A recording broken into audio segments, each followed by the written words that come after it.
USA. You are my best friend. You are the peacekeeper. You are the legend. Thank you, USA. You are my best friend.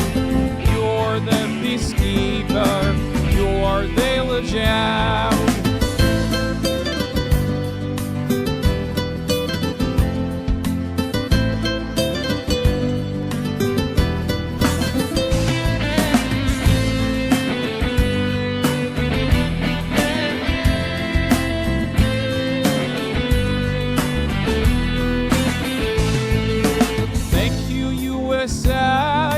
Stopping genocide, helping small Kosovo, stopping player and fight. In 1999, helping in Kosovo, two men shaking hands, Clinton and Rugova. Thank you, USA. You are my best friend. You are the peacekeeper. You are the legend. USA, you are my best friend.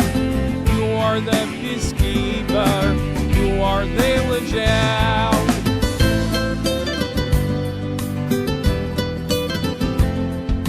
What's going on, everybody?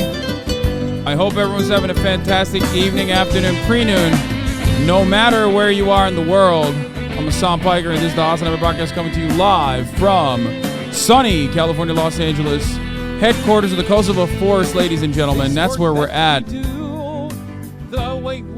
Thank you. This song that we sing, memories will bring. In so many countries, you are keeping peace. You are the lifesaver.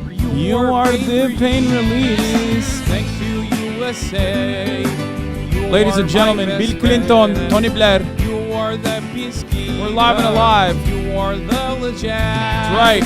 Thank you, USA. You are my best friend. You are the peacekeeper. You are the legend. Thank you, USA. You are my best friend. You are the That's right. This is a pro-USA, pro-United States of A broadcast. Make no mistake.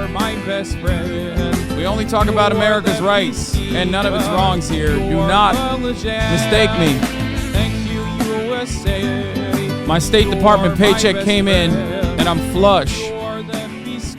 But actually, I didn't need to be paid by the State Department because I love everything that America has done and everything America continues to do. And things that maybe they want to do, but they can't because of those pesky little fucking communists out there. You know what I'm saying? Anything and everything that America does is good. All right. Folks, I'm live and alive, and I hope all the boys, girls, and heavies are having a fantastic one. Today is going to be a big day. It's Thursday. That's right.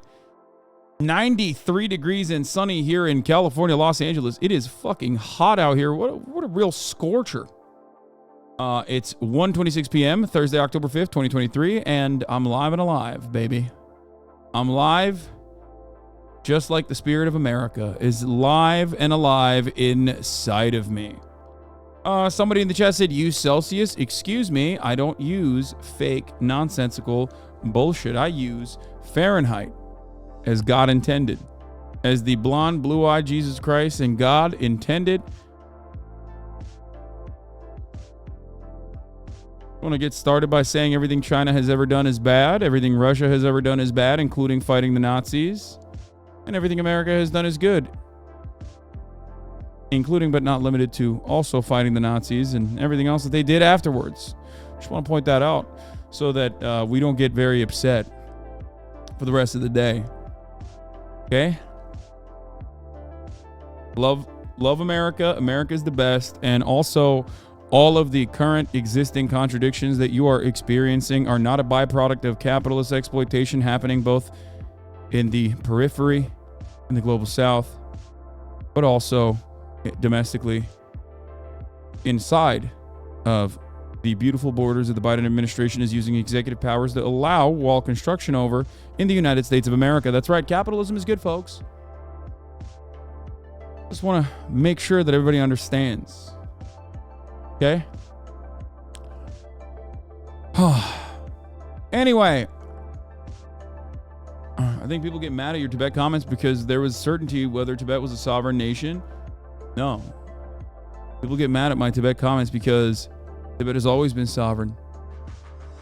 Always. Even under the KMT. Always been sovereign, and they were perfectly fine and good. And that those pesky Tibetan Maoists should have been struck down alongside the PLA, but they weren't.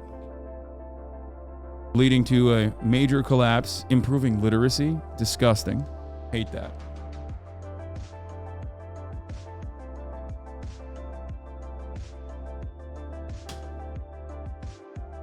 Let the record show that I am a fan of the KMT formation of Tibet. That's what I'm a fan of. Very different than the pesky PLA liberated Tibet. You know what I'm not a fan of? Richard Nixon. Stopping the CIA.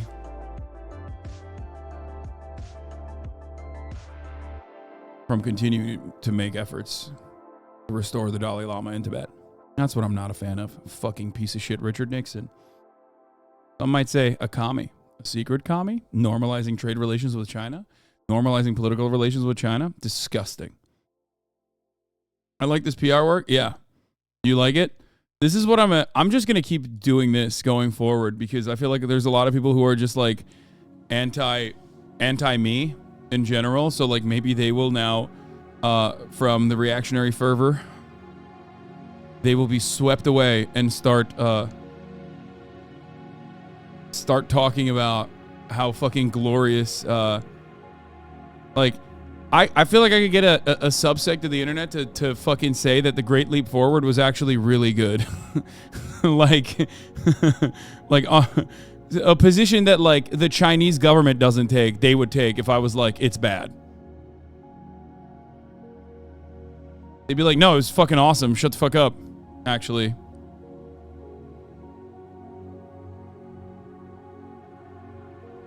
Anyway, the Pacific makes me want to visit World War II era Australia. The Aussies were like way too beautiful. You know, that's like not real, right? That's a movie. I mean, it's a TV show.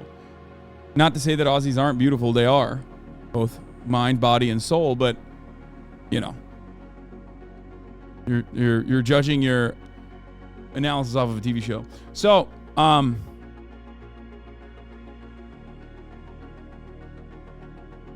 why are you against boss babes like MTG? Sexism incarnate? True. I will right those wrongs. Okay. Are you talking about Heelgate yet? No.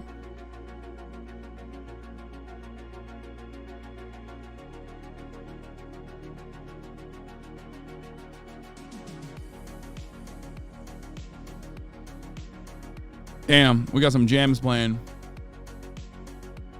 Is there a date for when you are visiting Boy Boy and IDAT? Yes. As a matter of fact, I've been talking to I Did a Thing, and I do plan on visiting them in Australia before we fucking go to Japan. But that is probably going to be in the fucking start of 2024, mate. You know it. Fucking hell. Gonna go there. I also do want to go to, if I were to ever go to China, I would probably go with them as well.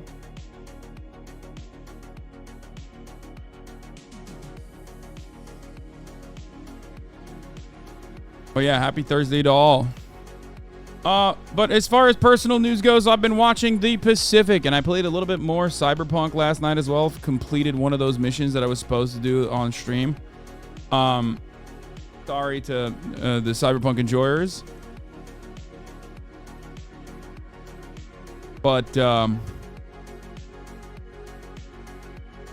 Yanis Varoufakis we're going to talk about, which I want to fucking talk to. Yanis, if anyone is out there in this community or anywhere else that has access to Yanis Varoufakis, please link me up. I asked Cenk, and he was like, oh, I don't remember. I don't know if I have any connection to him like that I can throw an alley-oop in your direction. I am trying to reach out to Yanis Varoufakis for not just being on the broadcast. He can promote DM25. He can do whatever he wants. I love his ideas. I'm a big fan of his, as everybody knows. But I will also talk to him about cooperative structures and building a cooperative. Now, some of you might not know. I've tried to slide into his DMs. I can't do that slide. I can't do that fucking slide, dog. Let me tell you why. Because his DMs are not open. His DMs are not open. It's a shame, really. Maybe through Richard Wolf. I have no connection to Richard Wolf. Did he stay for Gaming Frogs? I dipped. What? But yeah, yesterday I felt the weight of my awful commentary on the world and the impact that it has. That is certainly not certainly not exaggerated by my haters and lovers alike. I felt a big weight on my shoulders after having a conversation with my daya / uncle Cenk. I thought it was relatively productive. I think I did a decent job of addressing my concerns with the commentary from hyper focusing on the nuances of transphobic sentiment being purposely pushed by right-wing charlatans and giving it any air being so counterproductive overall to fighting trans rights and also fighting for trans rights, and also on top of that, how counterproductive it is for solidarity and movement building. There was also obviously the crime part of the conversation where I just had to walk Cenk away from the talking points that he was bringing up. It did make me a little sad to see him kind of get swept away with that reactionary rhetoric.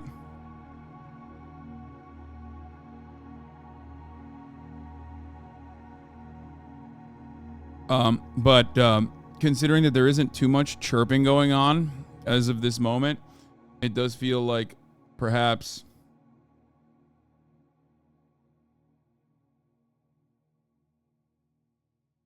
too much chirping going on subreddits that normally would chirp a lot. Maybe it was good.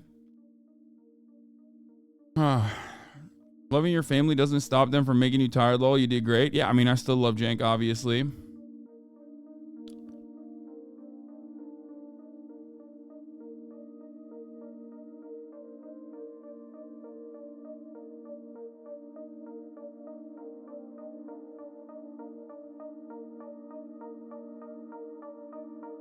But I hope the memes were good. I haven't seen any of them.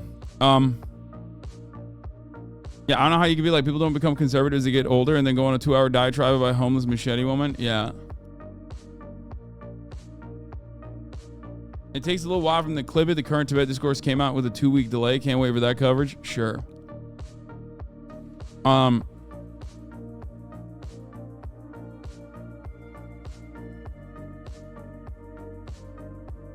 LB made a new edit. What is this? All right, let me blast off and we'll get into it, okay? How about that?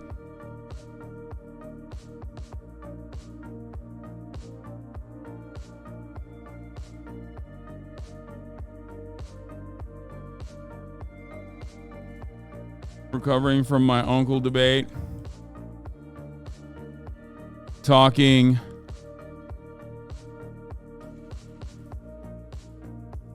RE-THUGLICAN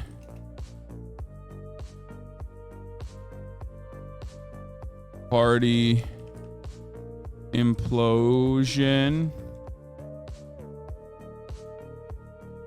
Knives out for Matt Gaetz and more. Hogwatch RE-THUGLICAN implosion. Get in now.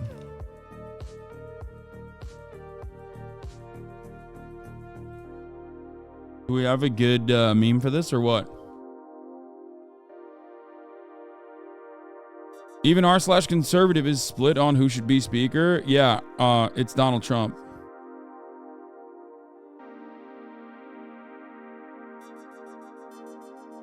It's always been, and it should be.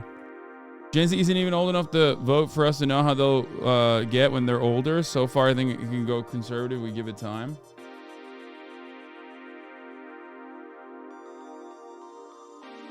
Curse blast off meme.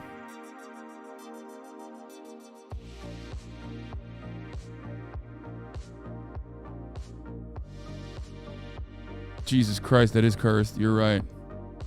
But let's blast off regardless. Okay.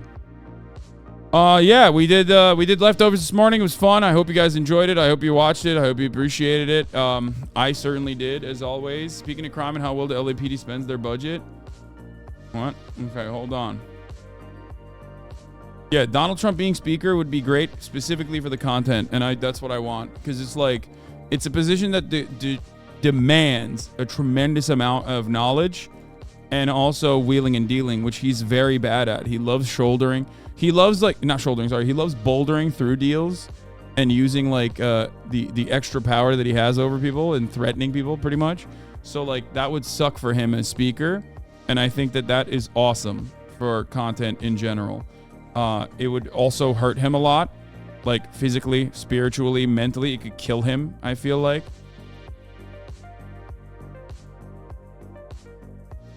I didn't realize how good the pot was until I sat mesmerized when it was playing back on Cuties after the thing. It was really good. Yeah, I think even my fucking haters, I think, will agree that Fear End is incredible. As far as podcast goes, it's really fucking good.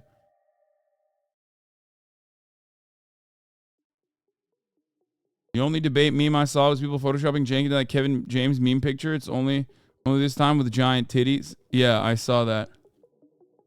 Saw some of those.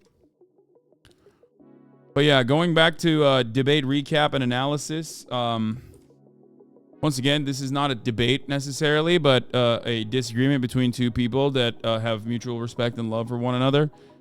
I still, of course, love Cenk. He is my uncle. I think that he's done a lot of good things in the progressive sphere. He's put his entire life, he's dedicated his entire life to this cause. So, you know, it sucks to see deviations away from the norm and what would be beneficial, I guess. I don't know.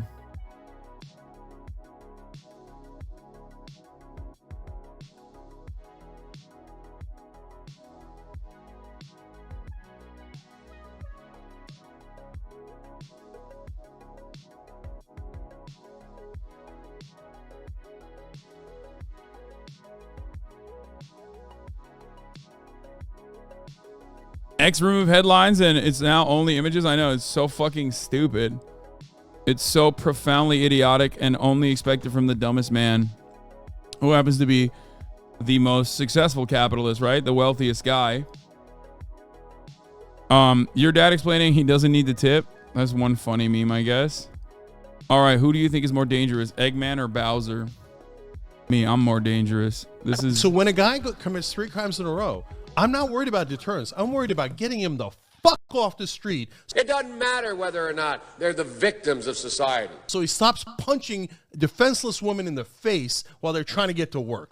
The end result is they're about to knock my mother on the head with a lead pipe, shoot my sister, beat up my wife, take on my sons. Okay? So I'm going to take his ass off the street. You've committed enough goddamn crimes when we're going to put you away. They must be taken off the street. And if you want to cry about it, well, sad day for you. I'm shocked. You shouldn't have punched a poor lady in the subway 3 freaking different times. I'm shocked. If we don't, they will, or a portion of them will, become the predators 15 years from now. Again, it does not mean because we created them that we somehow forgive them or do not take them out of society to protect my family and yours from them. We got a guy in the neighborhood. He's carrying around this metal pipe, and he's sharpened the edge, and it looks like a freaking spear. There, by the way, there was another lady with a machete, and these are real stories. Okay, so at some point, she finally grabbed a mom and a kid. But they are in jail, away from my mother, your husband, our families. If you show this to him, will it end up just making him feel validated? No, I don't think he'll. He just doesn't. Yeah, I don't think he cares about that kind of thing. Like, honestly, he's just like, it's hard. It's hard not to get swept up in a frenzy when you're already in when you're in that mindset. It's just really difficult for people to fucking turn around and go, nah.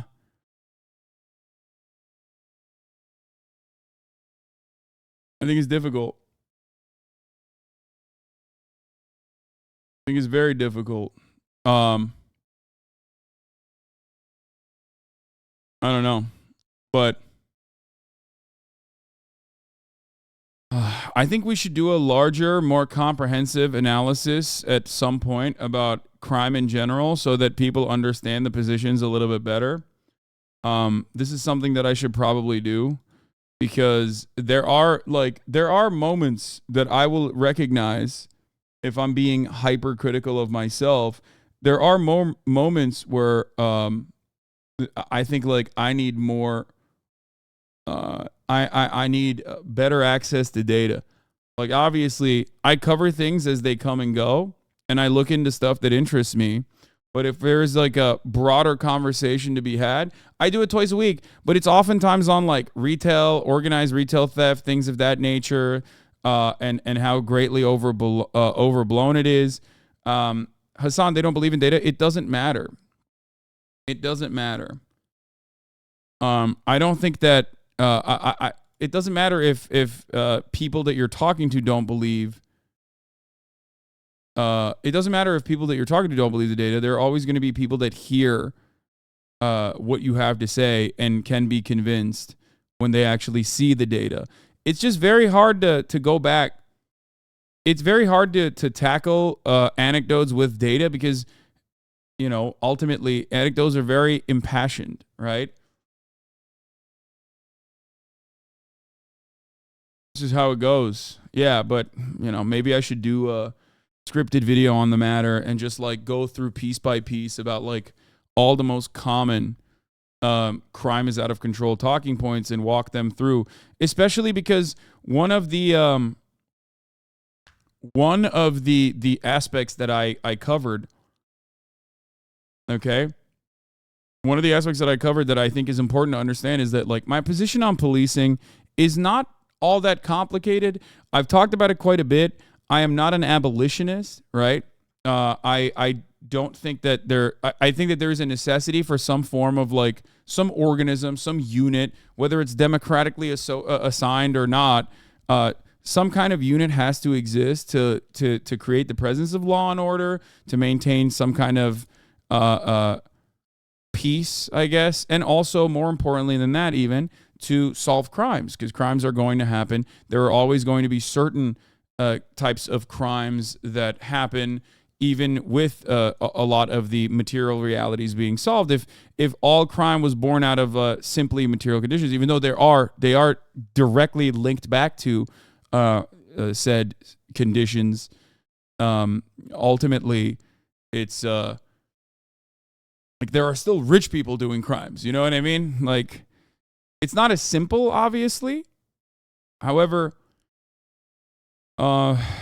yes, I do believe that there are certain healthcare problems, for example, that we have yet to solve, that medicine has no answer for, in the form of antisocial personality disorder and things that different kinds of crimes that might be born out of that. Obviously, there is no solution for that at this moment. So, you know, there has to be some level of enforcement and investigations, right? Even though the current police force is really bad on that. But that's why this, in simple terms, what I always say is, I think a more effective way to propagandize this position is make the police do fucking work, do your fucking jobs, right?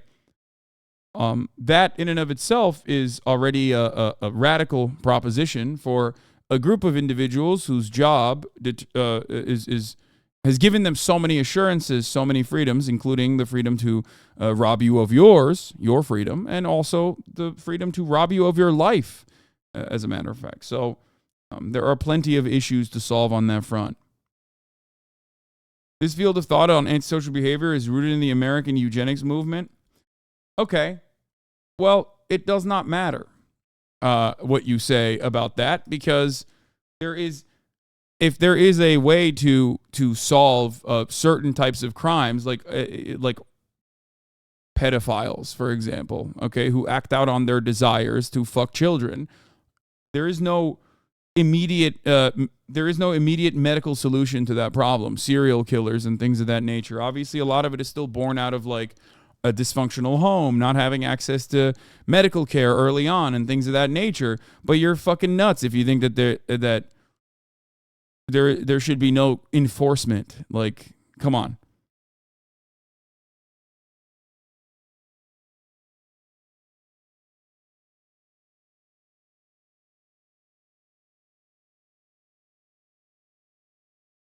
Anyway, rehabilitative justice is a must. It's something that I believe in.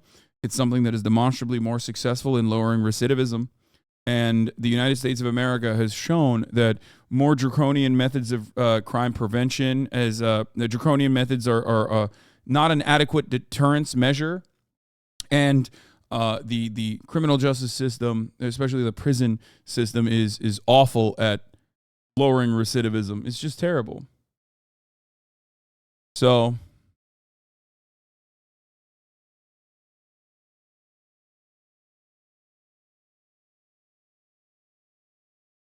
that's it.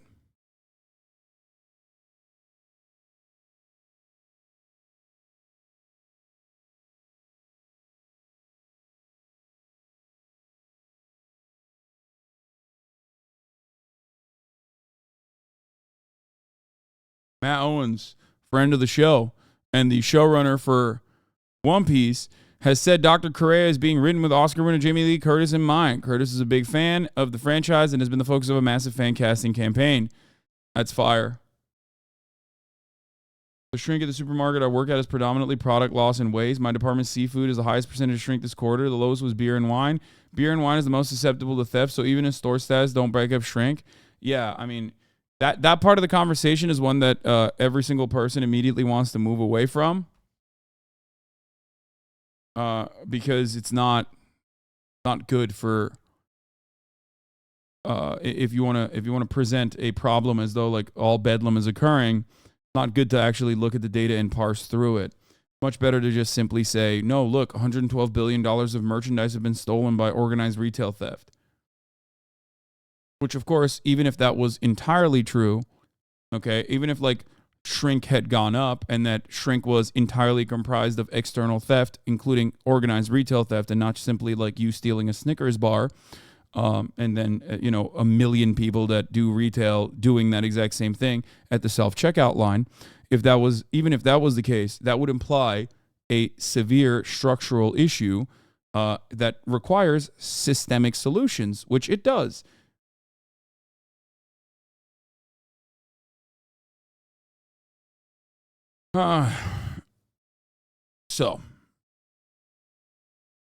We will be covering the stats on the stores that have closed down as well. Obviously, Judd Legume did some more in-depth analysis on it, looking at the areas of need or areas where stores are closing down, and why they are not necessarily closing down due to crime.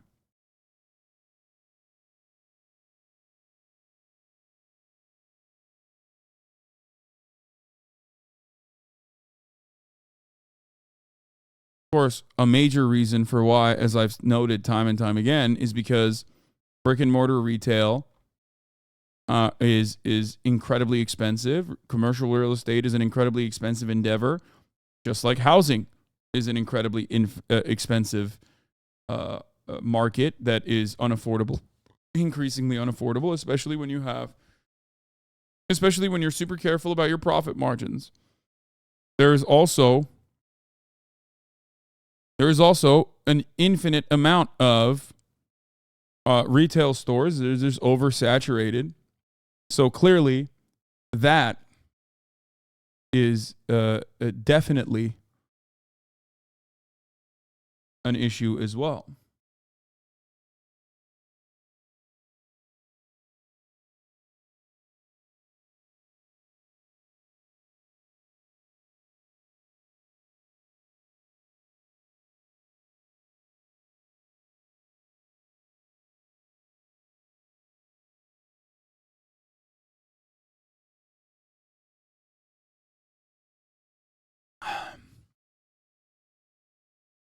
Also in the executive's best interest to blame external factors rather than themselves for store closures. Yes. One of the least productive debates I've seen, and I sat through all of it. I think that it was productive in the sense that if you have heard these talking points before, which I'm sure you have, because people that are really hyper focused on crime and saying that crime is like completely out of control and we need more stringent protocols in place. Crime is out of control due to a lack of enforcement, things of that nature. If that is your opinion, then parsing through that data, especially when it comes to common talking points, is certainly a productive thing to do, right?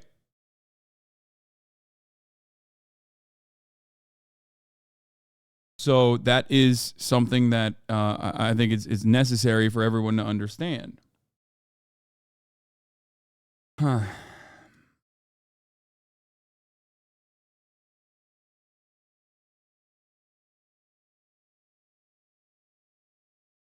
So I think that there is an enforcement problem in America for sure, but that enforcement problem is not born out of woke DAs or anything like that. That enforcement problem is born out of a group of individuals that operate like a paramilitary organization that is completely unaccountable and don't really feel the need to do anything, as a matter of fact. They don't do their jobs. They get paid a lot, and they get paid even if they don't do their jobs. And some would correctly point out and say, well, their job is to protect capital. Well, it's gotten to a point where they're not even doing that as much, okay? Sorry. If your job is to protect capital and you see fucking a major... The reason why a lot of capitalists get mad at the situation that's unfolding is not because cops aren't beating the shit out of homeless people hard enough.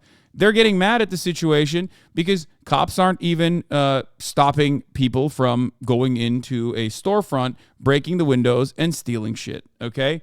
They're extra lazy. They're much lazier than before. That in and of itself is unironically cops not even doing the one job that they're supposed to do, protect and serve the interests of capital. This is part of the reason why so many people see that as societal collapse. But of course, because we're so trained to never criticize the police force, or at least not us, but most people are not trained to think like maybe cops are at fault here.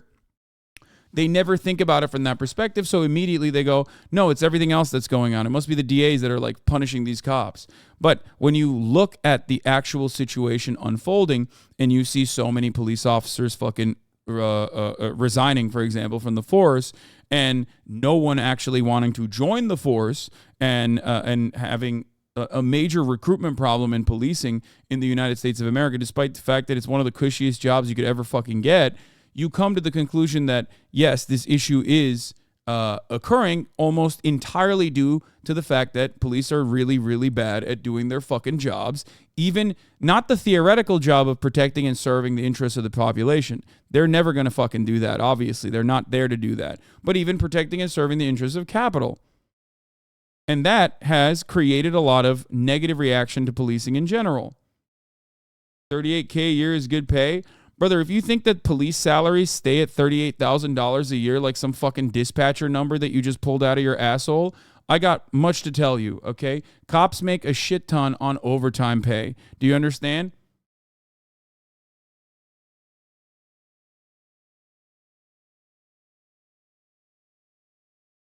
In comparison to the rest of the population, especially public sector employees, for example, police make a shit ton more. That is insane.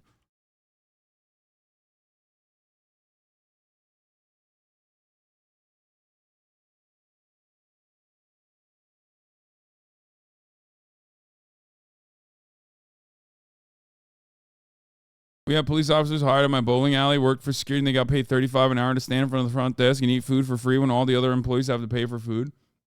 Yeah, there's also the extra jobs that they do for security as well from people that want to get not only just like police protection, like not only just get like actual protection, but also protection of a different sort. Like you got real cops here, right? Because they have so much fucking power. Greater Boston area police doubled their base pay with overtime detail work. There you go. Captain Richard McCusker of the Quincy Police Department made $263,000. The other top 9 earners on Quincy's payroll, members of the police force, all made more than $225,000. Mayor Thomas Koch made $160,000. The reason why they get to make that kind of money is because they are the cops. They are supposed to be the last line of defense.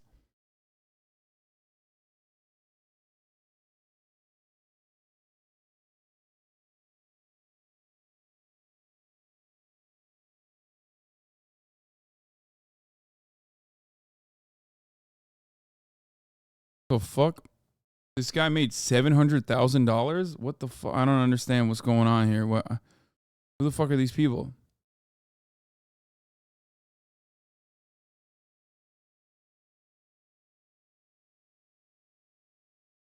Yeah, look at regular pay plus overtime, right? I don't know what's going on at the top of this list.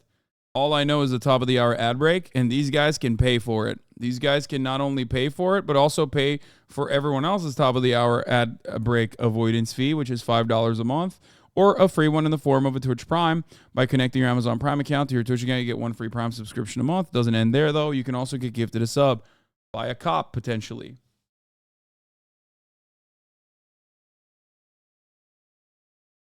So, here's the 3-minute ad break now.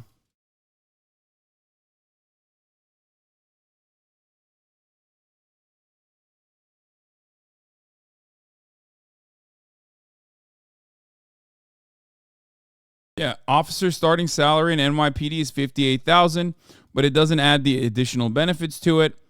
Salary after 5.5 years is guaranteed to be $122,000. Salaries above do not include overtime or night differential, for the record.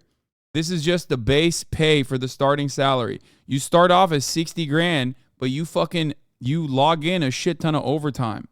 Doesn't end there. 27 paid vacation days after 6 years of service, unlimited sick leave with full pay, selection of medical benefit packages, prescription, dental, and vision coverage, annuity fund, deferred compensation plan, a 401k, and IRA, optional retirement at 1/2 salary after 22 years of service, annual $12,000 variable supplement fund upon retirement, excellent promotional opportunities. The department offers promotional exams periodically for the ranks of sergeant, lieutenant, and captain. Promotion to detective, as well as all ranks above captain, are based upon merit. Each of these ranks afford members the opportunity to earn significantly higher salaries. Now, there's a reason for why they get the most social democratic, fattest compensation packages. It's because they have profoundly strong unions that I would not want to call unions if we're being fully real, because their job is not to actually increase value for the capital earners, even though their class position technically is a worker. They are wage salaried workers. Their jobs are to squash the other workers when push comes to shove. That is why Marxists will say police are class traitors.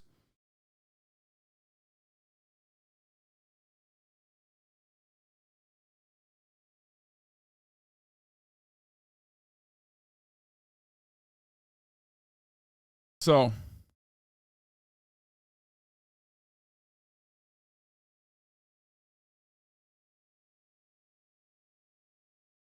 my father's a sheriff deputy, makes $130K after. They get paid a shit ton after taxes.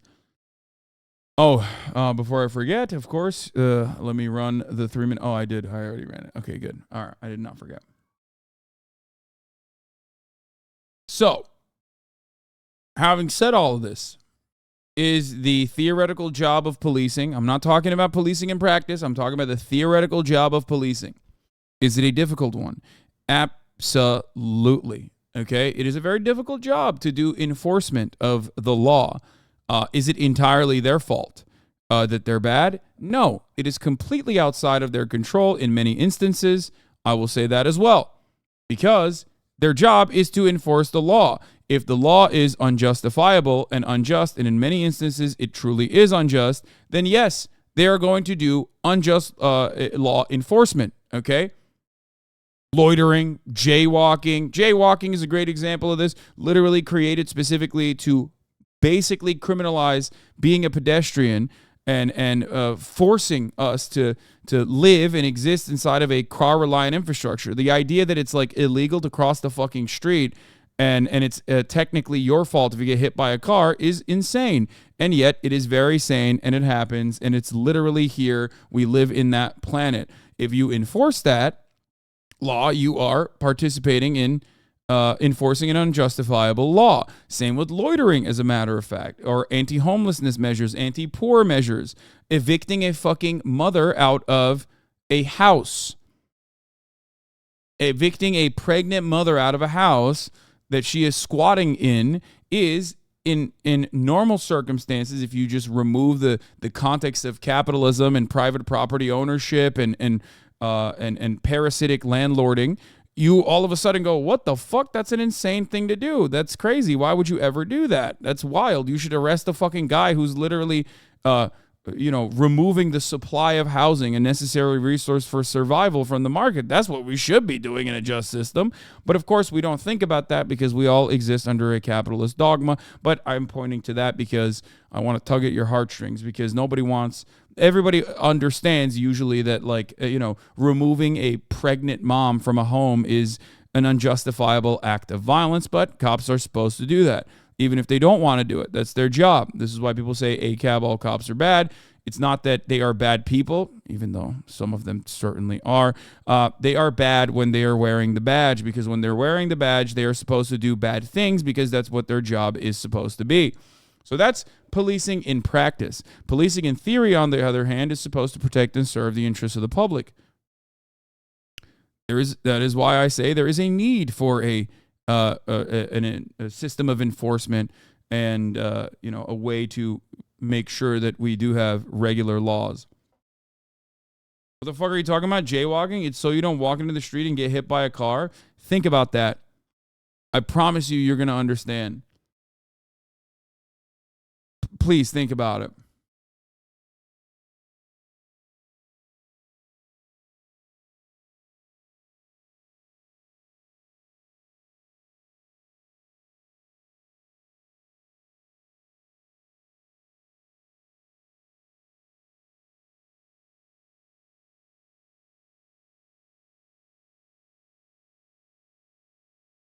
Jaywalking is not the same as seatbelt laws. The right-of-way should always be given to pedestrians. That is the reality, but unfortunately, we, especially in our car-reliant infrastructure, we do not do that. We need 4 roads. You just can't. We need 4 roads. You can't just walk into a street. No, I'm not saying I'm anti-road, okay? Also, jaywalking does not occur on the highway system. Nobody's jaywalking over the highway. We're talking intersections inside of cities where there are literal fucking laws that are supposed to ensure the safety of pedestrians in general. Once you actually criminalize, here, let's dive into it. Let's dive into the history of jaywalking so that people understand the forgotten history of how automakers invented the crime of jaywalking.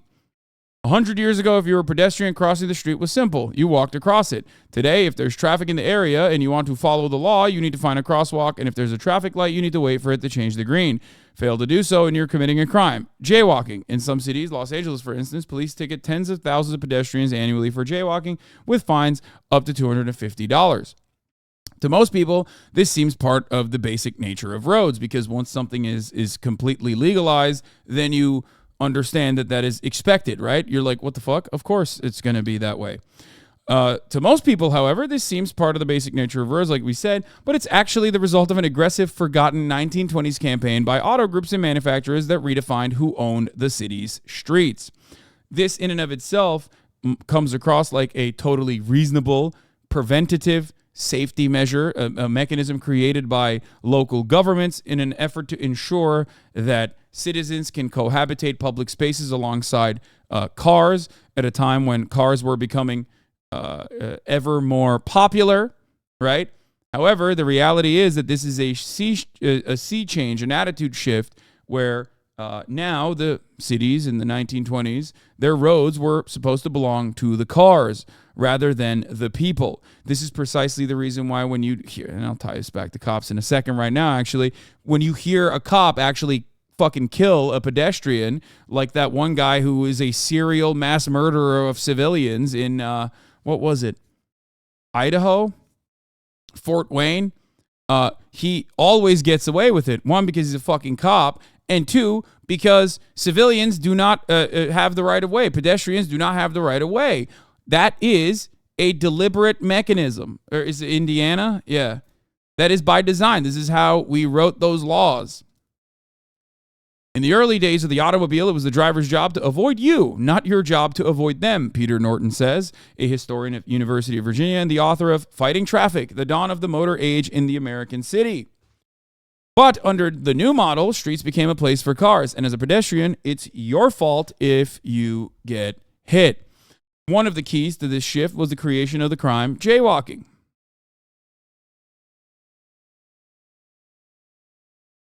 It's strange to imagine now, but prior to the 1920s, cities' streets looked dramatically different than they do today. They were considered to be a public place, a place for pedestrians, pushcart vendors, horse-drawn vehicles, streetcars, and children at play. Pedestrians were walking in the streets anywhere they wanted, whenever they wanted, usually without looking. Norton says during the 1910s, there were few crosswalks painted on the street, and they were generally ignored by pedestrians. As cars began to spread widely through the 1920s, the consequence of this was predictable: death. Over the first few decades of the century, the number of people killed by cars skyrocketed. Those killed were mostly pedestrians, not drivers, and they were disproportionately the elderly and children who had previously free rein to play in the streets. The public response to these deaths, by and large, was outrage. Automobiles were often seen as frivolous playthings, akin to the way we think of yachts today. They were often called pleasure cars, and on the streets, they were considered violent intruders. Now, if you were to say, Hasan, what is your suggestion? To destroy cars? To no longer allow vehicles, the internal combustion engine and vehicles and its mass availability has been a major boon in American industrial production, American commerce existing. To that I say, yes, I agree with you. I absolutely agree with you. I'm not saying fuck cars. I'm not one of those fuck car urbanists, okay? I'm not. However, in order to strike a delicate balance between pedestrian and car, in order to develop less car-reliant infrastructure, we must move away from the mentality that cars are an absolute necessity, an absolute must, and that they are always in the right and pedestrians are always in the wrong. Okay?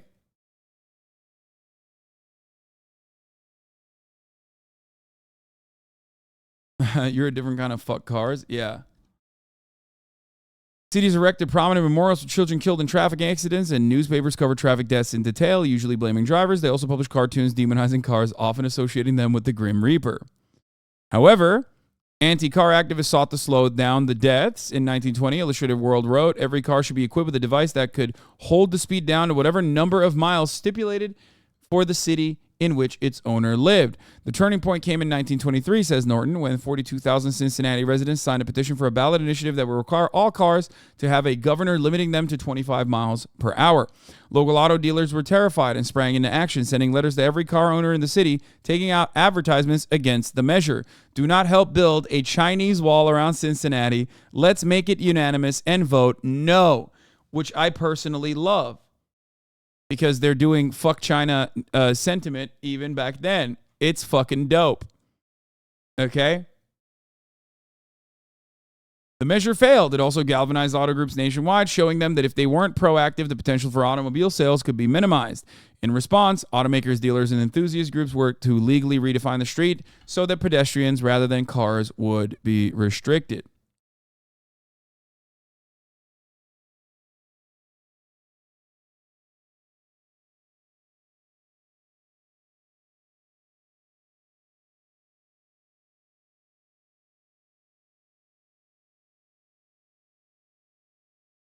So, Kansas City passed the first ordinance requiring them to cross streets at crosswalks, but in the mid-20s, auto groups took the campaign with vigor, passing laws all over the country. Most notably, auto industry groups took control of a series of meetings convened by Herbert Hoover, the Secretary of Commerce at the time, to create a model traffic law that could be used by cities across the country. Due to their influence, the product of those meetings, the 1928 Model Municipal Traffic Ordinance, was largely based off traffic law in Los Angeles, which has enacted strict pedestrian controls in 1925.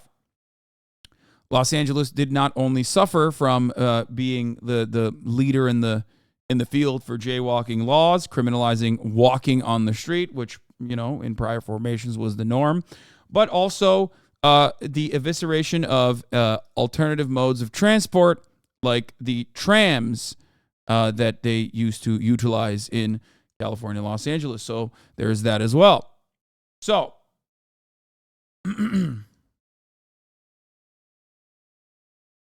yes, you look to the roads. If you no longer see streetcar tracks on the roads, that is because they have been paved over.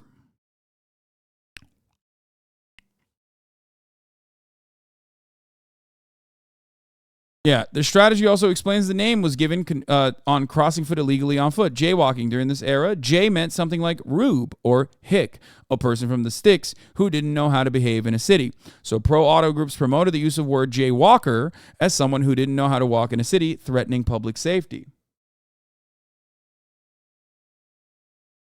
At first, the term was seen as offensive, even shocking.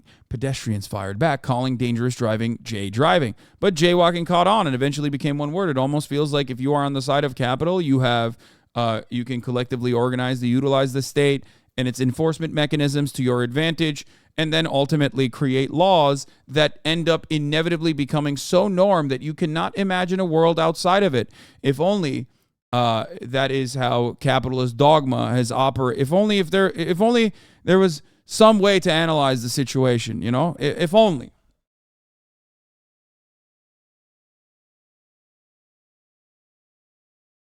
Anyway, Eighth Ross Tempest. Thank you for the 10 gifted subs.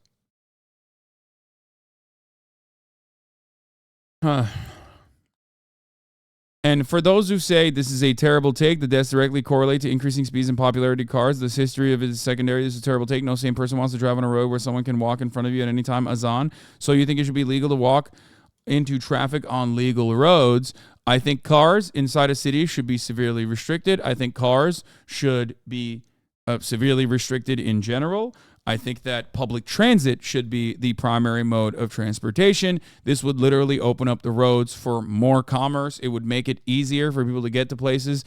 It would genuinely take a major cost off of people's daily existence. There should be severe restrictions, especially inside of cities.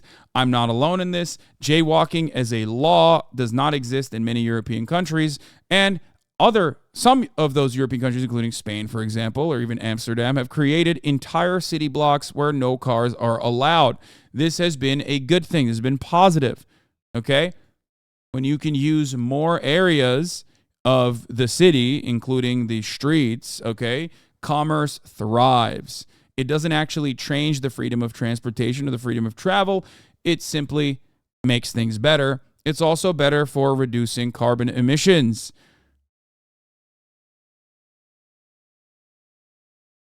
I also think that having public transit as the primary mechanism for transport inside of cities would be good for mixed income collaboration. I think that it would make it better.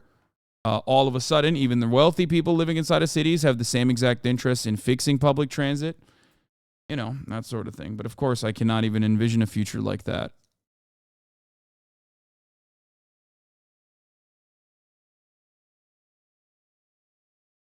But yeah, that's the brief history of jaywalking.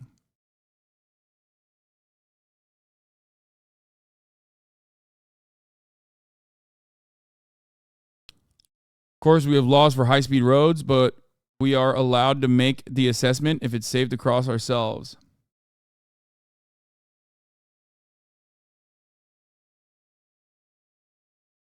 Anyway. The small aspect, too, would make our city government pay more attention to its people. Yes, any kind of socialization initiative actually forces the government's hand to operate in a way that cares more about the entire population, not just the select few that are their corporate benefactors. This is one of the additional benefits of having socialized medicine. Countries with socialized medicine cannot have rampant corruption in their food safety measures and allow whatever kind of shit that people are eating to continue being served, because they have a vested interest in ensuring, they have a vested interest in lowering the cost of healthcare in general. This yields more pro-people policies as well. All of this is, of course, linked to one another, all the way from cars and jaywalking to more walkable cities that actually make your lives better, make you healthier, and everything else, really. We got here from climate change. We got here from talking about policing, but of course, under capitalism, everything is linked to one another. It's just a different. We should just start talking about a different way to exist. That would be nice. Getting back to, jaywalking is now decriminalized in California as of this year. Thank you, Fango Lives. But how could you make this argument to people that believe that 15-minute cities are actually a burden and a major conspiracy? At this point, it seems like capital owners do not even need to push people in a certain direction or to try and manipulate them. We do enough of that to ourselves for $0, as a matter of fact. We do it all the time.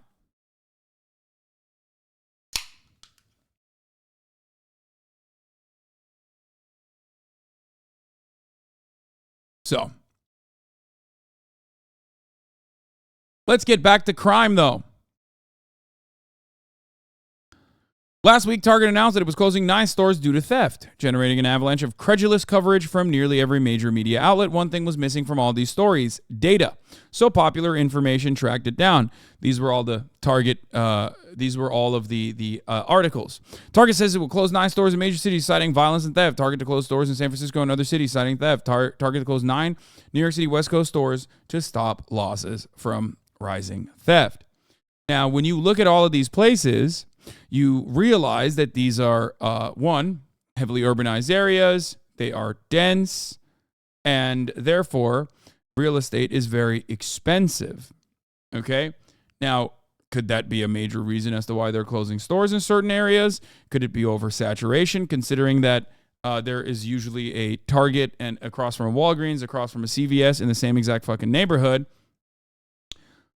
Which, of course, ironically, originally used to be local shop owners that were priced out of the marketplace in said neighborhoods, for the record. Something to consider, something to remember. These used to be areas where there was a local shop owner, a small business owner that engaged in commerce that everybody else in the neighborhood knew, and then big budget retailers came in and completely priced them out of the marketplace and took over, and they squeezed as many profits as they possibly could, only to close up shop.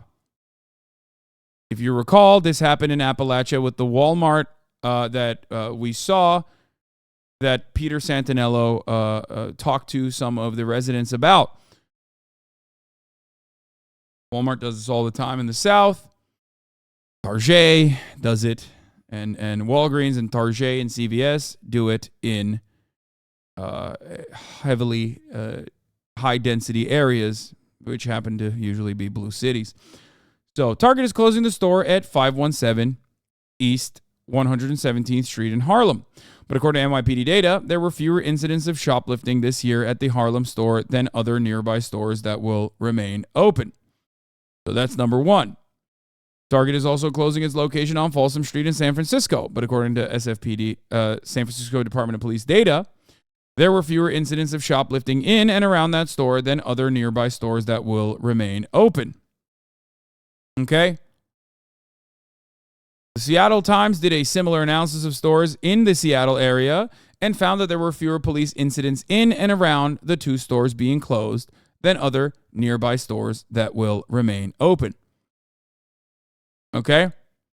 All of this data suggests that there were other reasons beyond shoplifting driving Target's decision to close stores. In June, Target CEO said it was saddled with lots of unwanted merchandise that it was forced to deeply discount, cutting profits.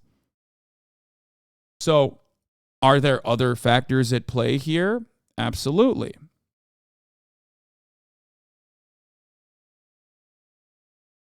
Meanwhile, Dollar General is opening like 5 new locations within a 10-mile radius wherever you are.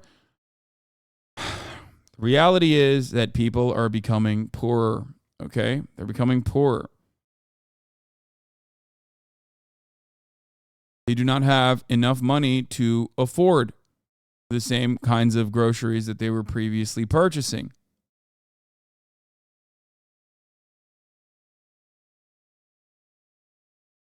Of course, there are other reasons, but the police data are only reported cases. Yes, that's a really good perspective to have. Except you have to understand, by design, if you are working at Target in an effort to ensure that you get your insurance payout, every single time there is theft, you have to report to the police. They won't do their jobs, but that doesn't change the reality that these police reports are valid. The notion that police are not doing any kind of real enforcement when theft is happening is an entirely separate subject. If you are working at this retail store, you still have to report it to the police. So those police numbers are accurate. Do you understand? The idea that no one reports crimes to the police is, first of all, a silly idea. You are just facing data. You're staring down the barrel of the gun of data, and you're going, well, this doesn't correspond to my implicit biases, my personal biases, so there has to be some other secret third thing that is causing this information to not match what I believe is happening. So normally, you're supposed to re-examine that. Okay? Normally, you're supposed to re-examine that. What you're supposed to do is exercise critical thinking. This is a muscle that all of you have. Some of you don't use it. Some of you just want me to fucking spoon feed you data. This also exists on the left as well as the right. Okay? So, the thing you have to understand is police reports, okay, does not mean arrests. Police reports have to happen if you are at Target. If you are at CVS and you are the clerk or the manager of the store, you have to report the theft. Because if you don't report that theft, how the fuck is Target Corporate going to write that off as a part of its shrink? Okay? They have to. There are insurance payouts for shrink. Do you think that the entire multi-billion-dollar insurance industry does not demand adequate police reports for every single instance of crime that has occurred in any particular target? Of course not. That is precisely the reason why those police reports cannot be hand-waved away, and you cannot claim that these guys are simply not calling up the cops and at least filing a report specifically for insurance purposes. That does not mean that cops go in and stop people from stealing, baby formula or whatever the fuck. But those numbers are not incorrect. They cannot be incorrect. Understand?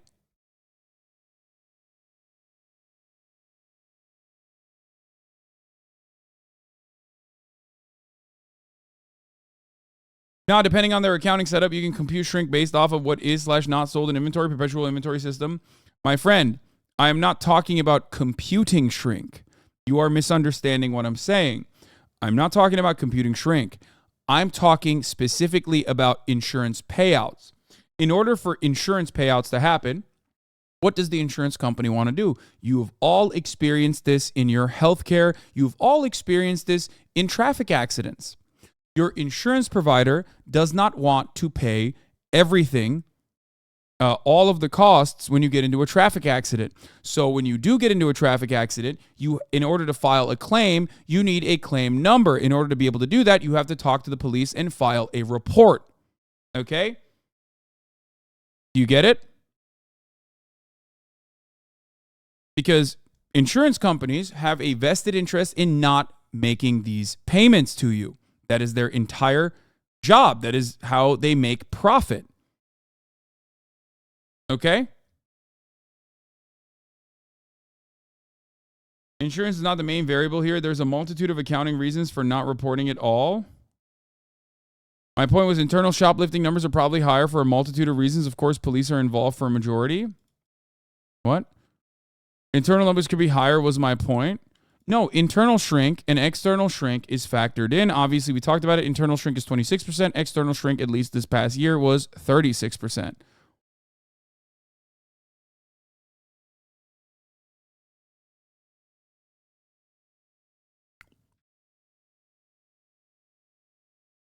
Anyway.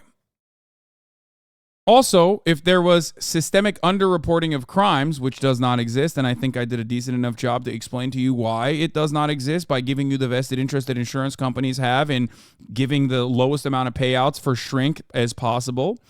If there was systemic underreporting, it would exist everywhere in that same region. This data looks at the same region.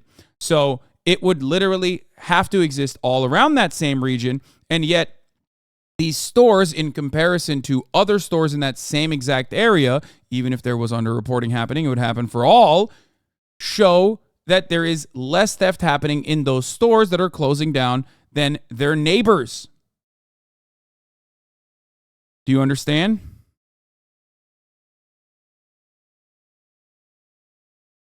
If you don't know much about Target's LPA and reporting or much about Target in general, just listen. Used to work at Target, and they absolutely report every little thing. Their LPA is super hawkish. Oh, you're not talking to me. You're talking to chatters. Because it's very clear you don't know what you're saying. Or are you talking about... Are you talking about me or are you talking about the chatters? Because I'm saying they are hawkish on loss prevention and report everything because I didn't have to work at Target to comprehend this because I know that... they have to get insurance payouts.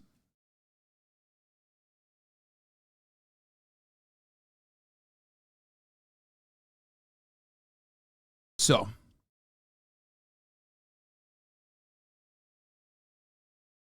loss prevention at Target when I was there is very hawkish. Yeah. Dude, they have undercover officers, dude. What are we talking about? Target literally, it's so funny because sometimes we'll watch a video from Target and like you got some conservative pedophile being like, oh, children are being homified here at Target. And then like some fucking jack dude will come over and he's in plain clothes and you're like, what the fuck's going on? And immediately you recognize like, oh no, that's an undercover loss prevention officer. Okay.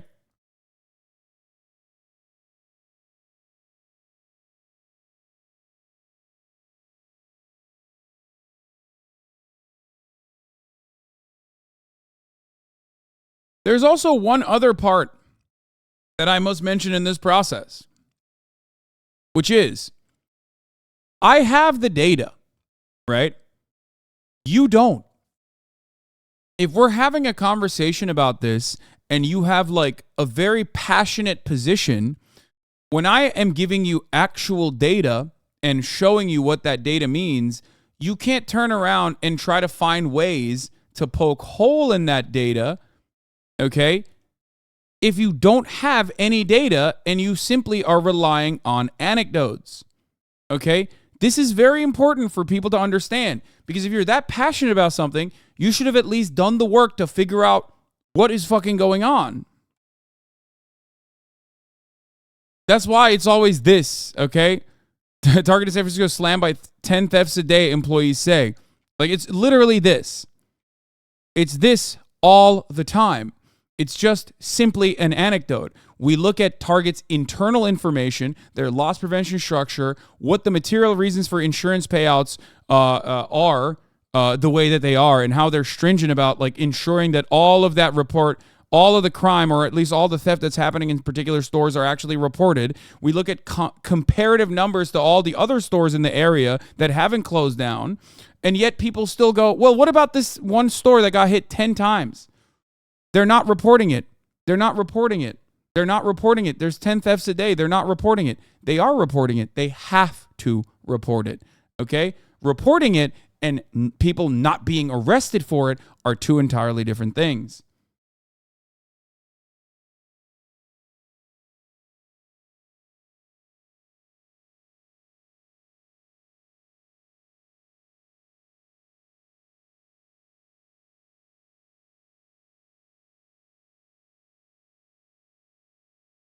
The real reasons why stores close down is not theft, okay? It's not. It's profit. It's profit margins. Theft, in the way that it happens, while it's not great, okay, is not the significant reason for stores closing. The major reason for why stores close is their profit margins are too slim. Now, are you going to tell me that theft is slimming the profit margins? Absolutely not. Okay?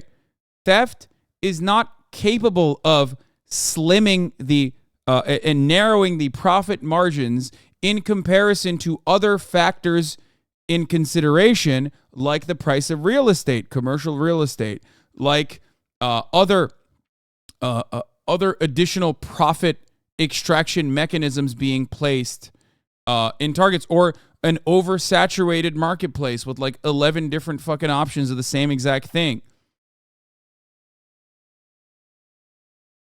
This is precisely the reason why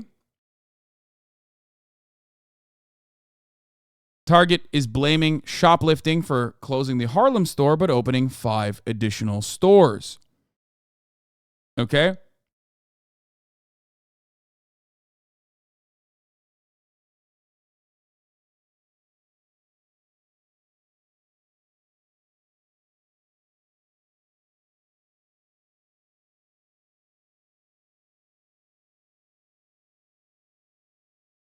Part of the reason why Target and Walgreens, despite the fact that they openly admit in their financial reporting or even to the media later down the line, maybe a year later down the line after they've engaged in that kind of layoffs, mass layoffs or store closures, the reason why they say crime is the reason why we're closing is because they want to massage the narrative. If they were to say we are unprofitable in this region and that's why we're closing the stores, that requires further examination.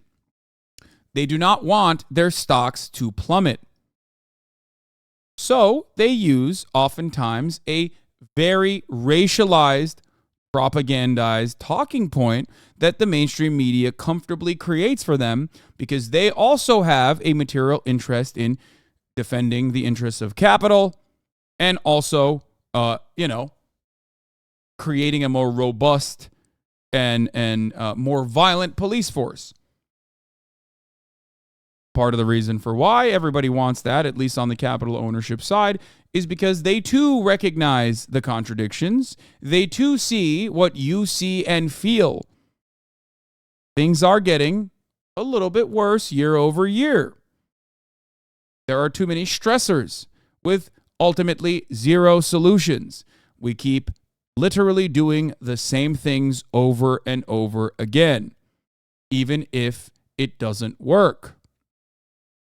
And it's not just draconian measures as a deterrence measure to stop crime from happening, which, like I said in the beginning of this conversation, is demonstrably a failure in the United States of America, where we have the highest prisoner per capita population, where we house or shackle 25% of the entire planet's prisoner population, despite making up only 4% of the entire planet's overall population.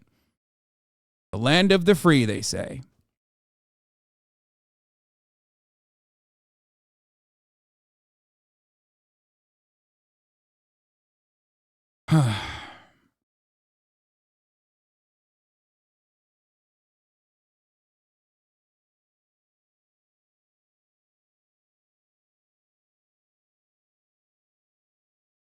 Anyway, why would a self-identified progressive in media literacy believe this propaganda? Just a hypothetical person, no one specific. The impact of seeing something like that and the real fears that you experience, the absolute shattering of your own idea of personal security going away in a moment's notice is very powerful, chatter. Not everyone is going to be like, these are my principles. Okay? Principles go out the window. That's why they always say, even every atheist is on its fucking knees praying to God in their final moment, okay? There is no principled stance in that moment. You fucking see someone break into your car, or you have children and you see the machete-wielding homeless lady and you fucking lose your mind. You don't think about that. Yeah, ain't no atheist in a foxhole. Exactly. You see that and you go, that's fucked up. Someone needs to fix that. What's going on? And if there's enough of the propaganda machine telling you that the real reason for this is because crime is out of control and, gay DAs are stopping you from enforcing these crimes and the cops are telling you on the ground that that is exactly what's going on, then yeah. Why wouldn't you believe that?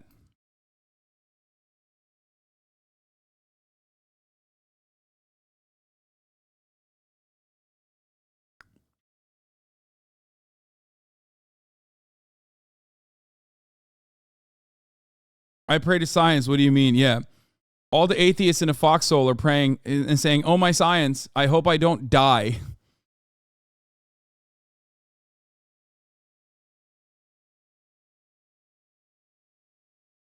Yes. That's why if you want to know what these companies are doing wrong, the best thing to do is look to the market coverage, okay?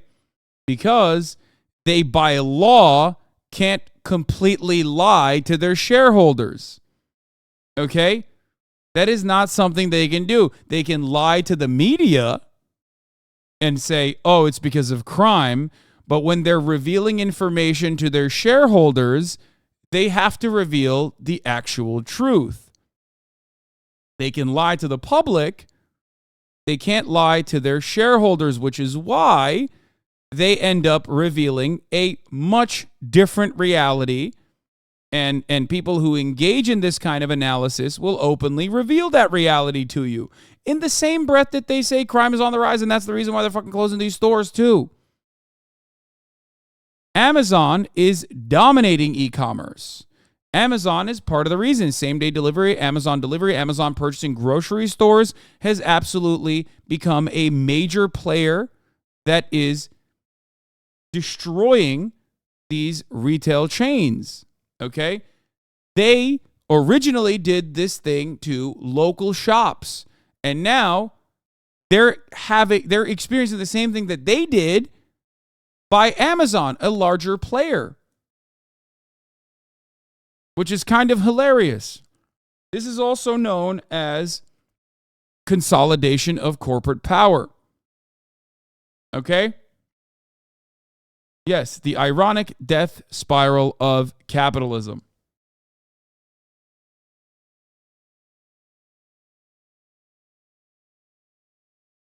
The big fish eats the little fish. You might have a locally owned grocery store operated by someone in the neighborhood.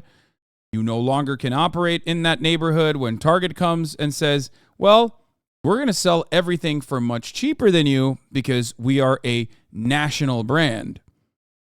Now you're priced out. Everyone's going to the Target instead of your store. A couple of years down the line, because real estate is always going up, you no longer have a business. You are forced to close your business. Maybe it becomes significantly better for you to just sell the commercial real estate instead. All of a sudden, the only grocery stores that are providing the neighborhood with commerce and food is Target and CVS. But then there's an even larger fish in the pond. That fish is called Amazon. They come in and they say, oh, guess what, dude? You don't even need to go to a grocery store anymore. We bought Whole Foods.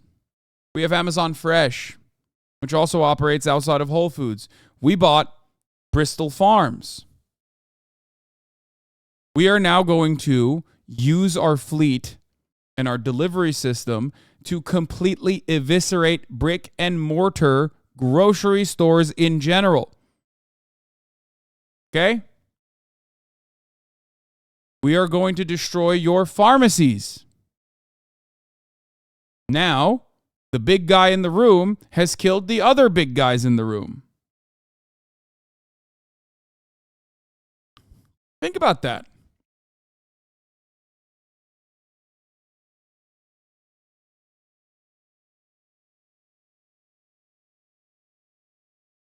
How is Amazon a monopoly legally? It is not. It is not a legal monopoly. There is no such circumstance. Technically, it does not abide by the law. But the law, or what is legal and what is illegal, is more so a matter of who is motivated enough to go up against a giant like Amazon. Now, however, Lena Khan over at the FTC is actually doing something about it. There is currently an active, ongoing antitrust lawsuit that was launched against Amazon only a week ago. So, maybe there is some hope. We'll see.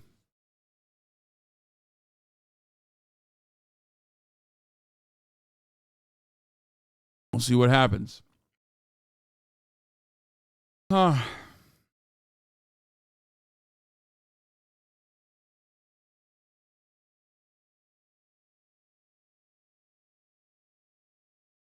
Might be surprised, but I was under the impression that Target was growing because they're opening 3 new locations in my area.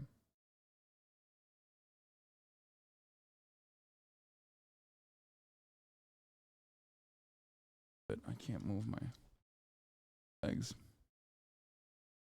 I work directly in a lot of the stuff that lawsuit addresses. It's unfortunately hitting a lot of the wrong points. Doubt it gets anywhere. We'll see. All right. I hope you guys understand that. I hope that was a little bit better of an explanation. Okay?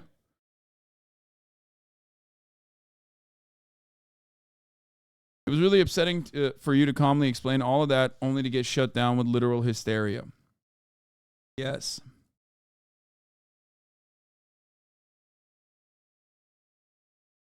There's not really much you can do about that, though, is there? All we have at the end of the day are our convictions. Okay? All you have. And in a lot of instances, it does not matter if you are on the side of truth. It does not matter if you are on the side of justice. What matters is people's perception of you. Okay? That's it.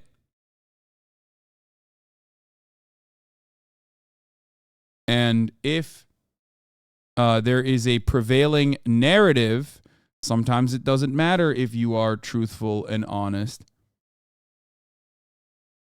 Anecdotes are powerful. So are logical fallacies, for the record. That's why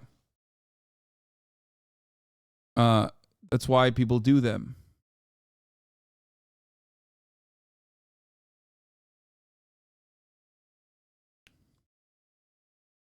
Steve Scalise Jim Jordan running for House Speaker after Kevin McCarthy's ouster. Let's get into it. Never Kevers rise up. For Speaker of the House. Kevin McCarthy, of course, has ruled out another run after being ousted earlier this week. But there are contenders. House Majority Leader Steve Scalise of Louisiana and Congressman Jim Jordan of Ohio have said, yep, they're into it. Nothing can be done until somebody is picked. This has to be decided. Nicole Killian is on Capitol Hill once again for us, where there is always a lot of uncertainty, but especially a lot today, and nothing's getting done. Nicole, good morning. Hey, good morning to you, Tony. House Republicans are aiming to hold a speaker vote by the middle of next week, but they have a lot to resolve before then, and those vying for the gavel are busy trying to shore up support. How are you feeling this morning? Right. With Kevin McCarthy out as Speaker, 2 of his leading allies hope to be in. Majority Leader Steve Scalise, who's undergoing cancer treatment, and House Wait, why is this pussy wearing a mask? I'm confused. I'm sorry. You're really telling me we're going to fucking get a mask-wearing guy? We're really going to have a mask wearer in the fucking, as the Speaker of the House? I speak for all patriots when I say absolutely not. Okay? Oh, I'm sorry. Oh, is he undergoing cancer treatment? It's called being a fucking patriot. Have you read about that in a book? What kind of cancer does he have? From getting too many vaccines? Yeah, exactly. That's what I thought. Pack it up. We're going with Jim Jordan. Judiciary Chairman Jim Jordan declared their candidacies Wednesday and made the rounds with members. This is really important that we Yeah, get out of here with that fucking face diaper, dude. Get the fuck out of here. Why is he wearing a mask? Someone needs to explain something to me. Why is he wearing a mask? Masks don't work. Everybody knows that. Why is he wearing a fucking mask? I hate it. Chad, I know it's cancer. Stop saying cancer. Oh my God, I'm going to lose my mind. I'm being fucking sarcastic. I know it's fucking cancer. I'm making a point about how fucking dumb Republicans are. Hello, hello, hello. Just like there's no atheist in a fucking foxhole, there is no not mask wearing when you have fucking ass cancer, okay? Jesus Christ. Fuck.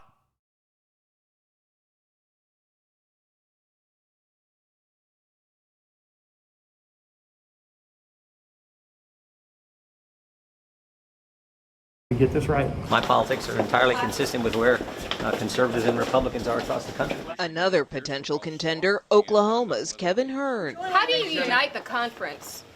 Well, you listen first and you see what the issues are. The next Republican replacement needs 218 votes, but finding them could be a challenge in a party. Yeah, chatters be like permanent revolution against jokes. Exactly. That's my only leftist trait is like, I don't even care about fucking the means of production, analyzing the current material conditions and like trying to create a socialist organization off of that. I only care about making sure that no jokes are heard, okay? I am a joyless person and I fucking can't comprehend jokes and I don't want anyone else to comprehend jokes. Fuck you. That's it. I'm here for the fucking I'm here for the no joke revolution.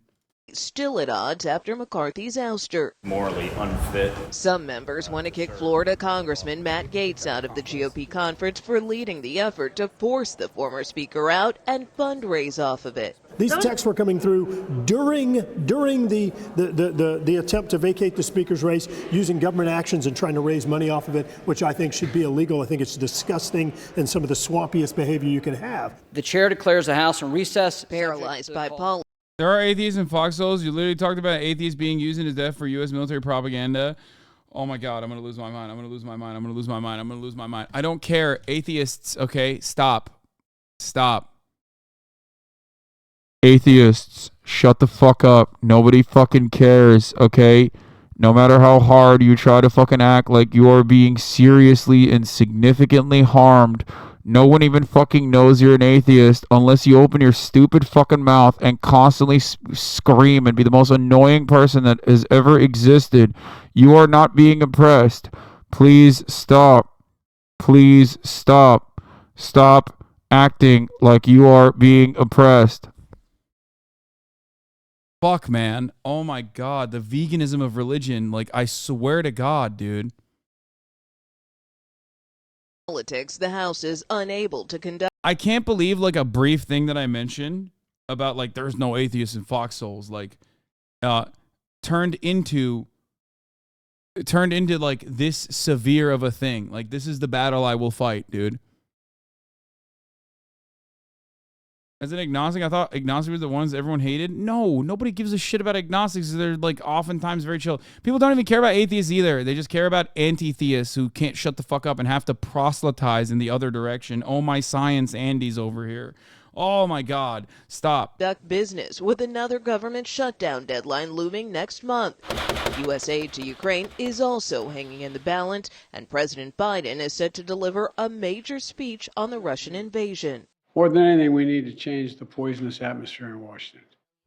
President Biden is asking for more than $20 billion in military and humanitarian aid for Ukraine, which was left out of that recent short-term spending package. Meantime, two top Democrats, former Speaker Nancy Pelosi and Majority Leader Steny Hoyer, were both evicted from their offices at the Capitol. The order was reportedly given by ex-Speaker McCarthy.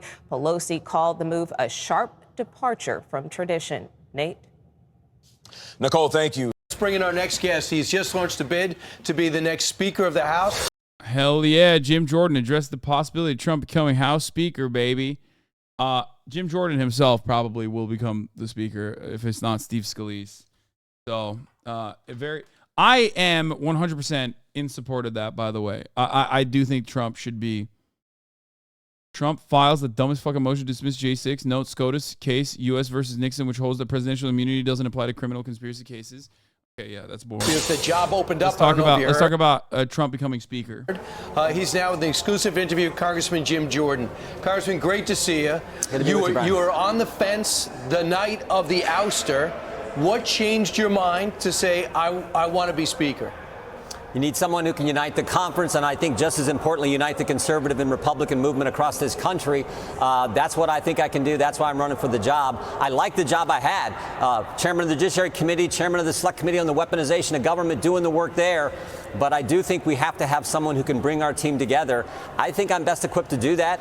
The 8 people who voted in a way that I disagreed with, we got to bring them into the fold. I think I'm best equipped to do that so that we can then go do the things we told the American people we would do for them. And the first thing I would focus on, the very first thing I would focus on is one sentence: no money can be used to process or release into this country any new migrants. You have to change the equation. You have to stop what's going on there in Texas and across our country. That is the first bill we should do. Attach that to a spending bill and get that done for the America. And everyone knows this is the central issue. Eric Adams, the mayor of New York, is in Latin America as we speak because this problem is so big. We need to address that. We need to get the Democrats on board to do what their constituents want them to do as well. You shouldn't be penalized for the good job that you did on judiciary, because people, Americans, the Republicans, love to see what you're doing to go after the Biden family and get to the bottom of what they have done with their taxes, if they've done anything wrong, if it was pay for play and all of that kind of thing. But if you do leave, if you become speaker and you have to leave judiciary, what will happen to that committee now? Will those investigations still continue?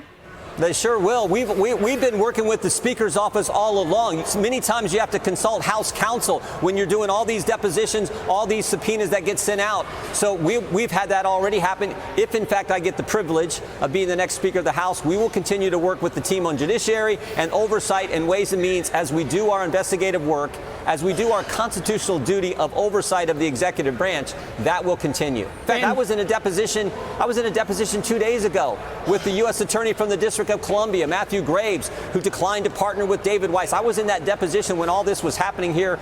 He'd be the worst person in the world as speaker. Excuse me, Trump would be the best person in the world as speaker. Way better than Jim Jordan, who fucking should never speak, really. Sorry, excuse me. Big fan of Donald Trump as speaker. I'm launching my super PAC that will specifically appoint Donald Trump to the speakership position. Love it. In the House. So, yes, that has to continue because that's our job.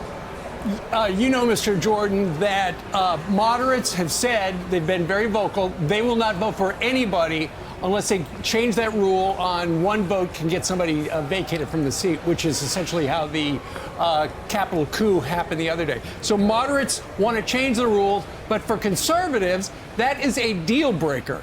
So, and there is, I was reading this morning in Axios, I believe, there is expectations are at rock bottom that the civil war between the many factions of the Republican Party can be fixed by next week.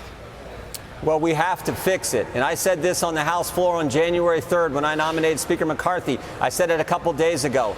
Any differences that exist in the Republican Party pale in comparison to the differences between us and the radical left, which now unfortunately controls the Democrat Party.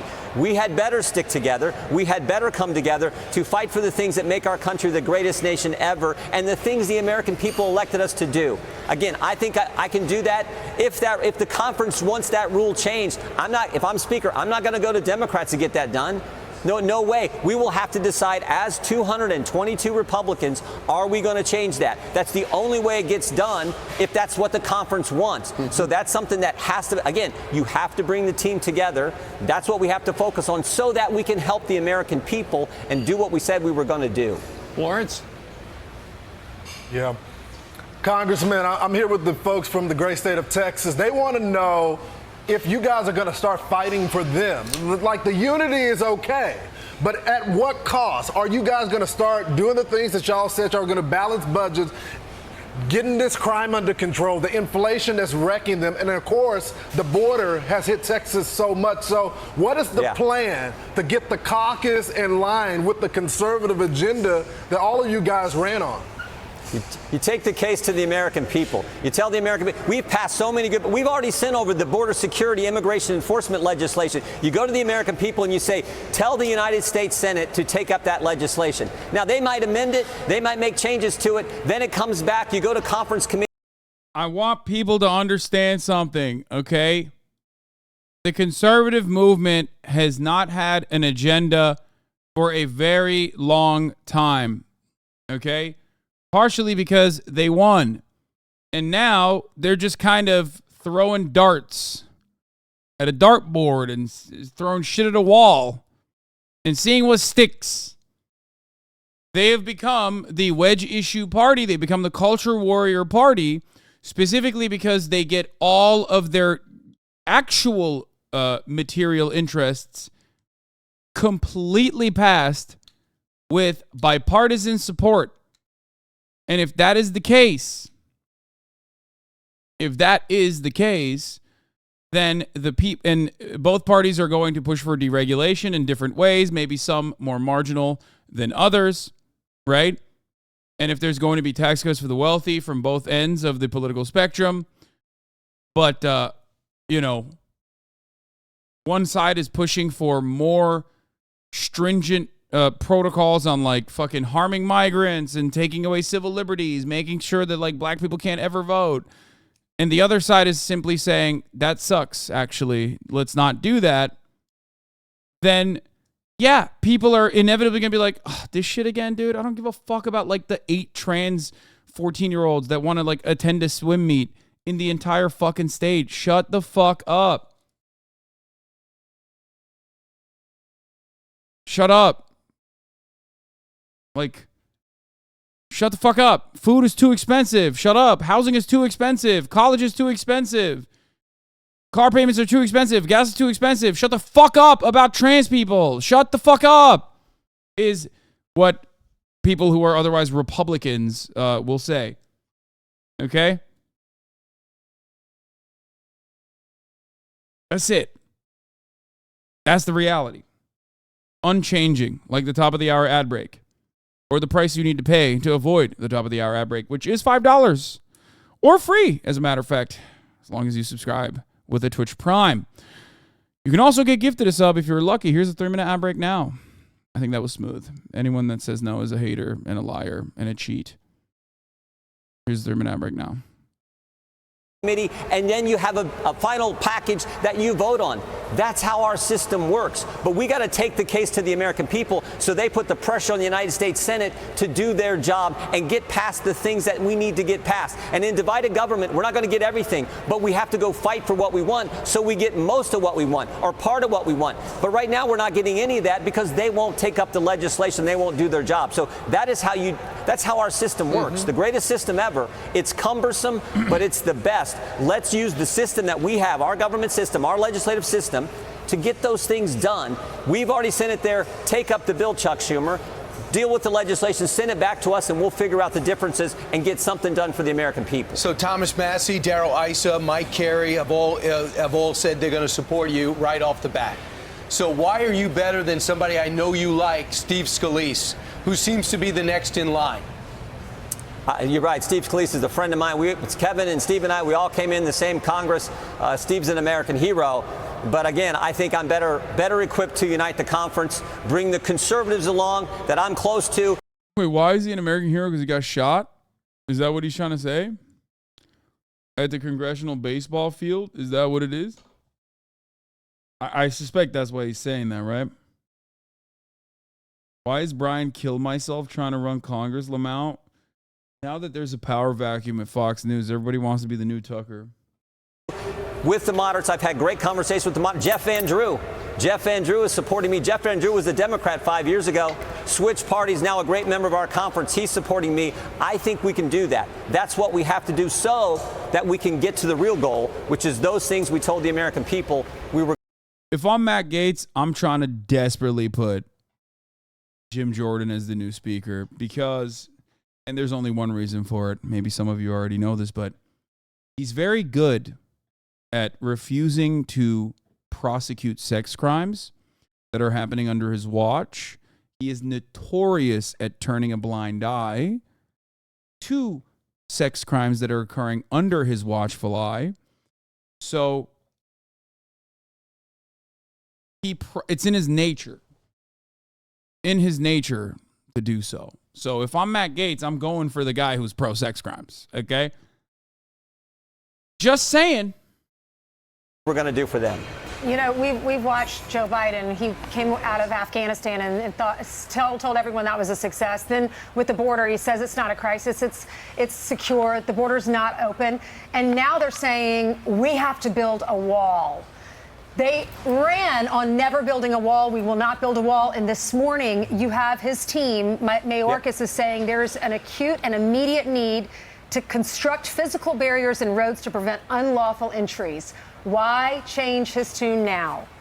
Because Democrats are telling, because the problem is so severe, the problem is so serious, they're now doing the right thing. They're now doing what President Trump said we should have been doing all along, what we were doing. So that's how bad this situation is. And again, if we can pass the legislation that I think fundamentally changes the equation, when we say you cannot use American tax dollars to allow any more migrants to come and you stop the problem, and then you deal with what's happened already, that's how you fix things. And so that's what we need to do. Well, let's talk a little bit about aid for Ukraine, because there are a number of conservatives who say in your conference that they will sink any candidate for speaker who does support aid for Ukraine. So where are you on that? I've been clear all along. Why should we be sending American tax dollars to Ukraine when we don't even know what the goal is? No one can tell me what the objective is.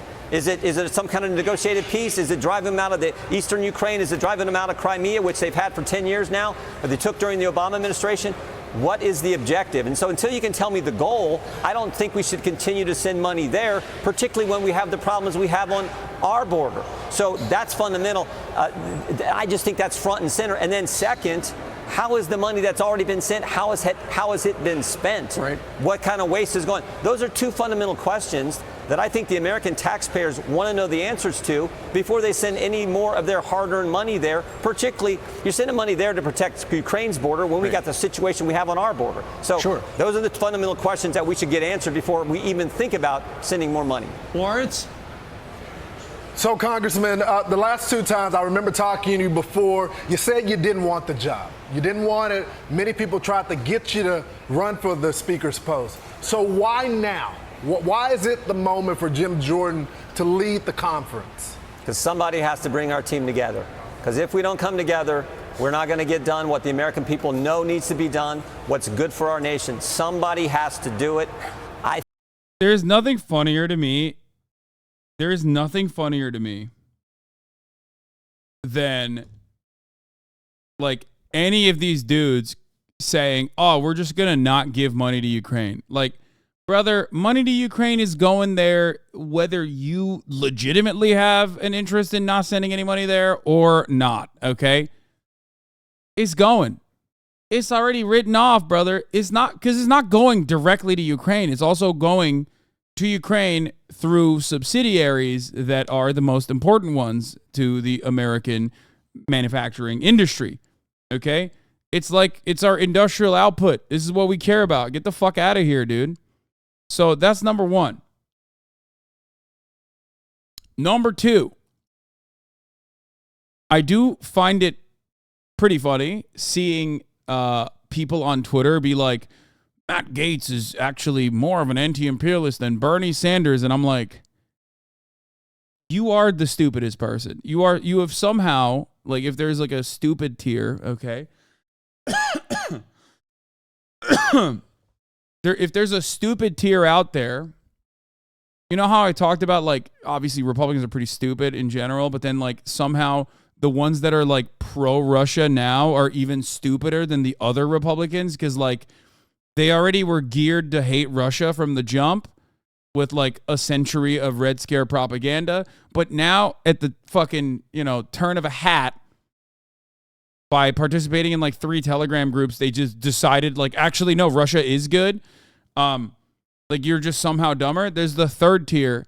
The guy who consistently looks at Republicans who say that they're war hawks. I can't even get it out of my fucking mouth. Republicans who say they are peaceful doves, okay, and believes them and takes it at face value. Okay? If you think Matt Gaetz, who has actually tweeted about bombing Sinaloa, okay? If you think that that guy is in any way, shape, or fucking form anti-war, you are a dumbass. You are literally the biggest dumbass. You are dumber than the other guys. You're dumber than the guy who says, yeah, I used to think Russia was communist, but now I believe that they actually are saving the Western world from degenerate perverts and Nazis, as a matter of fact. That's why I'm pushing Z, brother. Like, you are dumber than that guy. Okay? God damn. I think I'm equipped to do it. That's why I'm running. I think I'm equipped to go take the message to the American people about why what we're doing. It kind of seems like Russia is the good guy in the story between Ukraine and Russia. No, it doesn't. No, it doesn't. Please stop saying that, okay? Not like that is the most insane thing ever, dude. No, it's not. Russia is the America in the situation, okay? If we are analyzing the situation without America's actual active role in the conflict, Russia is the America in the situation. Now, a lot of you are geared to think that's a positive thing, right? Oh, what? Russia's the America in the situation? What the fuck do you mean? I'm like, no, I'm using that as a negative. They invaded another country, okay, for no good fucking reason. They lied and said they're doing it because they want to denazify the country. They said they were doing it to rid Ukraine of NATO influence, to rid Ukraine of being in the Western sphere of influence, which now it's made permanent. Ukraine will be in the Western sphere of influence, and NATO is more powerful than it ever was before.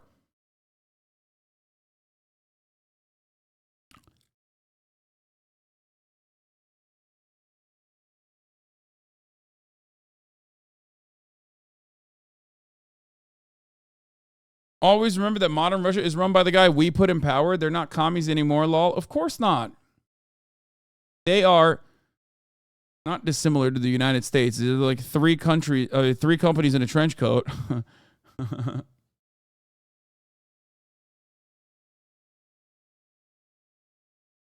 That's a stupid way of putting things. To your uncle's point, you push potential support with such rhetoric. What rhetoric? That I said that if you thought Russia was communist until last year, and then a couple Telegram groups told you that Russia is actually defending Western civilization, and you turned on a dime, you're like not very smart. That rhetoric is pushing away like your QAnon uncle that's pushing Z right now. Oh no. How will I be able to win over your QAnon uncle pushing Z? He's gone, brother. He's gone. Okay? He's for the streets. But this time, I don't mean like he's going to be sexually promiscuous. He's getting fucked by Russians anyway, okay? He's for the streets. Your uncle went from being a QAnon uncle to a Xenon uncle, dude. It's done. It's over. It's so Jover. It's never been more Jover. Okay? Like, people always say, Son, your entire political framework is America bad, America bad. It's like, no, Russia's bad too. Most states are bad. There's plenty of bad that China does too. You know?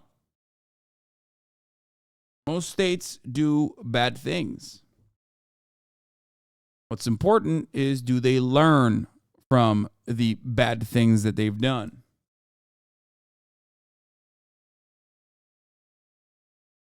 Is so darn important. It's really, those are the two fundamental questions. Who can unite the team, and who can go take our message to the people?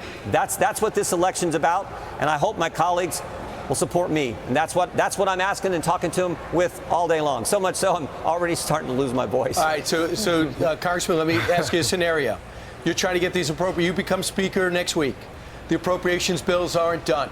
The deadline is here. Do you do a deal to keep the government open for an additional CR?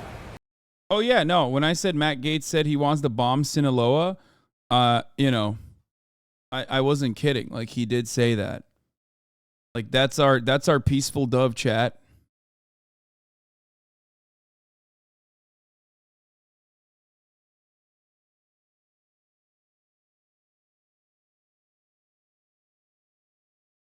If it were up to me, I would take every Ukrainian person living in eastern territories that are currently being shelled into fucking oblivion and immediately ship them to the United States of America, offer them shelter, offer them a warm meal, offer them a home, offer them a paying job, and then take every fucking Redditor that fantasizes about continuing the war and ship their ass to some fucking town that they cannot pronounce to defend Ukrainian territory on their behalf.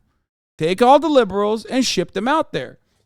You think waging war is cool and fun and great? You're dismantling the Russian military with only 5% of our military budget without a single American service member dying? How about you go there? Go. Do a swap. I'm going to arm you with Javelin missiles, and I'm going to send Elizabeth Warren, Lindsey Graham, and every fucking Redditor out there to defend Ukrainian borders instead. Okay? I'm going to take all the Ukrainians out of Ukraine and give them a job, shelter, a home, whatever the fuck they need, a means of survival, a life of dignity and respect. 90-day Ukrainian fiance, baby. Not a Reddit account, though. No, just swap them. I think they're much, they will serve this population much better. They will be wonderful allies. I'm happy with that. Let's do that instead. I have no issue with that.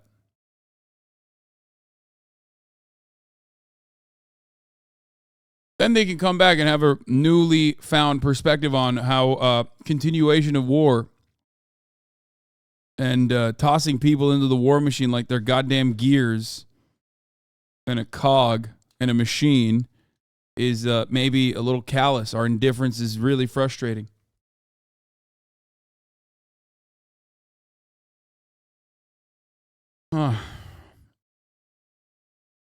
If we send all the Redditors there, then Ukraine is definitely going to lose. I thought that as well at first, but then I realized they're so fucking annoying that, like, I think the Russian conscripts would be, like, probably at first killing themselves and then, like, turning on their presiding officers, eventually pushing back into Moscow like Wagner style. You know what I mean? Like, think about it. They will annoy them so much. They will debate them to death that, like, they'll literally be like, no, there's no reason. We can't do this anymore. We're done.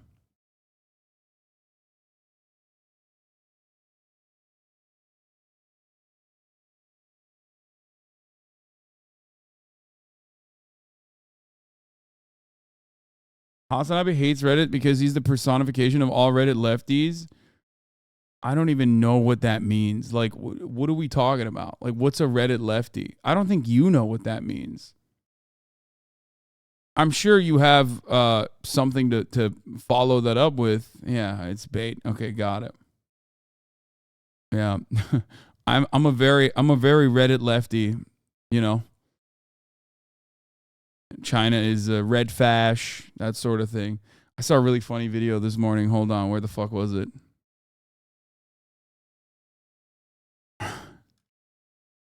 God damn it, where? Hold on, I gotta sift through my likes here. I think I liked it. Oh, here. I'm sad.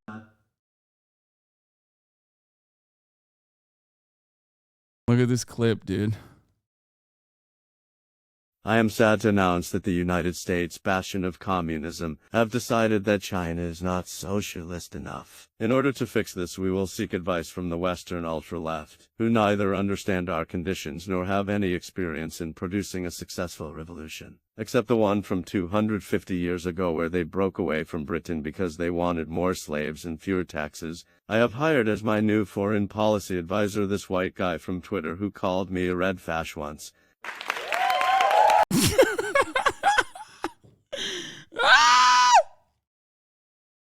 Oh, I love this. This is perfect. It's like, no, this is great. Yeah.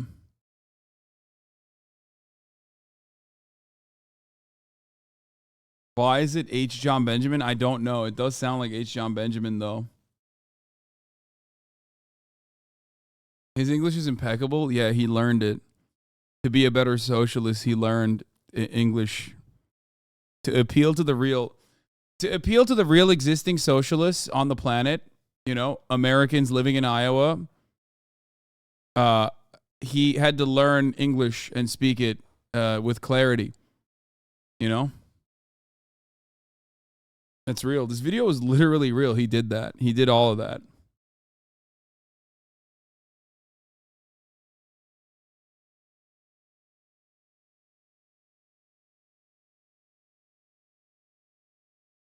You learn English by watching American TV. Bob's Burgers, just like you. Yeah.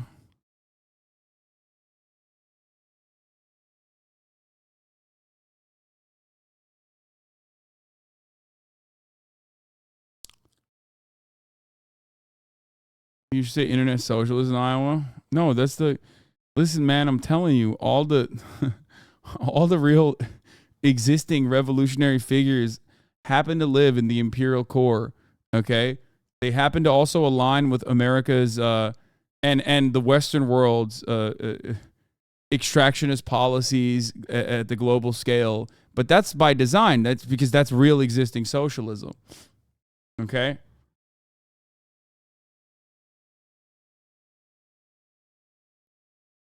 That's how that works.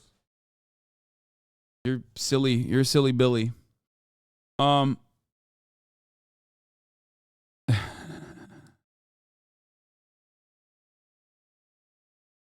Xi Jinping, Iowa memoir. Oh my God. Oh my God. Old friends, the Xi Jinping, Iowa story. In 1985, 5 young Chinese traveled to Iowa as an agricultural delegation. This trip forged bonds of friendship that brought one of them back to Iowa in 2012. That visitor was then the Vice President of the People's Republic of China, Xi Jinping. For 27 years, Xi Jinping held fond memories. Wait, isn't this what Biden talks about too? This is like the famous Biden story, right? Chat, is this the famous Biden story where he says like, or no, was that in China? Fuck, I think that might have been in China where he talks about like how him and Xi were hanging out on trains and stuff. No, that was I think that was Biden in China, yeah. Old friends, the Xi Jinping Iowa story illustrates the personal journeys of Iowans and the Chinese. Iowans and Chinese? As they first traveled to each other's countries from 1979 through 2015. Sarah Land has been a catalyst in building people-to-people relations between these two countries. Because of her involvement in both visits, she was asked by the 1985 visitors to tell this story. This is the greatest thing I've ever heard in my entire... Oh my God. Bro, this is so fired. That's crazy.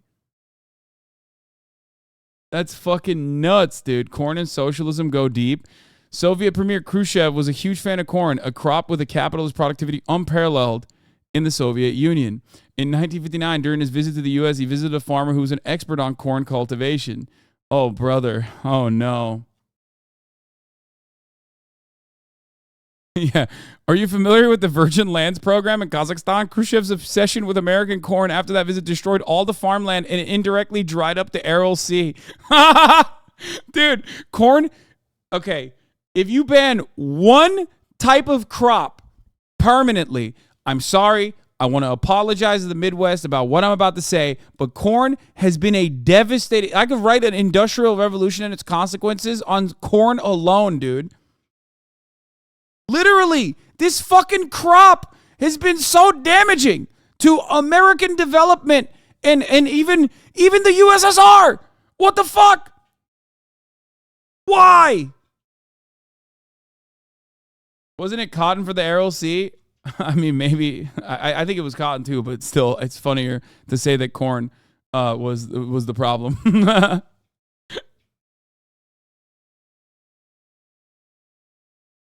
Corn has been a massive player always, and I don't know why.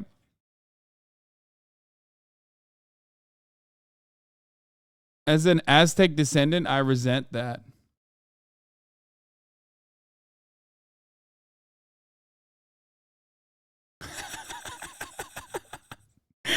Why China's president loves Iowa. Bro, this is so good.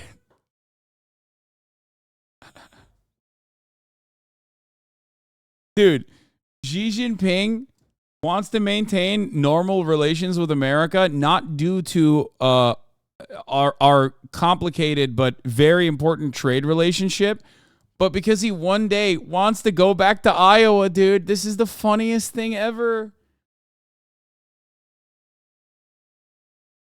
True Maoist peasant uprising will start in Iowa. Oh, that's so good. The revolutionary spirit lives on in Iowa, brother. I'm telling you.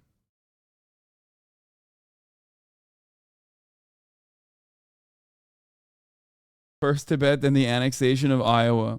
Yeah, the Iowa Maoists, the Iowan peasants are going to do a Maoist rebellion and get direct support from the newly formed People's Liberation Army in the United States of America, because America, specifically Iowa, okay, has a long and complicated history with China.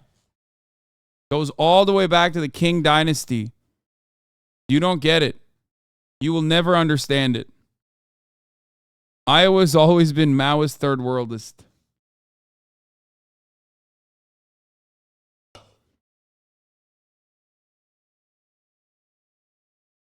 We have a CCP-run museum in one of our tiny towns in Australia. Yeah, that makes infinite more sense for Australia, whose economy basically relies on China, even more than America's economy. So that makes a lot more sense. There's also like proximity there as well.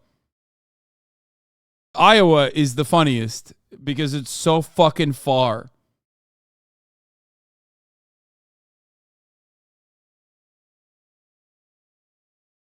Now you show some fucking respect. My opinion on Iowa went up by a lot. Now that I know, dear leader Xi, he loves Iowa. I love Iowa too in my heart.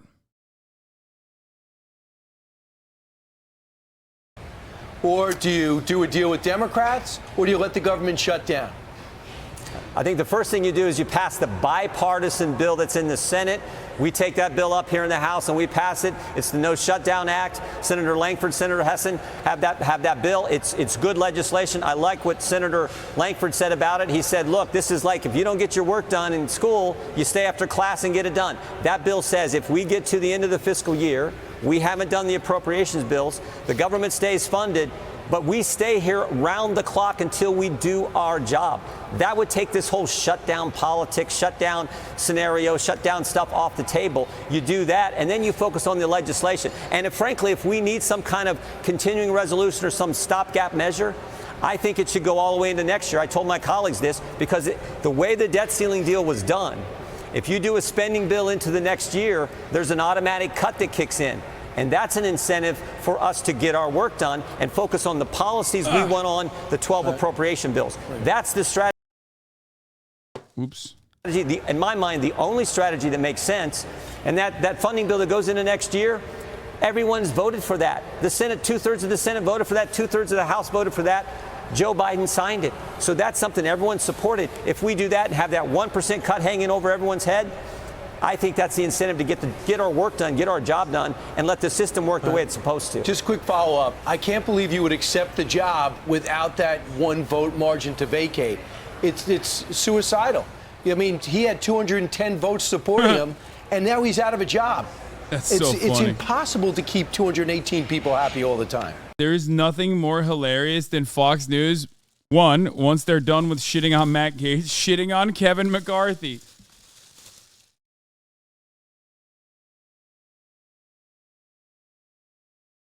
Man, it's been such a good week, dude. Such a bad week for the Republicans. And such a good week for me. What's for grub today? One of my classics, half rotisserie chicken. I always eat it.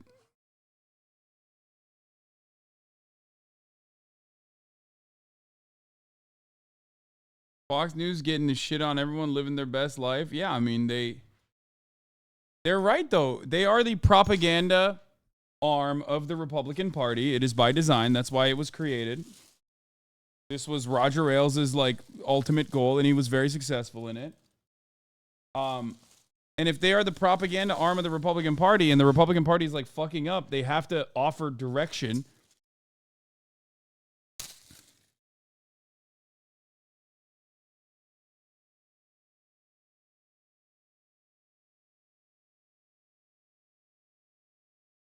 Anyway. It is what it is, but I think, again, we have to, as a conference, as Republicans, figure that out. If I'm Speaker, I'm not going to go to the Democrats and make the change because they're going to want some kind of other agreement on some other things. Right. I think you have to work that out with your party. As I've said a couple times, I think I can make that happen if that's where our conference wants to go. You have some people like Congressman Jimenez who's saying unless there is some sort of a reform or motion to vacate, he's not supporting anyone. But I did want to ask you about President Trump because he did say he's open to being speaker. He technically could be speaker, I guess. I mean, you were reading this morning an article that says... Yeah, you guys have a rule that if somebody's facing felony indictments where... What a hilarious thing to have to openly state. Oh, I'm nutting. That's American politics, baby.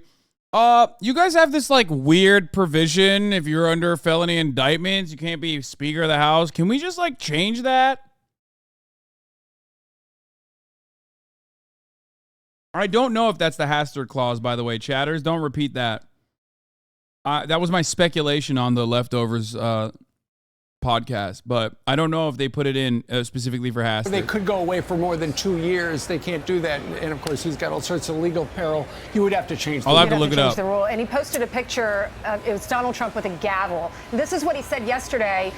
Brian was watching it. He said it was funny because the reporters were asking him questions about what's happening in the courtroom. And then as he's walking away, someone asks him a question about, would you want to be Speaker? And he turns around and he answers the question. I think we have the soundbite. A lot of people have been calling me about Speaker. All I can say is we'll do whatever's best for the country and for the Republican Party. Would you take the job? A lot of people have asked me about it. I'm focused. You know, we're leading. I don't know you. I'm sure you don't read too much in the papers, but we're leading by like 50 points for president. You know, my focus is totally on that. If I can help them during the process, I would do it. My focus is on being president, but if they need help with this process, I would do it. And then we'll show you the picture that he posted with the gavel. What's your reaction? I think President Trump wants to be president of the United States. That's what I want. I think he's the best president we've had, certainly in my lifetime. Did more what he said he would do than any president I can remember. I want him to be president of the United States. I think that's what he wants to do. And I think that's what's... Yeah, he's like, don't come for my job, you fucking asshole. The only other person that like is being propped up and has like a legitimate chance of being Speaker of the House has literally just like straight up super cancer. Going to happen because the country is so fed up with the policies of Joe Biden. I think President Trump is going to be our nominee. He's winning by, I don't know, 40, 50 points. And I think he's going to be our next president. He's beaten Joe Biden, and I think even an ABC poll like a week ago by 10, 11 points. So the country knows his policies worked. I think he wants to be president. I want him to be president. You also know that the White House and the DNC tweeting out all sorts of stuff about the chaos on the Republican side.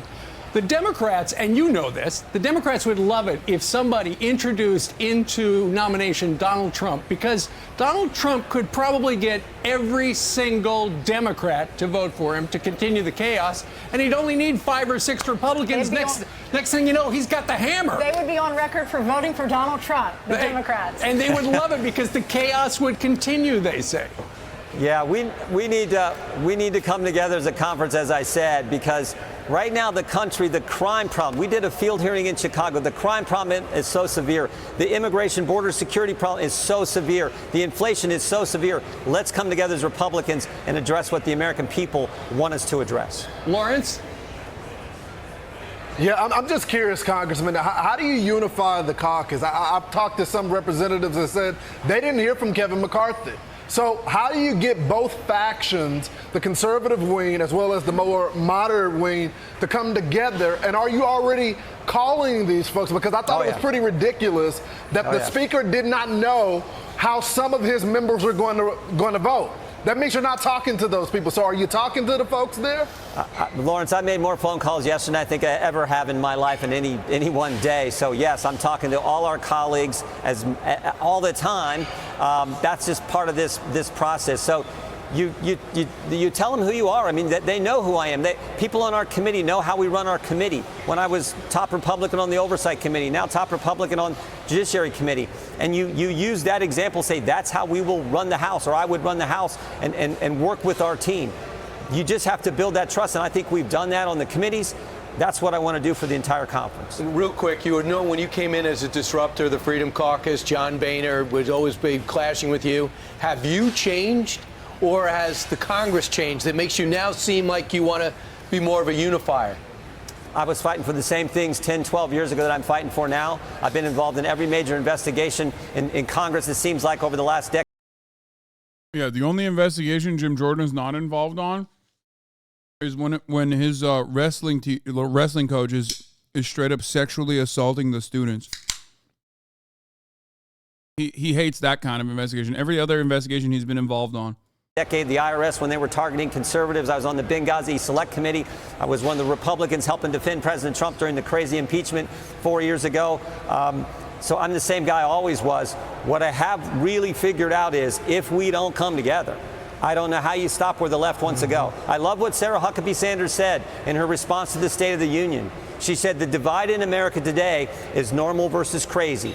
And I think she was so right. Where the left wants to take the country is crazy. They want to. Yeah, totally. Yeah. So crazy. You know, more labor laws, more unions.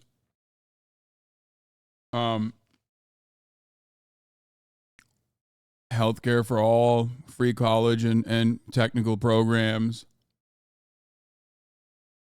more manufacturing, a just and equitable transition to renewable energy, public transit, you know, the crazy stuff, all the crazy stuff that I believe in, focusing on rehabilitation instead of incarceration, which has been a demonstrable failure. Yeah. Trying to create a process where people can retire with dignity, fixing the fucking housing crisis, offering socialized housing. Yeah. Forcing the police to do their fucking jobs.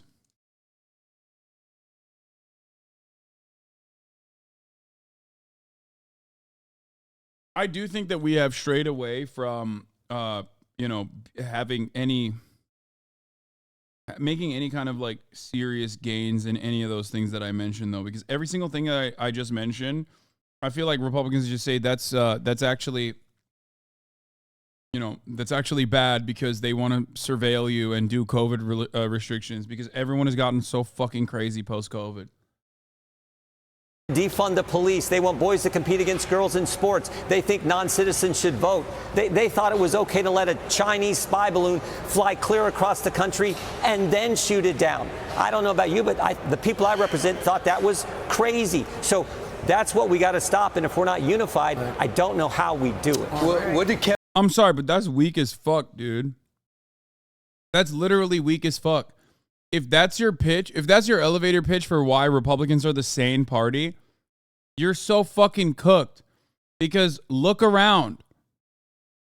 Everyone else is going nutty buddy mode, okay? They are going crazy. They're going bananas mode. They've dialed it up to like 1,000.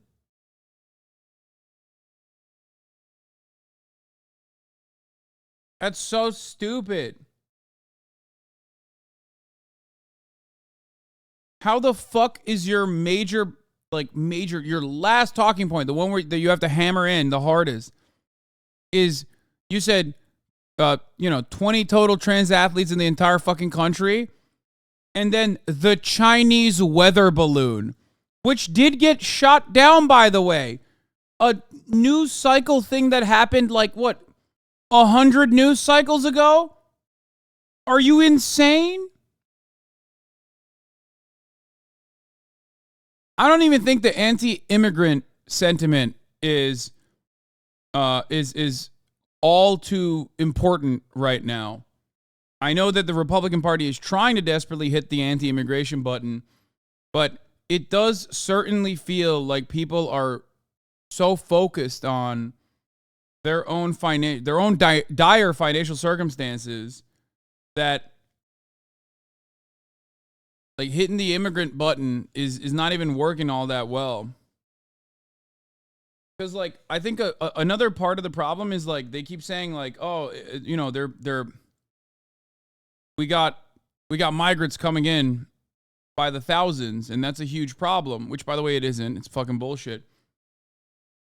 But in a weird way, I feel like Texas and Florida took ownership of that and literally became the face of shipping migrants unjustifiably to other states, away from their court proceedings, away from where they have started the process of legally migrating into Canada, legally migrating to America.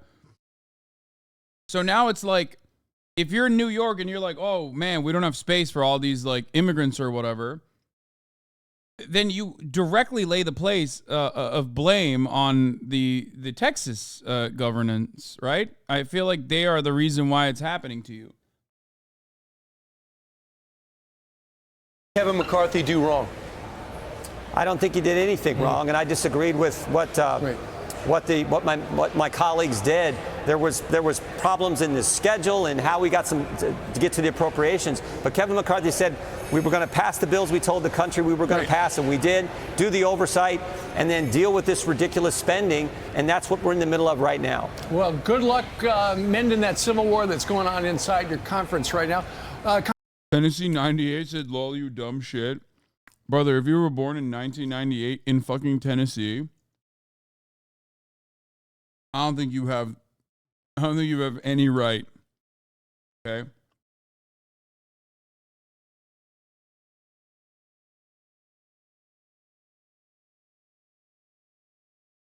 Congressman, thank you very much for joining us live. Good luck. Thank you. Thanks, Congressman. Thank you. I'm Steve Ducey. I'm Brian Kilmeade. And I'm Ainsley Earhart. And click here to subscribe to the Fox News YouTube page to catch our hottest interviews and most compelling analysis.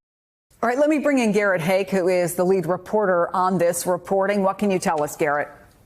Well, Chris, this appears to be a classic Donald Trump float, where in conversations with his allies, with lawmakers here on Capitol Hill, he's gauging interest in what he could do if he showed up, whether it would be helpful, whether it would be in his best interest, and what the reception would be if he chose to do so. He, in conversation with some of his allies, had discussed the idea of trying to unify the party, but I think, as you guys were just discussing, that probably runs counter to the actual reality of an appearance here, which would be the first time he'd been back on the Capitol since January 6th, and would come at a time where how to handle him, endorsements of him, how to handle the path forward for the party is very much an open question. So having a non-member present for what is going to be at least 2 days and possibly longer of closed door, member-only, intra-party discussions, I don't know would achieve any specific objective other than get Donald Trump involved in the big Republican political story of the week next week,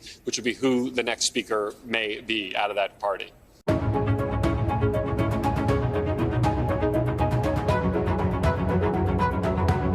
Let's get straight to the source tonight with one of the Republicans who voted to remove Kevin McCarthy from the speaker's role. Congresswoman Nancy Mace of South Carolina joins me now. Congresswoman, first, I want to give you the opportunity tonight to respond directly to McCarthy's criticism of you during this Vice President exhaustive press conference that he had Mace. last night after you voted to oust him. Nancy Mace is a whole nother story. It's kind of crazy that Nancy Mace is literally like a bisexual, on the record, bisexual swinger.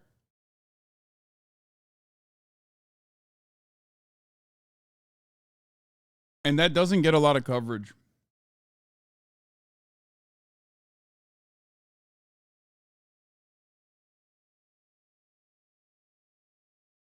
At least like bi-curious swinger, let's say. Being serious? Man, Google Nancy Mace.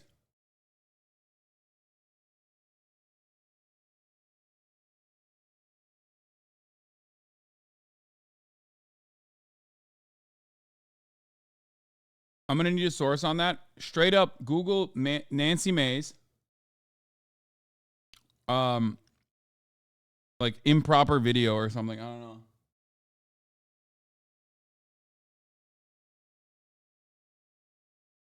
Problem with Nancy Mace is that you're going to watch the video and you're going to say, oh, this doesn't make any sense. That's not Nancy Mace, because she has that Seinfeld syndrome, the woman with two faces, where she literally looks so different in different lighting. So when you see her in the video, swapping spit and tequila shots from the mouth of a very butch lesbian and then trading it off with someone else, you're going to be like, oh, there's no way that's Nancy Mace. It literally is. She has spoken about it, but it doesn't really matter because like it doesn't look like her because she looks so different in different photos, in different lighting. Okay. Let's just be honest here. I called Nancy Mace's chief of staff yesterday. And because I called the chief of staff. Well, she was on The View saying I didn't keep my word. So I called her chief of staff because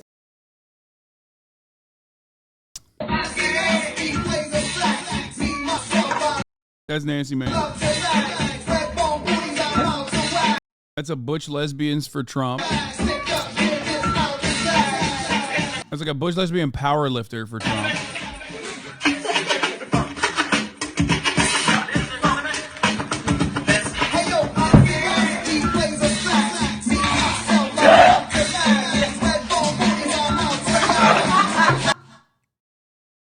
Y'all wanted it, motherfucker. What you thought in the real world swingers look like what you jerk off to on Pornhub? Is that what you thought? This is what swingers look like in the real world, chat. Fuck you mean? People literally think like, oh, polyamorous polycules are supposed to look like everyone's like a model. No, they all polycules, if you're in a blue area, look the same. They all wear gauges. They're all fucking vegan and possibly furry. There has to be a furry in every fucking polycule. Many of them are anarchists. And in red areas, this is what polyamory looks like.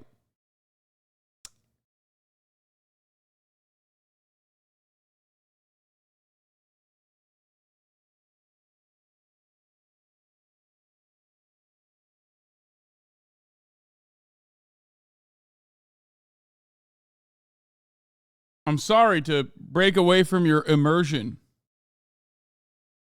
Anyway, get back to Nancy, who looks very different here, as you noticed. I don't know, maybe I don't connect her with something else, but I just said to him, I said, can you please tell me, I don't understand, where have I not kept my word? You know what our chief of staff said? You have kept your word, 100%. But if you have a problem with the bill, I want to help you.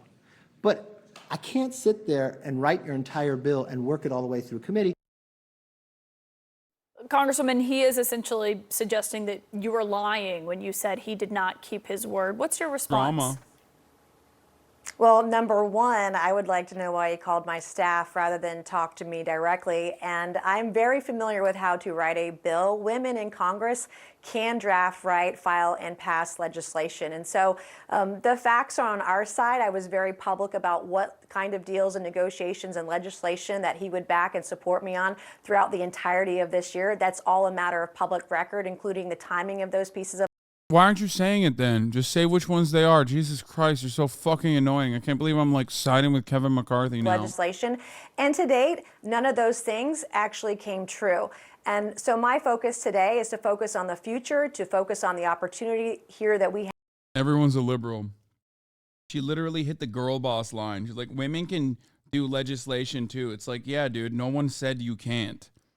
Well, the people that say you can't are, on your party. have as a party, as a country, to come together and find a speaker who will tell the truth, find a speaker who will be honest and keep their word, because you can't tell conservatives one thing, tell moderates another, tell Democrats something else.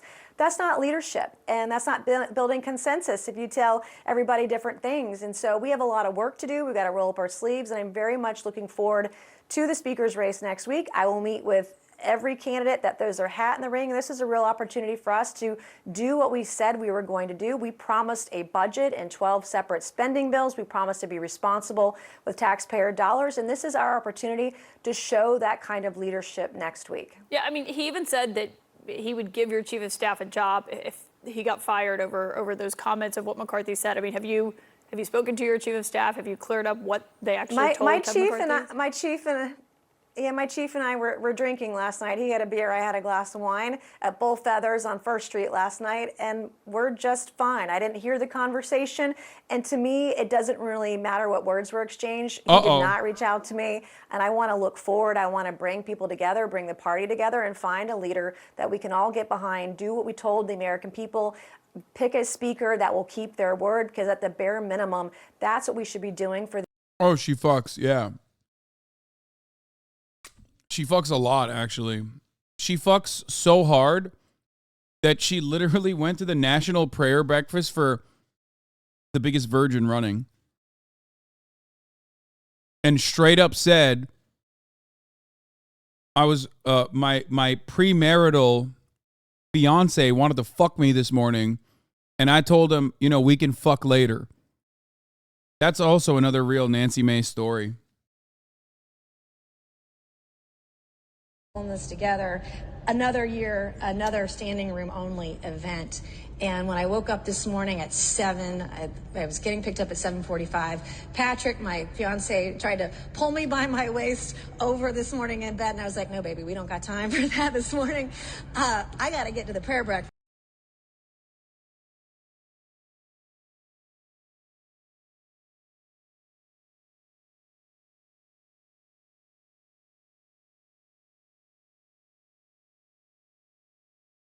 She's so wild for that. Like, it's funny because, like, if she's not doing this at the national prayer breakfast, and if she's not a fucking psychotic Republican, that's cool as fuck that she's just, like, openly talking about her sex life like this. It's, like, very positive. You know what I mean? But when you realize that she's doing this at the fucking prayer breakfast for Timothy motherfucking Scott, who is famously a virgin. And I got to be on time, and a little TMI, but he can wait. I'll see him later tonight. But I was here early. After this disturbance, She said he can wait. I'll fuck and suck you later tonight. Understand something here. They're not married, chap.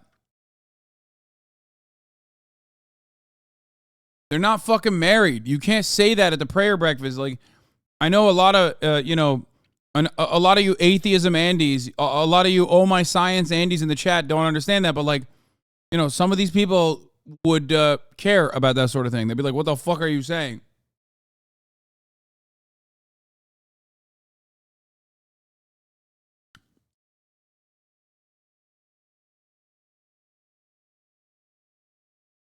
It's crazy that she said it's a little TMI, yeah, and then followed up with, but I'm going to fuck him later. For the American people. Well, your bill on the backlash.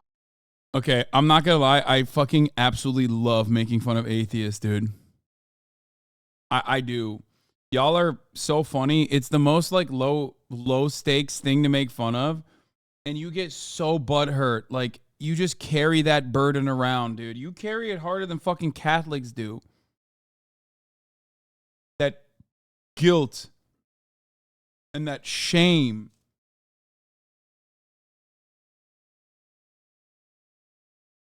Oh my God.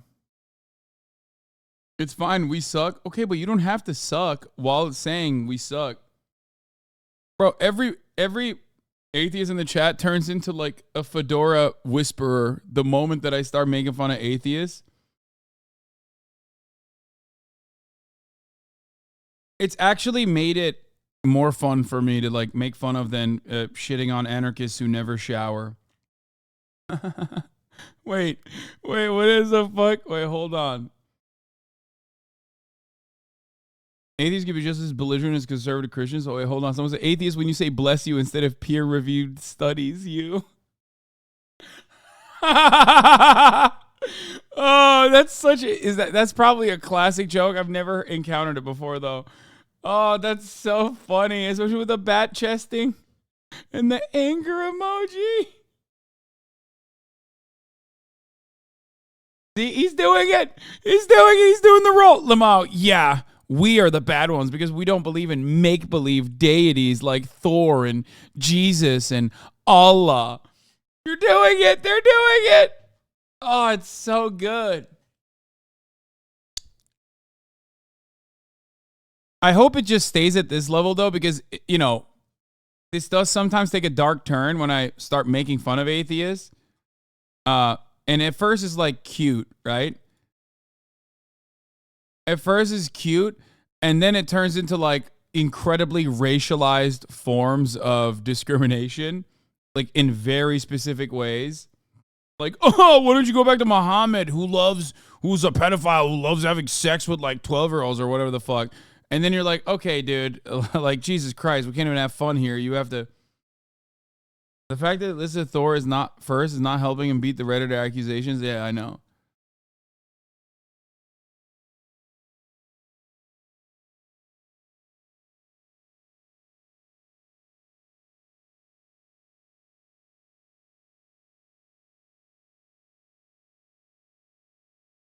This is careening towards atheists are just as oppressed as, yeah, well, that's why it's funny.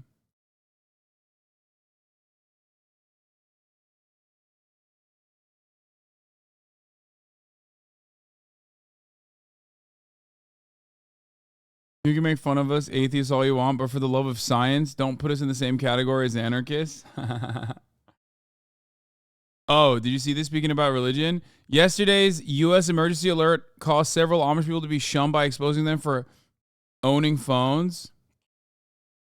An ex-Amish man on TikTok has shared that a few current members of the Amish were shunned after the U.S. emergency alert went off on phones they had smuggled into the community.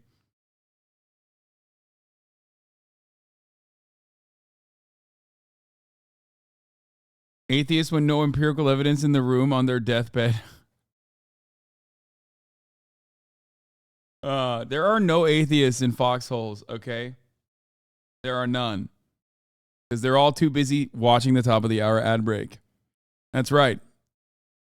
Praying to God is not going to save you from the top of the hour ad break, but what will save you is subscribing for $5 or for free.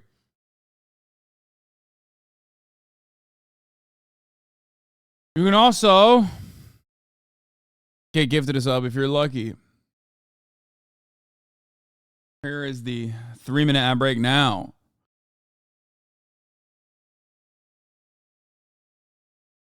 Science, save me from this ad break. Yeah. Oh, my science. All right, let's get back to Nancy Mace. Of rape kits in the U.S. It has gotten out of committee. It has not gotten a full floor House vote. I mean, the question, though, is do you think that whoever is the next speaker, be it Jim Jordan, Steve Scalise, anyone else who can actually get to 218, will be more moderate than McCarthy? I think that the most important thing is that we get someone who's going to be honest, who will keep their word. And if we say we're going to follow the law, there's a law from 1974, the Budget Impact and Control Act, that says we're supposed to have a budget. We're supposed to have 12 separate up or down spending bills. That's good for the country. It's also good for both sides of the aisle because leadership will often, as you know, Caitlin, they skirt the law. They do these CRs and the omnibuses. They don't want to give the power back to the people. A select few, the most powerful, have all the say. say, and they take that power away from the people when they avoid the law, when they avoid doing those spending bills. When we do those bills, they're vetted through committee, they're vetted with amendments. Both sides get to have a say in the amendment process before they're voted on. You have time to read them, and it's a full House process. That is how the Constitution works, and it's good for everybody, and that's not an unreasonable sort of ask. And I'm, of course, advocating for women's issues. I'm advocating for responsible governance and oversight, things that make a lot of sense to everybody on both sides of the aisle. Yeah, because of your vote, are you concerned that you'll be expelled from the Republican conference or kicked off your committees?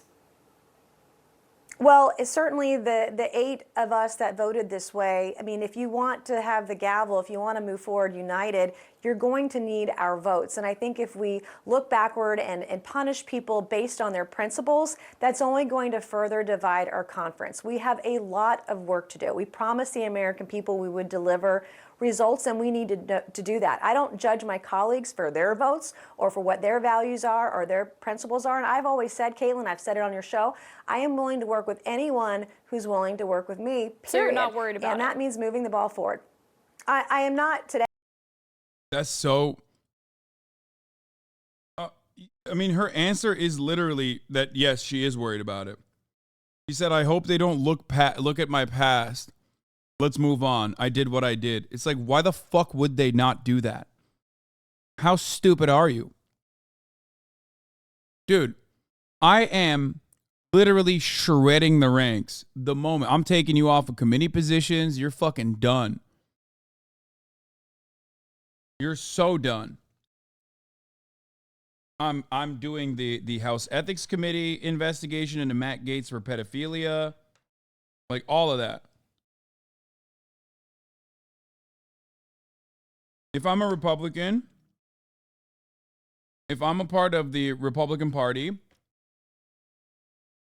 I'm subtly pushing first the National Review and those other like institutional Republican Party outlets to reconsider whether Nancy Mace is too promiscuous. Okay? I'm throwing feelers out there.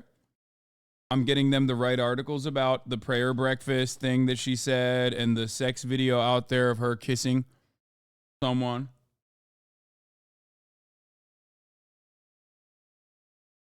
Then I'm starting a rumor with like a Breitbart style outlet that has even less journalistic standards that she's fucking her chief of staff. Okay? I'm relying heavily on misogynistic tendencies that my voters have and the readers have. And I'm punishing her. And then I'm launching a primary opponent in her district next time she's up for election.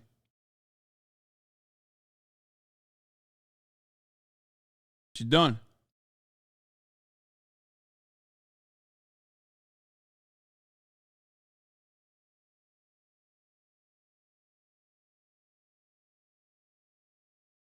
It's over.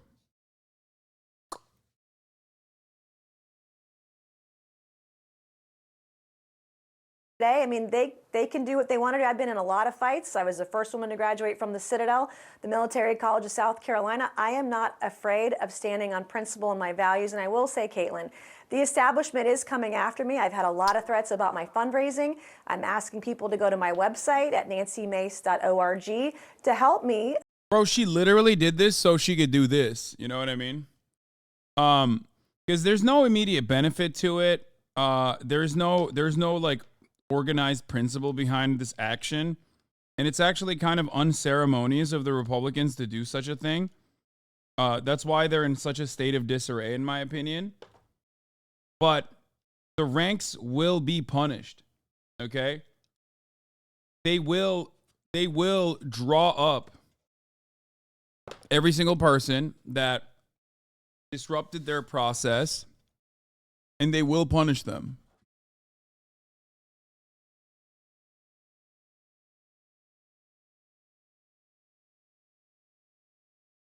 On CNN, liberals would donate to her. I think she's just trying to get anyone and everyone to donate to her.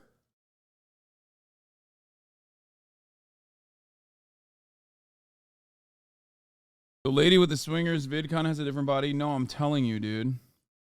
She was also married, I think. I remember looking into her background. I think she was like, was she married to a gay husband?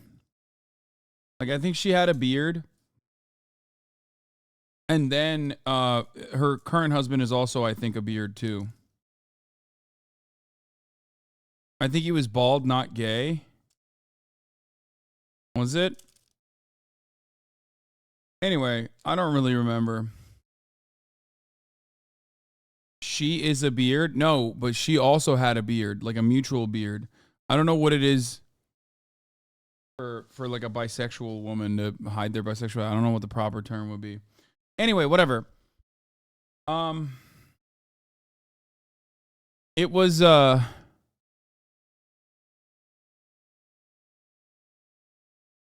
what else? What else would I do? I would just say that she's promiscuous. You know what I mean? To show their support, because there are folks that are coming after me tonight. I'm glad you brought that up, because back in January, when there were the marathon votes for Kevin McCarthy to get this job, he was fighting to take the gavel. This is something that you said. That Gaetz is a fraud. Every time he voted against Kevin McCarthy last week, he sent out a fundraising email. What you saw last week was a constitutional process diminished by those kinds of political actions. Of course, now here we are in October. You and Congressman Gaetz are in agreement on at least ousting McCarthy. You were on a podcast together today. You yourself have been fundraising off that vote. How do you explain that to now? Yeah. I mean, it's Jover. She's like a Steve Bannon cutout. Well, I have not been fundraising off of this every step of the way. I made my decision last night. I made the decision to fundraise over the last 24 hours because of the threats that I have received over fundraising and money drying up, which is why I need help. The establishment is coming after me. I've gotten a lot of threats from different groups and different members that they will withhold fundraising no matter what. And I do need help from the people. And that was a decision that I made late last night because of everything that was going on. And it is a genuine ask. And if people want to support the effort, they can go to nancymace.org. Well, that podcast was one that... She's like the hypnotist from the other night chat.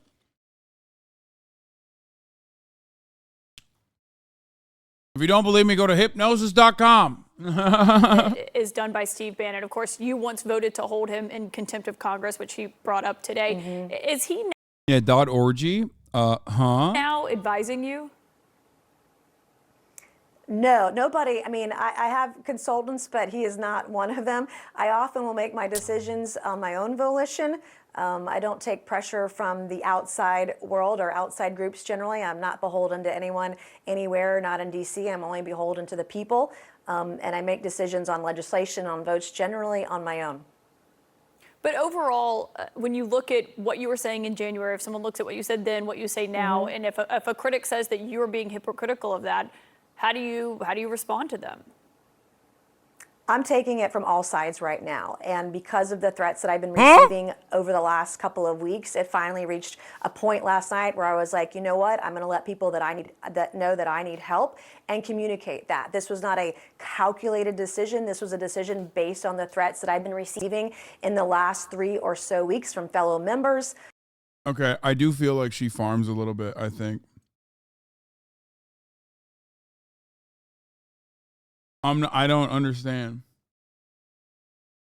Don't you just love, I'm not beholden to anyone, but also they're threatening to take my funding. And also, no, I'm not trying to fundraise off of this, but go to my campaign site, .org. She hasn't said a single fucking thing that makes, like, there's no clarity or coherence here. There's no consistency here. Also, she's fucking farming CNN watchers and this goddamn community. You motherfuckers are already maxing out to her after her talking about how she's taking it from all ends. Stop.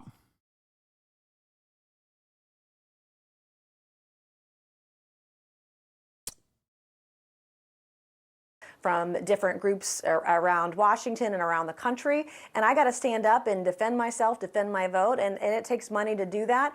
And People can help me if they go to nancymace.org. So you don't think it's hypocritical that you criticized someone like the congressman for fundraising off of his fight against McCarthy back in January, but you're fundraising off of after casting your vote last night to boot McCarthy from his job?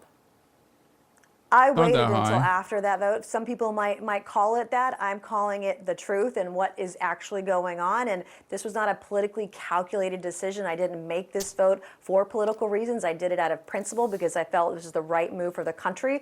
I want us to follow the law. I want us to be responsible. Wait, is that when I talked about her porn thing? No, right? October 5th at 3:43.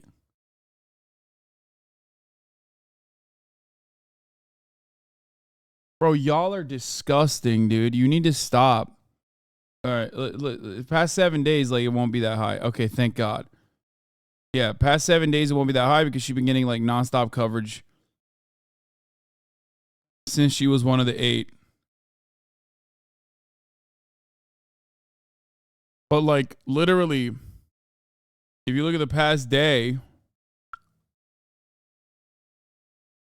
Okay, good. This is not that bad. The Coomers in here are not that bad. It's nowhere near as bad as like this blip normally under different circumstances. If we had worse gooners, this would be peaking the moment that I brought it up. With spending, but that has come, I have learned in a very raw way over the last 24 hours that comes.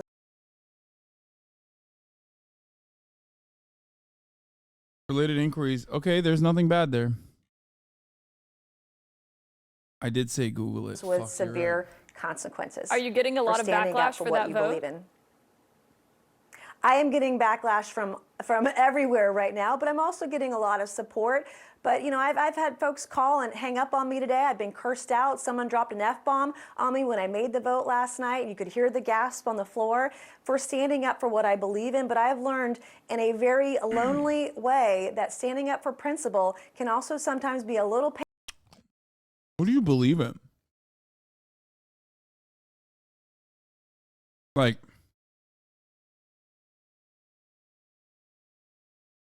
what do you believe in? I don't understand. That's the funniest part about this entire process is that there's no real reason as to why Republicans did this. Like the Gang of 8 did that. Painful and quite lonely. I've learned that very quickly in the last 24 hours. When it comes to who is going to be the next speaker, one thing that we've heard from some members, Republicans, is that they want to reform this whole motion to vacate, that it can be one vote, as we saw, to move to oust the speaker. Do you think that should stay a House rule? It should stay as a House rule. I mean, this has been a House rule. This has been precedent for over 100 years until Nancy Pelosi changed the House rules when she was in charge. But by and large, this has been around for over 100 Yeah, she went boss mode with it. 100 years, rarely used, and there is precedent in the House for having it as a rule. And again, this was a commitment that was made earlier this year. And from my perspective, I care about women's issues, I care about balancing the budget, and I care about following the law and following our rules. And it's been around for a very long time, and we should keep it. Do you think it's ridiculous when some of your colleagues are floating the idea of Trump being House Speaker when he can't be the House Speaker? Well, I don't understand that, why we would push a candidate that cannot be speaker right now. But, you know, that's their fight. It's not mine. But I'm focused on who can be our speaker next week. That is a valuable endeavor over the next couple of days. I'm going to meet with every candidate that throws their hat in the ring. And I want to make sure that we get united next week. We do it quickly. And we have a lot of work to do. Certainly that is true. Of course, it is paralyzed right now. Congresswoman Nancy Mace is going to be a busy. Well, here in New York, I don't care about the Attorney General. Fire back at Trump. The Joe Dispute over the worth of Trump's Mar-a-Lago. Joe Rogan is back. Rogan experience. all they have to do is have a good headline. The inside of it can be nonsense, and they can even show you right in front of your face why what they're saying is incorrect. and it doesn't matter. And then they all bitch and whine, and then they go, why is no one watching our content? Well, here's the wildest one that's going on right now. You know the Mar-a-Lago controversy of the pricing or the inflated value of the house. value of Yeah, the Mar-a-Lago. Yeah. I can't stand these motherfuckers, bro. I'm not watching that. I really don't like YouTube commentators and like podcast guys who like take themselves super seriously. I know a lot of people like it's literally the anti-Joe Rogan, right? Like Joe Rogan has those guys on a lot, and I think the more he has those guys on a lot and not like crazy kooky conspiracy guys, the show's gotten worse. That's literally you though. Yeah, dude, that's so totally me. That's why there's like a ton of fucking videos of me talking about how I would eat out Trump's pussy, you know. Yeah, that is so me. That's why I spent the last hour talking about gooners. Like, it's so weird, this fantasy that you have created of me in your mind. Yeah, do I come across as like sometimes condescending when I talk about certain issues? Absolutely. It's wild to say that, like, I take myself super seriously, though. I do not.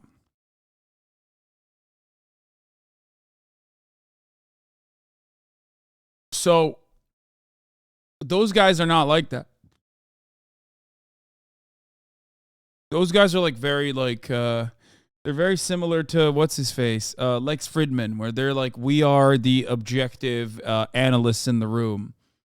And then, like, half the time, the person that they're interviewing is pearly things. You know what I mean? It's like, what are you doing, dog? You're fucking interviewing pearly things about her being a Nazi. I don't understand why you're taking yourself so entirely seriously. You keep mentioning you were dumb as fuck. These guys think of themselves as philosophers. Yes, exactly. Dramatic reversal in the battle over the southern border. The Biden administration is pushing through a plan to add to a border wall in southern Texas due to a surge in illegal crossings. The White House is waiving more than 24 federal laws to do so. NBC News White House correspondent Ali Rafa joins us now from Washington, D.C. with the latest. So, Ali, good to see you. This is a big reversal from the White House's past statements and stance. What do we know about this wall right now?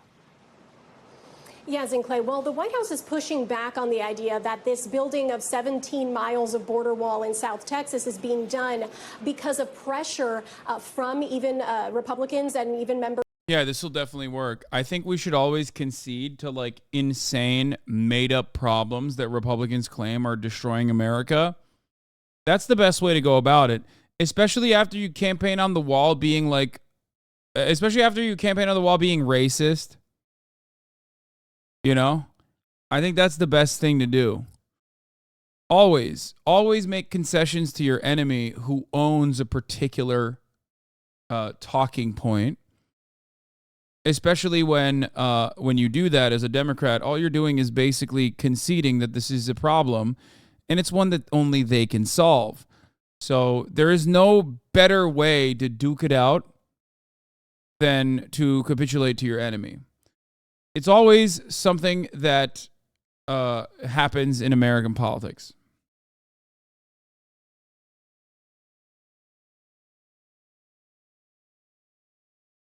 It's weak. It's shitty. You're basically conceding that there is a major problem when there isn't one. And when you do that, one side is the masters at solving that problem. You yourself are always going to be seen as someone who doesn't really have it in their heart to fix it. One of the greatest examples of this exact story is when the majority of Democrats got together and voted without anyone asking on a messaging bill that said, fuck socialism, including Ro Khanna. Why would you do that? Are you that stupid? To the Republican, to the average Republican, they see you voting on that and think, wow, classic how dumb these socialists are that they are voting against socialism. It must be because they're stupid. that they voted on socialism bad.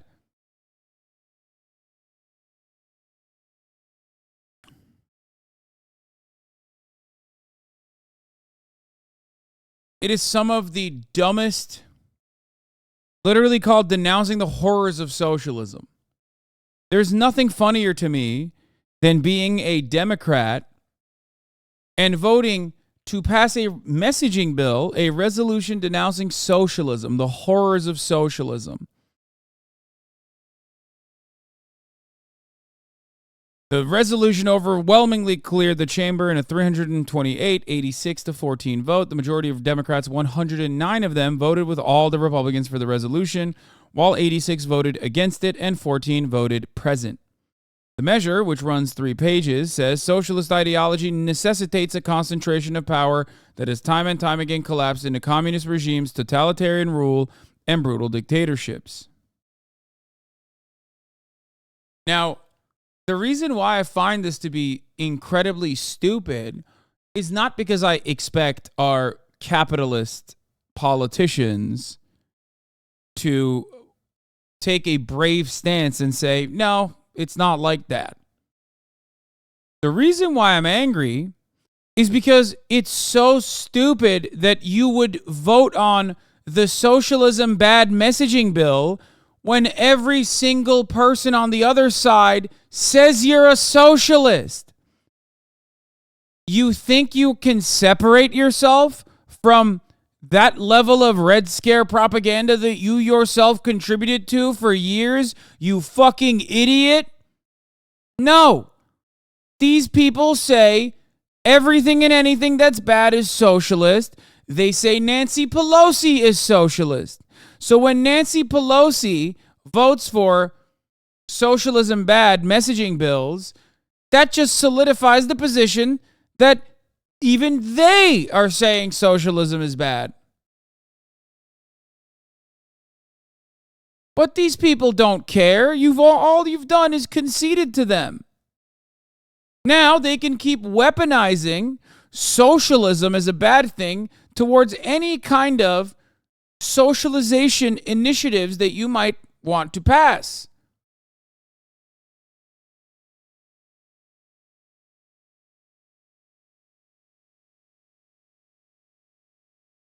It's so stupid.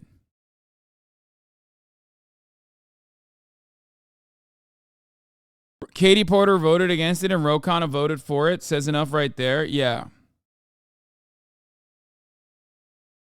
Incredibly stupid. It argues that many of the greatest crimes in history were committed by socialist ideologues, mentioning Vladimir Lenin, Joseph Stalin, Mao Zedong, Fidel Castro, Pol Pot, Kim Jong-il, Kim Jong-un, Daniel Ortega, Hugo Chavez, and Nicolas Maduro.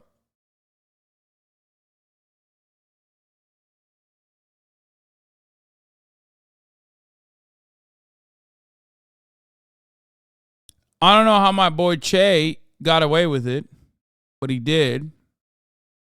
He ain't on that list.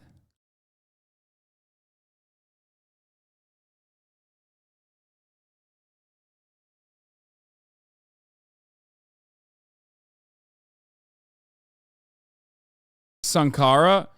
Yeah, because Thomas Sankara is not even a known entity in the American consciousness. Like, what do you mean? Yeah, Fred Hampton's not on the list either because they're black. I'm more shocked that Uncle Ho is not on the list because he directly fought and defeated the American imperialist pig dogs. So that was kind of cool. Yeah. Oh my God, I want to play that song. Hold on. The Ballad of Ho Chi Minh.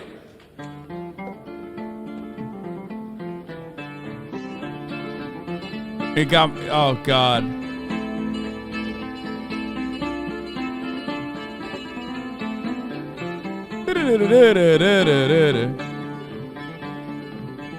Far away across the ocean. Leader of the Indo-Chinese people. On the sea's eastern rim lives a man who is father of the Indo-Chinese people, and his name it is Ho Chi Minh. Ho, ho, ho, Ho Chi Minh. Ho, ho, Ho Chi Minh. From Viet back to the Saigon Delta, from the mountains and the plains below, young and old workers, peasants and the toiling tenant farmers fight for freedom with Uncle Ho, ho, ho, Ho Chi Minh, ho, ho, Ho Chi You guys have never heard this before? I feel like I played this before. Now Ho Chi Minh was a deep-sea sailor. He served his time out on the seven seas. Work and hardship were part of his early education. Exploitation is ABC. Ho, ho, Exploitation is ABC. The lyrics, okay, the reason why I love this song is because, one, it's just like so strange that a guy by the name of Ewan McCall wrote a ballad for Ho Chi Minh, okay? But then also on top of that, it is the most nerdiest, most leftist ballad of all time. When you hear the lyrics, like when he's talking about it, he's like trying to feed information to you, as leftists often do, which is why I love it, because it's like the perfect leftist meme.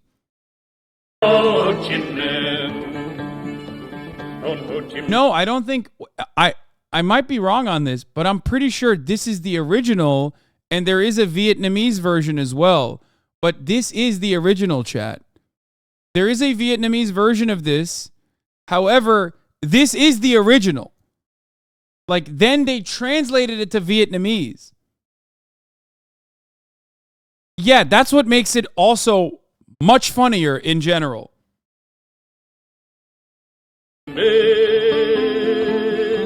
You know about Pete Seeger? Yes, I think this guy dated Pete Seeger's sister or something. That's what Boy was saying.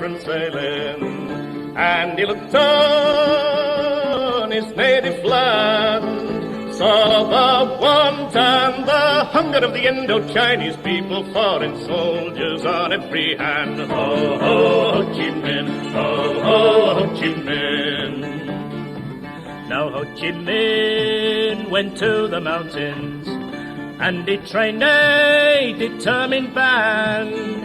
Heroes all who had sworn to free the Indo-Chinese people and drive invaders from the land. Ho, ho, ho, Ho Chi Minh. Ho, ho, Ho Chi Minh. 40 men became 100,000, and Ho Chi Minh forged and tempered the army of the Indo-Chinese people, freedom's army of Viet Minh. Ho, ho, Ho Chi Minh, ho, ho, Ho Chi Minh.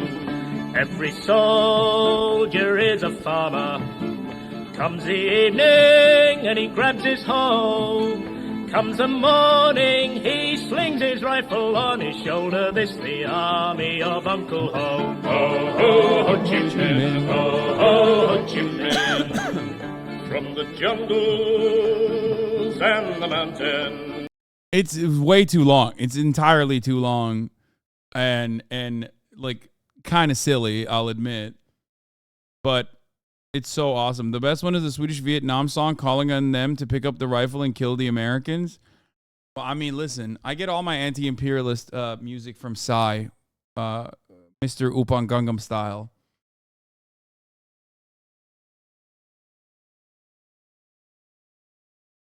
Hasan admitted to not listening to a lot of music, constantly showing weird niche ballads. Yeah, because 3 minutes is kind of long. Fucking Zoomer. No, dude, it's just like this is a kind of awkward song. Okay, it's just, come on. This is the original. This is not a translation. This is the original of the song, and you're like, where is this song going? Anyway, where the fuck were we? Oh, socialist ideology. How the fuck did we get here? God damn it, I'm so stupid. What is wrong with my brain, dude? Anyway, we're back to the Brandon administration doing this dumb members shit. of the president's own party. They're saying that this was announced back in June, that the Department of Homeland Security's waiving of 26 environmental federal protection laws to be able to speed this up. Wait, were the Vietnamese the good guys? Please stop. You're fucking joking, right? Am I gonna get canceled for this too? Am I actually are the fucking are the bread tube like YouTube debate pervs gonna yell at me for saying yes, the Vietnamese were good for defending their country from the imperialist scourge? Is that the next step? Is that where we're going with this? Read a goddamn book is really funny because that doesn't matter. People literally say weirdly enough, any and every piece of action that happens to be anti-American gets shut down by so many people online who claim to be interested in emancipation for all peoples, all workers specifically.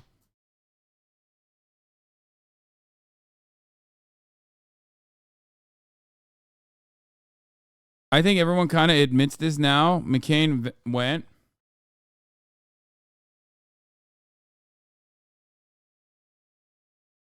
Do you think Ho Chi Minh slaughtered landlords? I had an actual communist say this. Were they pro on that regard or no?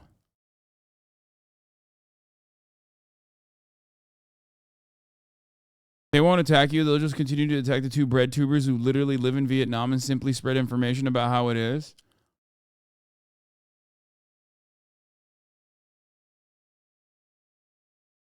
They think Ho Chi Minh should not have killed anyone? Yeah, they should have kindly told the American forces to not drop their overwhelming amount of munitions that they dropped, not even in North Vietnam, but in South Vietnam, where they were supposed to be aligned with. They should have been like, hey, please stop killing the side that's supposed to be on your side, actually. I don't know why you're doing that, really, but please, can you stop doing that? America would have been like, oh, yeah, that's cool. Except Uncle Ho was, and Laos and Cambodia, but also Uncle Ho was literally an Ameriboo, like an actual Ameriboo.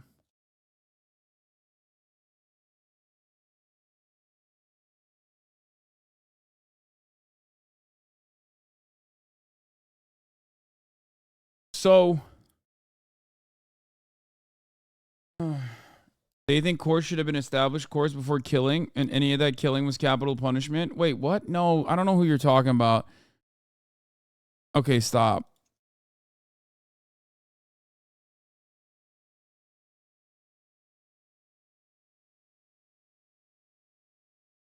Hasan, if they were the good guys, somebody would have made them look cool in a movie where they fight against America, but last time I checked, the rebels in Star Wars are all Americans. Yeah, exactly. The American education system tries to say we were in the wrong and so were they somehow. Like, what's their problem? What did they do? They were just kind of standing there and fucking being forcibly colonized over and over again by like every goddamn country. Like, what the fuck? Wow, they were just standing there menacingly, waiting to be colonized. Really fucked up. They were standing in the way of my interest in the country, in the land. Like, what? Vietnam is such a funny one because it's like straight up. You're just, at that point, you're saying you were standing there menacingly.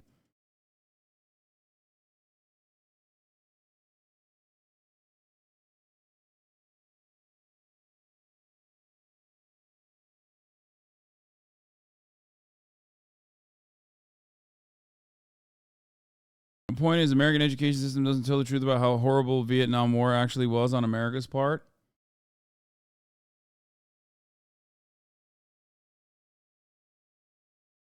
But I don't...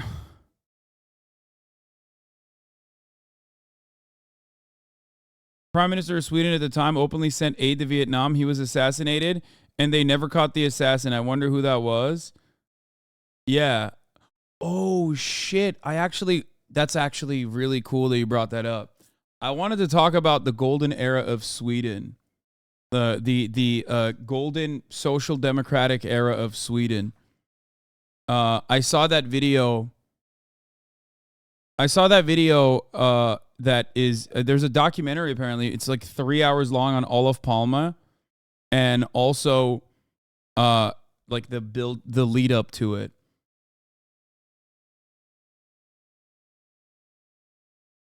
Who could have assassinated him? I don't know. I don't know.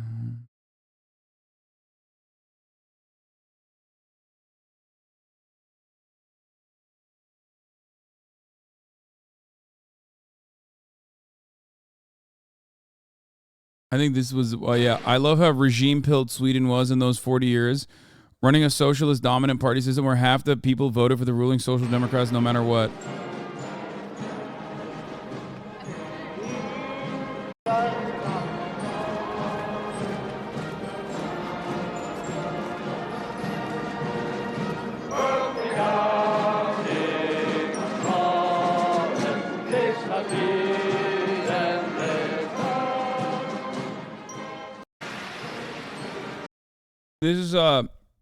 This is a three-parter.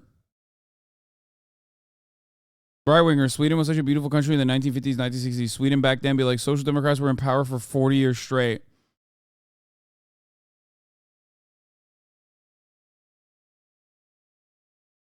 The way I was taught in conservative school was the end of NVA commies in Vietnam kicked out the French and were going to take over the whole country. So the U.S. went in and helped democracy-loving South Vietnamese.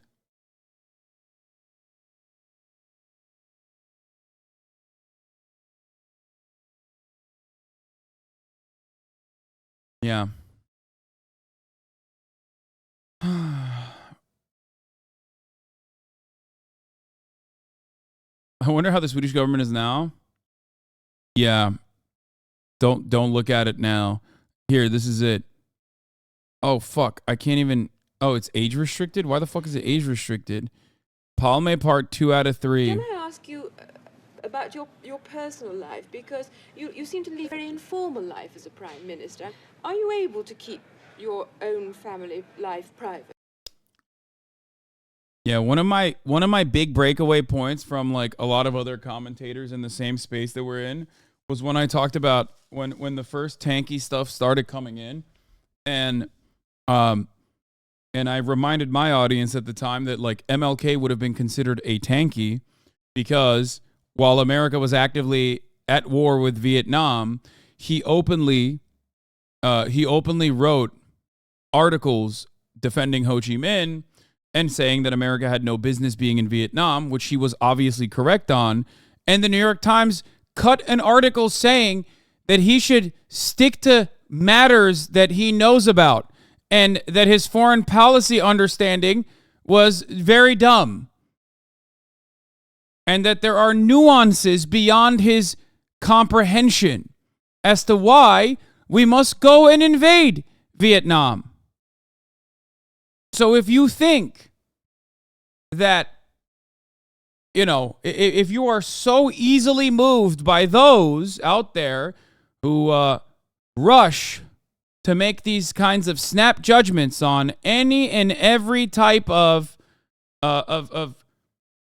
country that happens to have some kind of interest that does not align with the imperial core, and everyone suspiciously constantly shoots you down, just reconsider. Maybe read some stuff.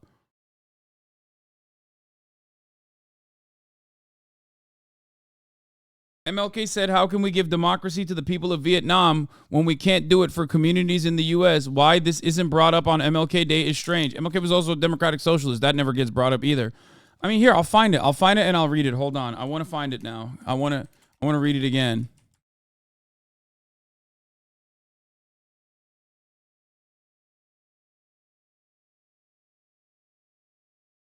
Dr. King in the War, his opposition to the U.S. role in Vietnam said to hurt position as rights leader. April 14, 1967. Read the full article in The Time Machine. I want to read it as a PDF. I don't want to read it.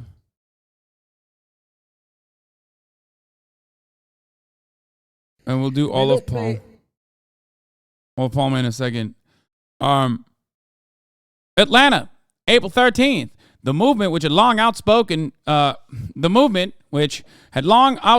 stand of the Reverend Doctor, preached against. Wait, what? Am I reading this wrong? What the fuck? Oh, it's a half and half. Jesus Christ. What a fucking stupid way to fucking write articles. Jesus Christ. Lord have mercy. Oh, my science, dude. Oh, my science. Fucking columns.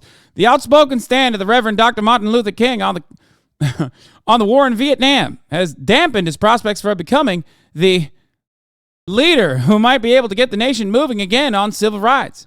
He now seems further removed than at any point in his career from leaders of the political establishment, the Urban League, and the National Association for the Advancement of Colored People, and also from the mass of the voters. And he needs the support of all these groups to win the new gains for black people. At the same time, Dr. King's attacks on the war appear to have won him only superficial support from young black militants who had found his approach on civil rights issues too conventional for their taste. Ironically, Dr. King seems to have joined in the attack on the war, at least in part because he thought it would help rather than hurt the civil rights efforts. In recent months, as the civil rights movement became increasingly fragmented and directionless, Dr. King conceded himself that the nation was incapable of dealing simultaneously with two major issues. Really interesting. Really interesting that they're like cynically telling him that maybe he should, keep to himself and focus on his directionless civil rights movement, and that he simply could not have a well thought out, genuine perspective that happened to be against America's foreign policy interests at the time. That it must have been for some second reason. It must be for some cynical purpose. Projection. Pure projection.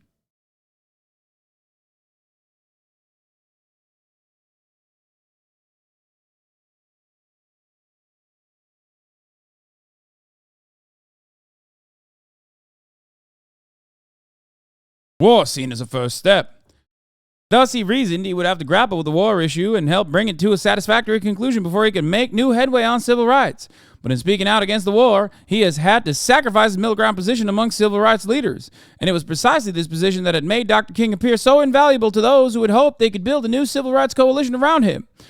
Yeah, he's saying, shut up and dribble, except about him being the moderate civil rights leader that he has presented himself as.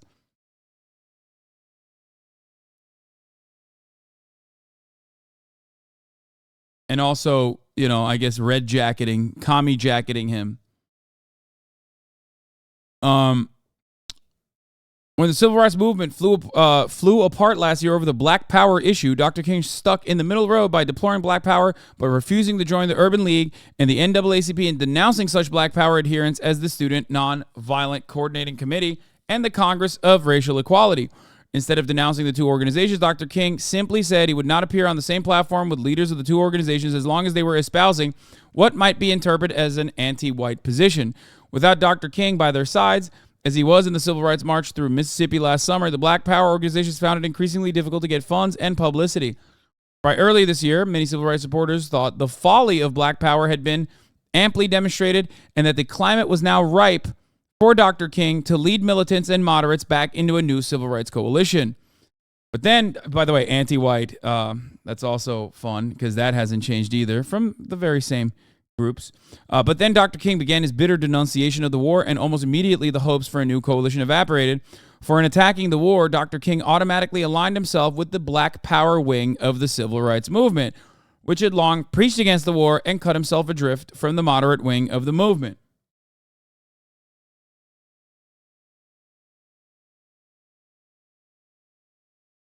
Fuck is it? Oh, here. On Saturday, for example, Dr. King will find himself doing what he said once he said he would not do. He will be speaking at an anti-Vietnam rally in New York from the same platform with such Black Power leaders such as Stokely Carmichael of the Student Committee and Floyd B. McKissick of CORE. This alone would be enough to disturb the more conservative leaders of the Urban League and the NAACP, but they are even more concerned that the public will interpret Dr. King's statements on the war as being as fusion between civil rights and the peace movement, and that this will accelerate what already seems to be growing popular disinterest in civil rights causes. the moderate white man who places a time on another man's emancipation, who says now is not the time, telling Dr. Martin Luther King what he can and can't do, what he mustn't do. He must not speak out against the war and align himself with more militant organizers. Yeah. The notion that MLK would be a Republican if he were alive today is obviously a perfect demonstration of the failure of American education. That's it. I mean, it's not a failure, actually. It's by design. It's deliberate. That's the reason why they're fucking doing that. So glad liberals have come so far since this. Surely they are no longer responding to people that question Western imperialism by saying they're stupid and should shut up. Yeah, of course.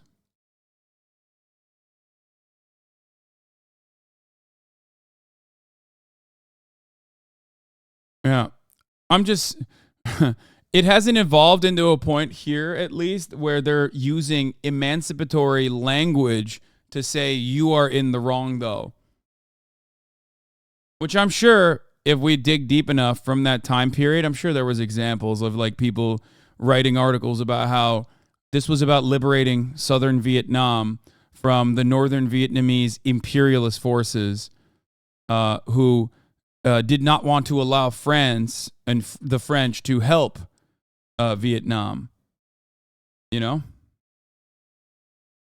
That's one of the ickiest parts about it. One of the grossest parts about this kind of commentary is how quickly people adopt the aesthetics of radical emancipatory language, and then how quickly they deploy it at the behest of one of the most violent, vicious, ongoing colonial powers on the fucking planet in the history of the planet. You know? It's wild.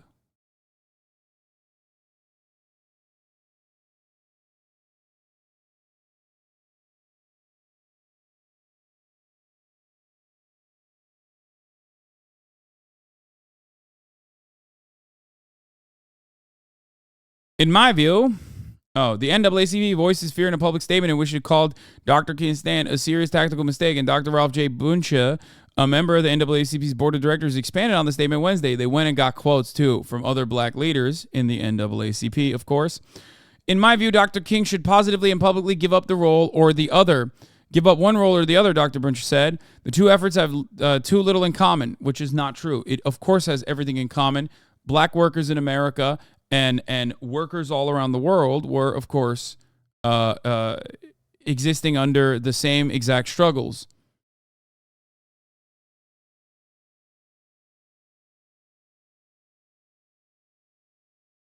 To link this further to the struggles of today, one of the biggest supporters and funders of MLK was Walter Reuther, the president of the UAW. Sean Fain is a president in that leftist tradition. I hope not. In all of those traditions, though. Wasn't Walter Reuther literally assassinated by the CIA? Or am I thinking of someone else?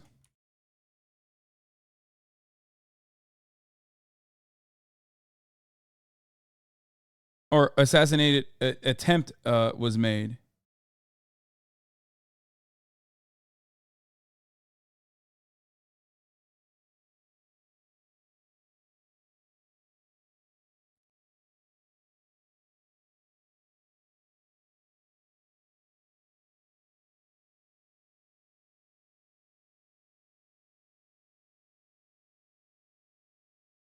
No, you are right. He died in a plane accident. Well, he was attempted. There was an attempt on his life, and then he died in a plane crash. You know, which happens.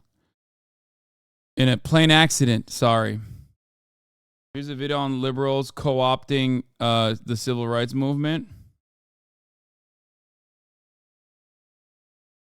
Anyway, but Dr. King immediately replied that it was possible for him to speak out as an individual without fusing civil rights and Vietnam protests. But until a few weeks ago, interestingly enough, he held exactly the same position as NAACP and Dr. Bunche. After airing his moral misgivings about the war in a speech in Virginia, he told associates that the resentment aroused by the speech had convinced him that he could not continue to speak out against the war without harming the civil rights cause.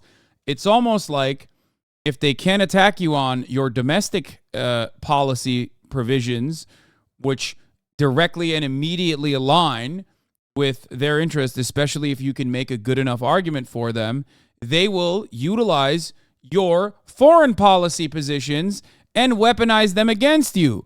Because how dare you advocate for other people's emancipation? You must be a genocidal freak, dog.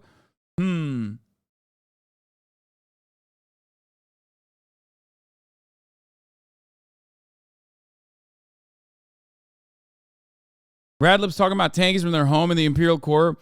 That's the greatest military power in the world. Is too much irony. I know. Nobody ever wants to think about how this engine runs.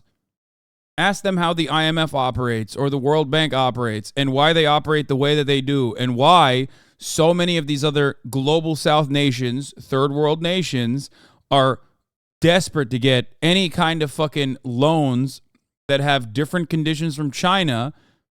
And maybe you will come to the conclusion that the IMF and the World Bank have not been so positive and have operated as a mechanism of extraction of labor, extraction of raw materials, and worst of all, it still operates in a similar capacity where the majority of the fucking taxes are paid to, like, especially in West African nations, most of their money is still controlled by France, and they're paying all their fucking taxes back to these same institutions that took advantage of these countries not being able to industrialize as a consequence of being colonized. Not to parenti post too hard, but it's true. None of these countries are poor. You don't rob a poor person. You rob a rich person. These are very rich countries. It's just that they've been robbed over and over again.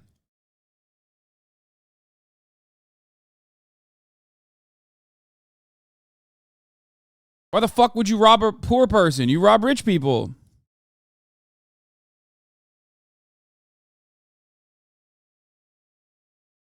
This combo right here is why I've been watching for 4 years strong now. As a Haitian American, I'm very proud to call myself a HasanAbi head. Keep speaking the truth and never shut up.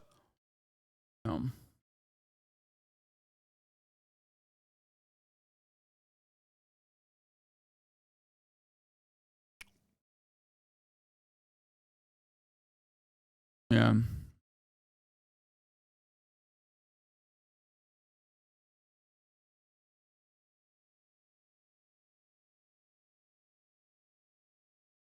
It's easier to rob the poor. They're more vulnerable. That's not true. These are not poor countries. These are countries that are so mineral rich, so resource rich, and ultimately rich in labor power. Okay? They're rich. It's just that post-colonial formations obviously did not have the same 400 years of fucking slavery that allowed Western imperialists, the colonizers, to collectivize over that time frame, and therefore absolutely zero people offered them reparations, and as a matter of fact did the exact opposite. Instead of giving these countries reparations so they could fucking develop evenly, so that there was some level of equal exchange between the global South and the global North, we took advantage of their vast resources and their lack of development due to being post-colonial nations, and we just gave them fucking conditional loans and then made them and implemented austerity measures and made them pay back those loans in full directly to Western bankers and Western corporations. And any single time where someone said, you know what, I actually don't want to fucking give up my resources. I've decided I don't think that we should give up our natural resources. We should be able to use it for our own development instead of having fucking 70% of our taxes directly go back to, like, I don't know, some French bank, okay? Then guess what happens? You get fucking cooed. You get coup d'etat. Yeah, you get Allende'd, okay?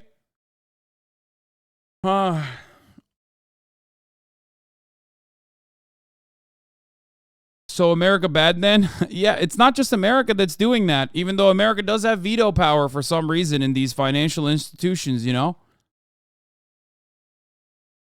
I wonder how that works.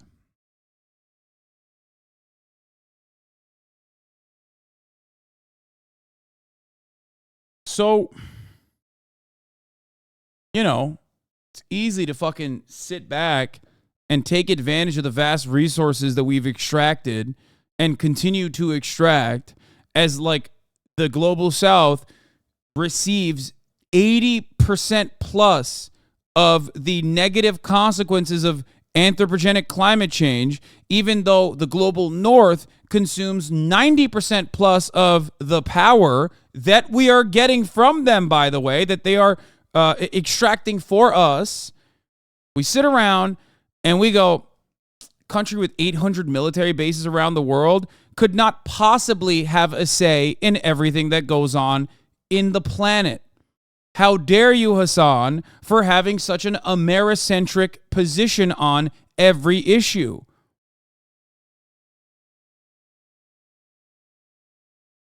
And it's not just America, but America has led the cause. It's not just a singular nation. It never was, and it never will be. It is capitalists of every nation that collaborate in this extraction process. Okay? It's just that America, the state, happens to be the most effective military mechanism to ensure that dominance, to continue that extraction, to continue that exploitation. That's it. That's it. That's what they do. That's what we've been doing, and that's what we will continue to do. So you can sit there and fucking look to other countries and be like, well, what about this? What about that? What about this? What about that? All of America's foreign adversaries who happen to be bad for one reason or another, without turning that same framework back into the United States of America's domestic operations or foreign operations, and feel comfortable sitting at the fucking imperial core, shitting on the periphery all that day, every fucking day. Write as many YouTube essays as you fucking want. That doesn't change the blood on our hands. Okay?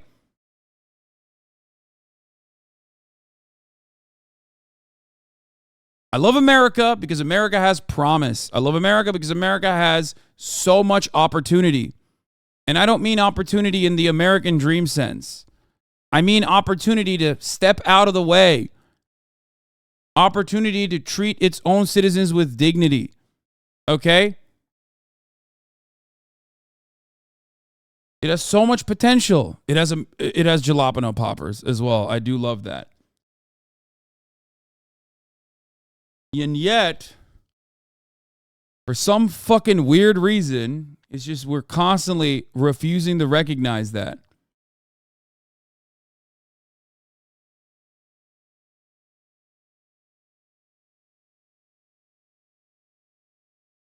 Not that we will ever achieve those results, I think.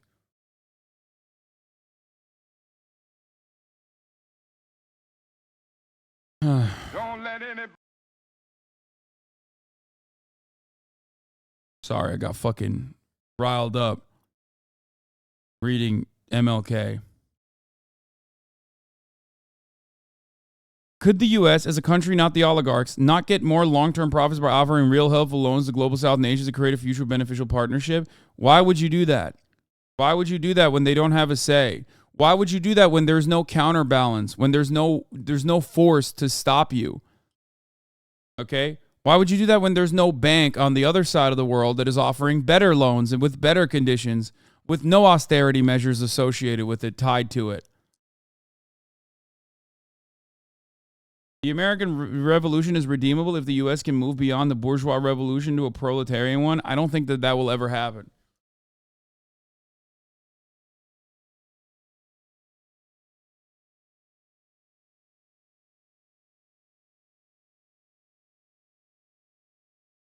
Would your boss magically offer you more money even if your productivity hasn't gone up? Would your boss take a cut of the profit margins? No, of course not. Why the fuck would they? Unless there's some other force out there that's forcing him to do so, whether it's market competition or government regulation. You have to claw back those profits that you generate. You have to stop that extraction of surplus labor value by organizing with others that are also have the exact same interests. Your boss won't give you a bigger cut of the profits that you generate even if profits go up. So why the fuck would we do that with long-term prospects in mind out of the kindness of our hearts for the global south when historically we've never done that? We've done the exact opposite, and we haven't allowed these other nations to exist with dignity and autonomy.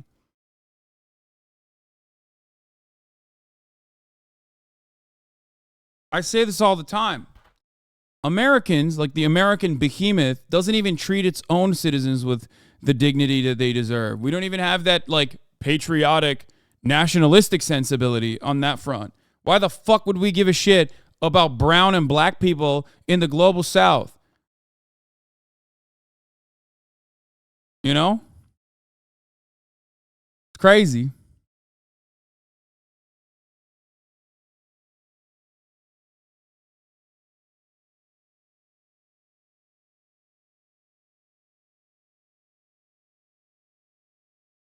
That's why I, at the very least, find the Chinese project to be an interesting one.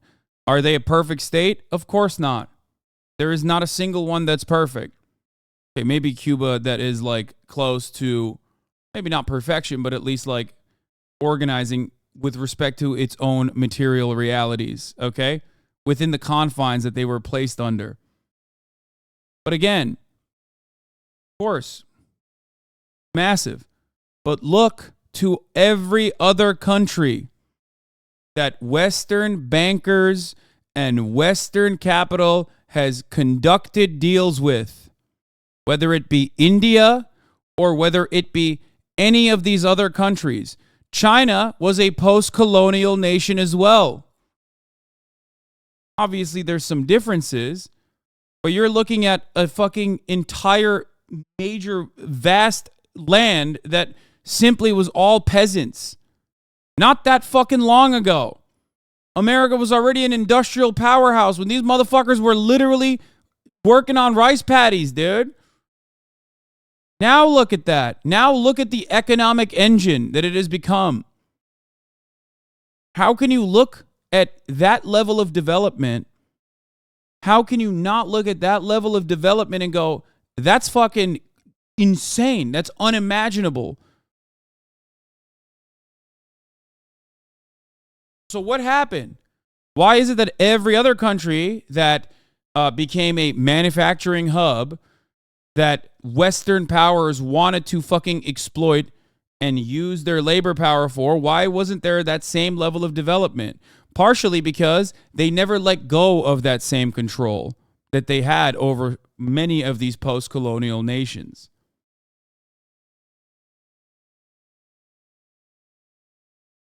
But one major reason was state planning. Did they fuck up? Absolutely. Okay? They did. But ultimately, they learn from their mistakes. And that's what's important. But no one, no honest capitalist will ever look to Chinese development over the course of the past 100 fucking years and go, that's actually really bad. That's actually really bad for the world. As a matter of fact, they do the exact opposite. They take ownership over China's improvements in eviscerating extreme poverty. They take ownership of that to say capitalism has lifted billions out of extreme poverty. That's China. Without China, that has not happened. And by honest capitalists, I mean like Michael Bloomberg will fucking say things where you're like, what the fuck? Is he hyping up China for no reason?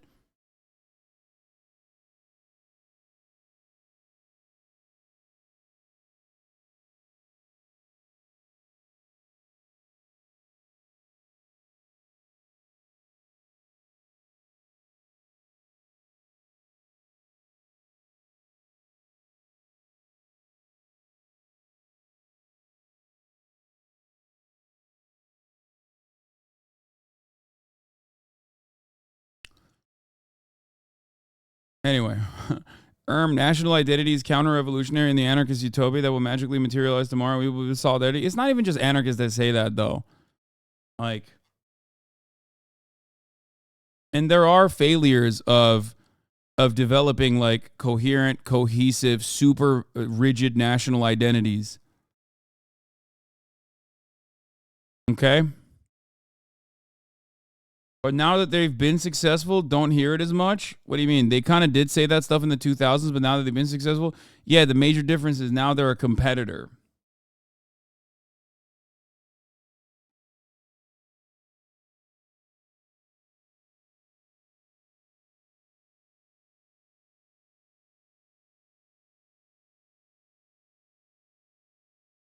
People be like, China invaded Tibet and ignore the 5 coups that America created in the same decade.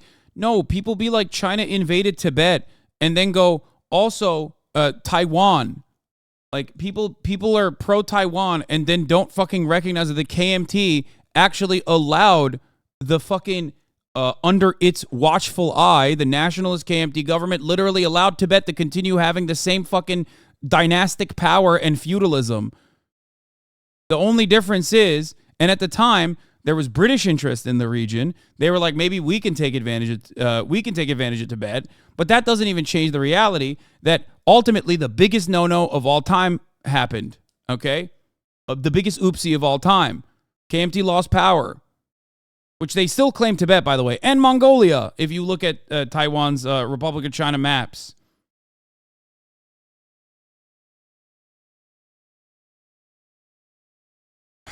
Anyway.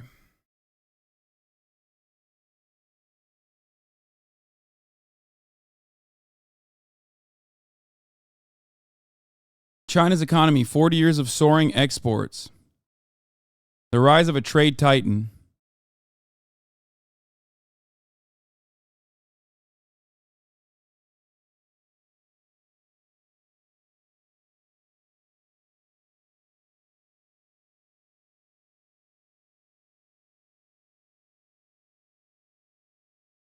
Tibet was a brutal regime, but wouldn't China be the world police in that case? No, fuck no, it wouldn't be the world police in that case because China already fucking controlled Tibet as long as it did not interfere in its internal affairs.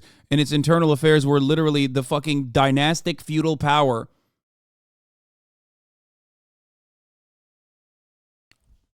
The only difference is a different kind of Chinese came in and liberated that aspect of Tibet. And that doesn't even fucking matter. It's like, it's not world police. World policing is when you go there, take over the fucking natural resources, extract them, bully the fucking population, enslave them, not the opposite. That's why all of the other counter examples that people use rarely ever revolve around the South seceding, which is the argument that I made. And instead, all these other different examples that are exactly in the opposite. How's the horse? What horse?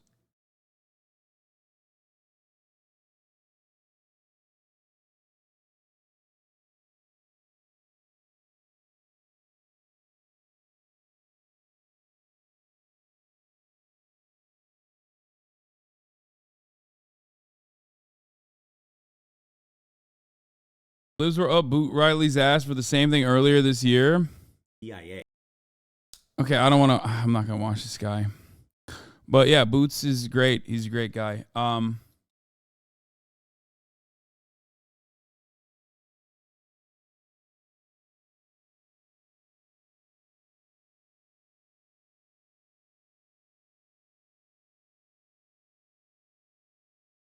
Yeah, the fact that people were comparing China and Tibet to America and Iraq or Belgium and the Congo, it's fucking insane to draw any sort of equivalence. Or Japan and Korea. Or, ironically, something devoid of that criticism was Japan and China. Because guess what? China is bad because they're communist, okay? And they're scary and dangerous and bad and America's foreign adversary. So even when we're talking about Japanese imperialism, we will not factor China into that equation because the Chinese are still bad in that circumstance, right? So maybe they did deserve it, right?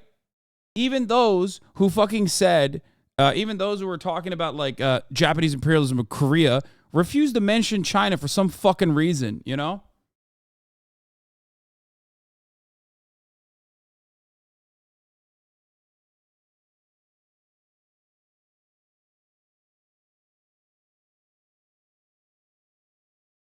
In every single circumstance, when an imperialist power annexes or colonizes a fucking area, they're never liberating the people. You can say Chinese people did not liberate those people, but the top of the hour ad break comes for you, and you can only find liberation in the form of a $5 a month subscription or a free one in the form of a Twitch Prime, or by getting gifted a sub. Okay? People's anti-communism became xenophobia really quickly. I mean, it always was.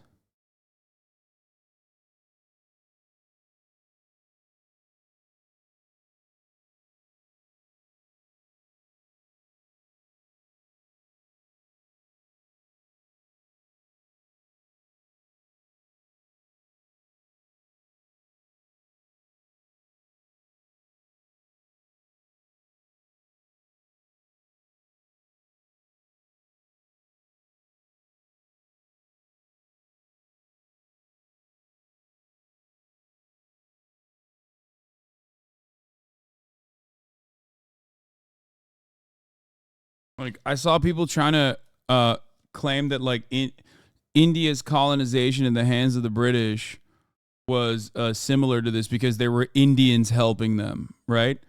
There was, like, Indians also helping them, as though it is a fucking real equivalent. It's crazy.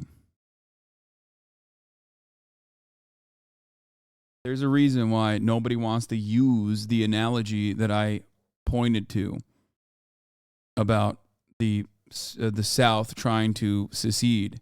There's also a reason why a lot of the people that are chirping in are also somewhat defending the South. Sad. So fucking sad. New permits to unlock. I know, on Tibet. I can't stop myself. I'm sorry. It's just, like, very frustrating.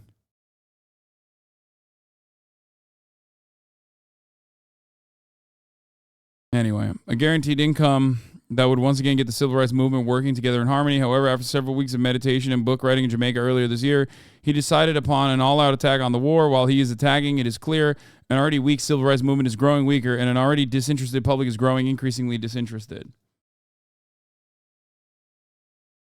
The Indians helping them were the elites and upper class priests already in place for thousands of years. These ahistorical, ignorant libs, man. Yeah.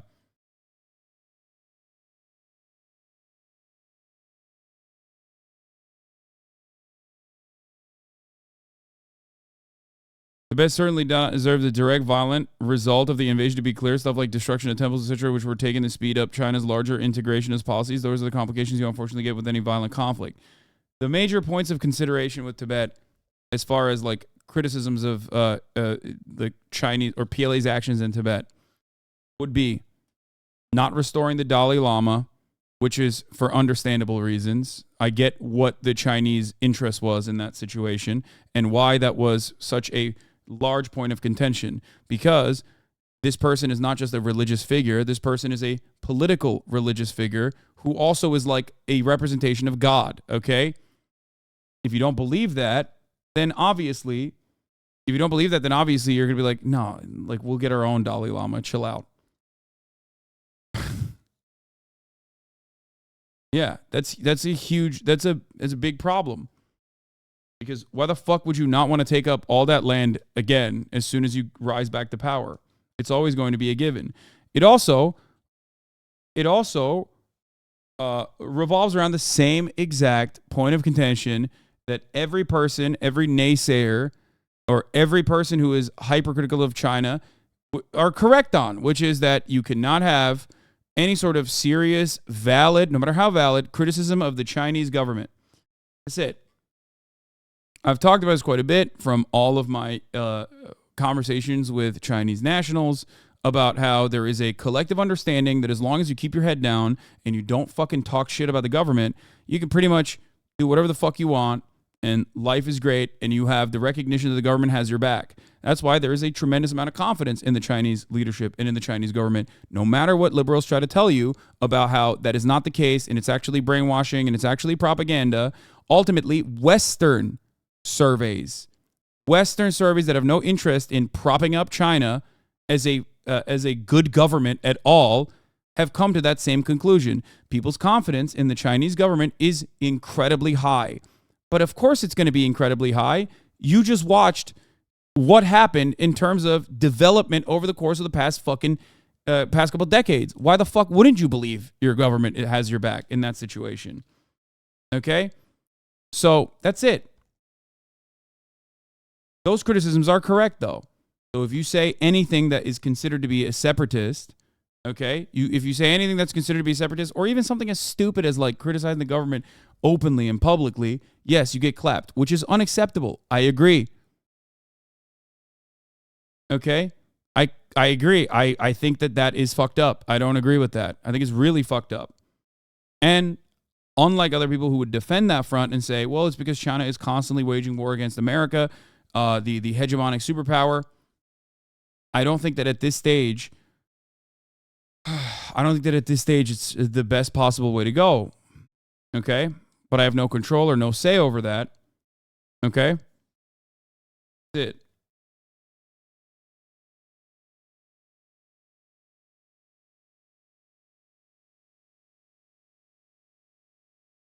If I recall correctly, there's a document from the CIA's Tibet program which admits 90% or more Tibetans prefer Chinese rule. Yeah, no shit they did, because the former rule was fucking slavery and agnostic landlords as well. But mostly slavery and serfdom. However, I mean, the CIA actually cooked Tibet way worse than anybody else, because they just kind of gave up on it. Nixon was like, lol, I kind of like this place. This place is sick. And then CIA was like, all right, we're shuttering the program in its entirety. They did. They literally did that. They were like, fuck it. Who cares? Give up. Is Tibet like that right now? No, of course it's not like that now. What do you mean? It also was not strictly Chinese rule since the Tibetan communists had control, of course.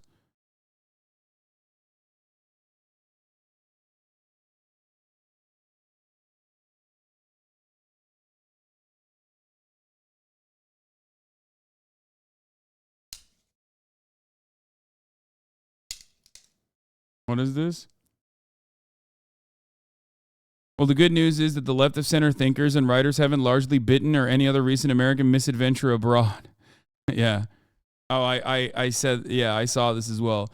Osita says, I've said this before and I'll say it again. A lot of foreign policy minds are eager for a war with China. They have access to the main organs of elite opinions in this country, and resisting them will be one of the most important causes of the century. It's done, though. It's so Jover. It's so Jover.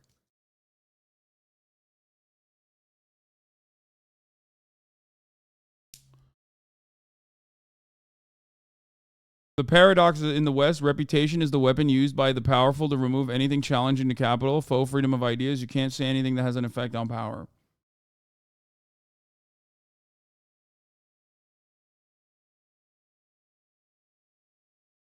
Yeah, but you don't understand.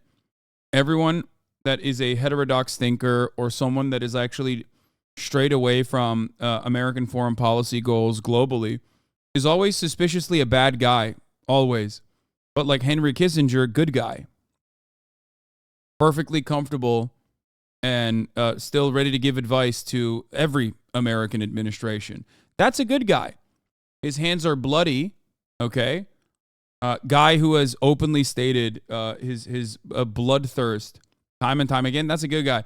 The other guys like Noam Chomsky or Parenti or any number of other thinkers that are not inside of that same mentality, well, they're all bad. They're all bad. They're all bad for one reason or another. You know?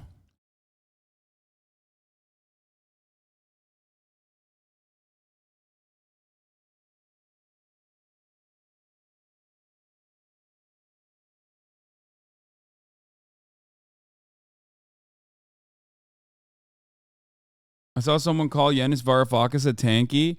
Wait, someone sent me a clip of Yanis Varoufakis' opinion on Chinese loans, which I kind of want to talk about. But before that, I want to talk about this. Are we liberals or are we not? Do you really?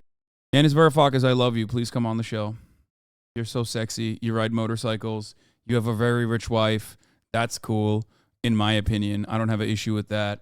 A lot of people would yell at you if they knew that about you and say you're fucking fake socialist. Maybe a little bit too much of a pan-Euro, not supremacist, nowhere near as bad as Slavoj Žižek, but, love you in general. You're sick. You're fucking sick. You tell me? I mean, once upon a time, there were no passports. The world was a much better place. Oh, I've literally watched this before. Where he died. Or LG. Are we...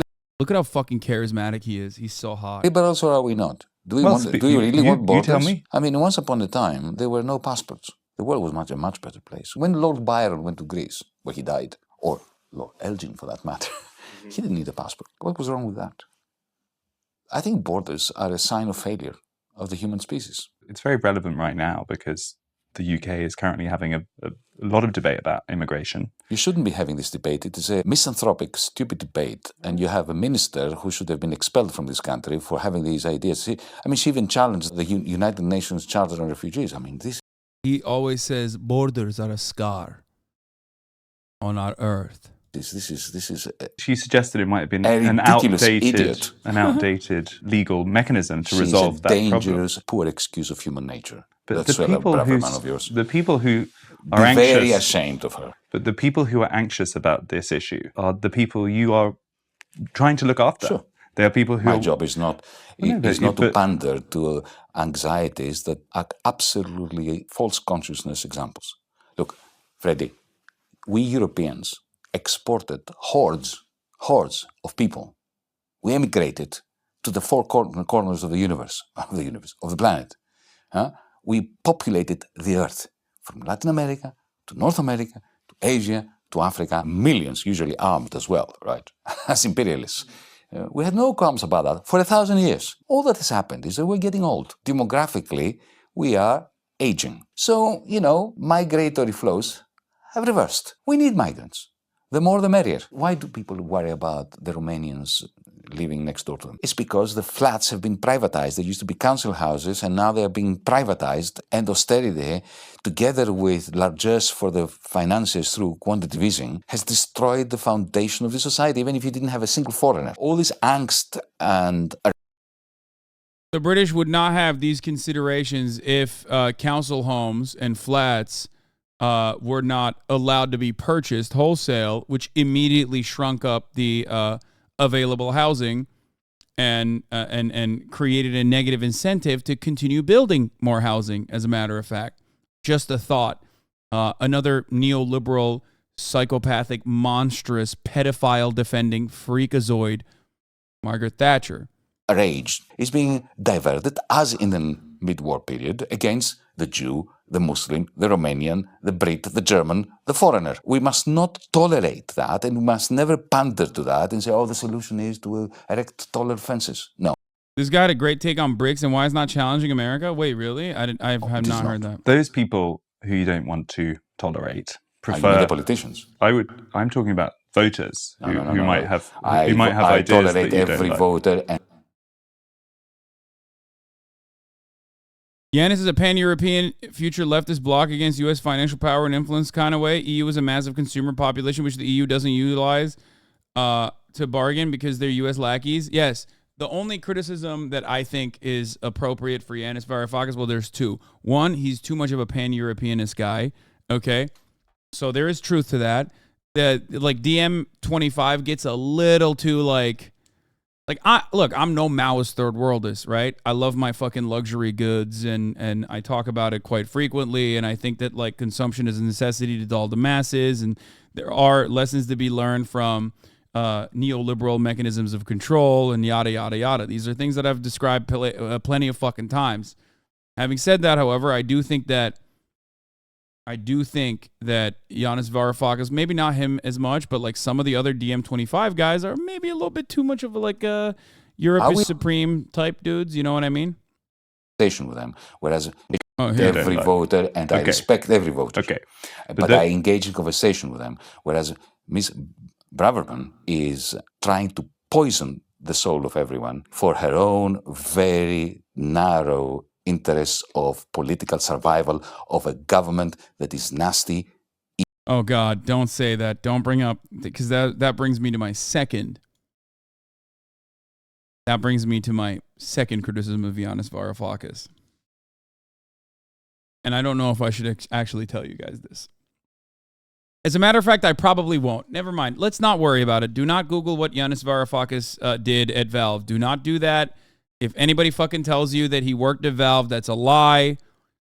Valve and Yanis Varoufakis never worked together. And he certainly did not build the microtransaction economy inside of Valve when he was there. But it was a cooperative. It was a cooperative. I say he was too good of an economist. So yes, in some ways he did participate in Valve never bringing out Half-Life 3 or any other games. And if you have an issue with Valve no longer making video games, but the Steam Deck is really good, I will suck and fuck Gaben all day. Steam Deck, excellent product. Love that shit, okay? I ride for it. I die for it. I talk about it all the time. See, they still make good stuff. Not games, which they used to make really good games, but maybe maybe the marketplace is far too viable of a product, a revenue generator for Steam to focus on anything else. Maybe. Just saying.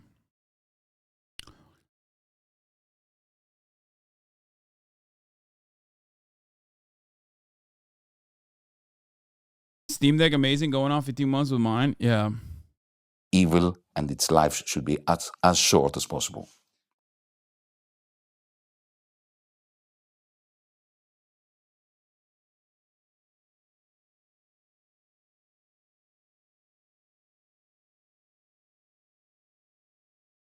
He likes crypto? Wait, what? No. What?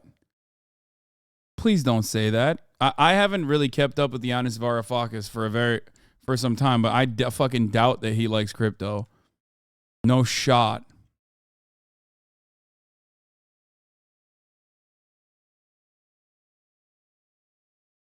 Former Valve economist calls Facebook's metaverse a Steam-like digital economy with Zuckerberg as his techno lord. Yanis Varoufakis also discussed pay to earn and the blockchain's long-term consequences. Okay, so you guys were just lying about former Greek minister and current sexy man Yanis Varoufakis. Fucking liars.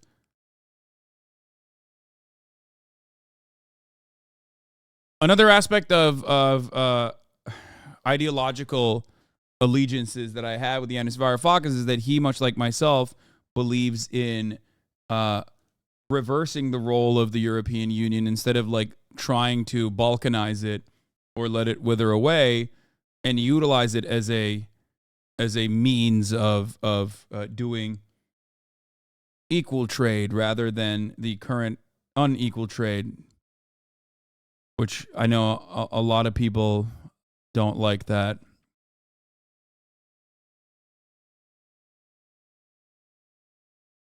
I don't have an issue with the EU's existence. I have an issue with what the EU is there to do as it stands.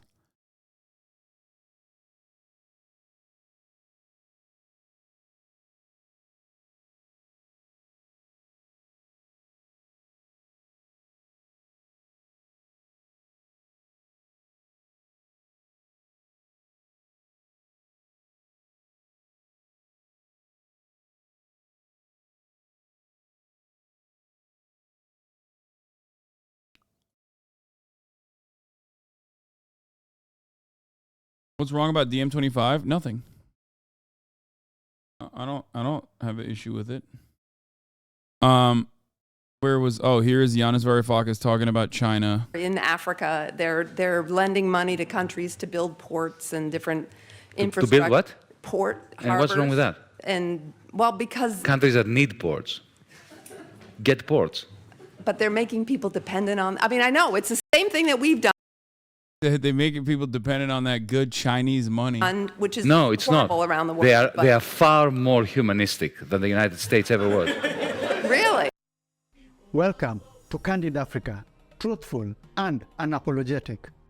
I've been very concerned lately about China.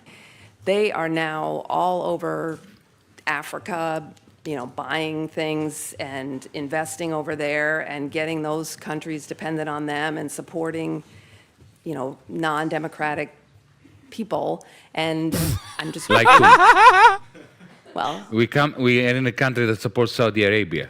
Yes, that's true. Right. So suddenly we have a problem with. Well, what about his that's fucked up. What about his superpower supporting non-democratic people?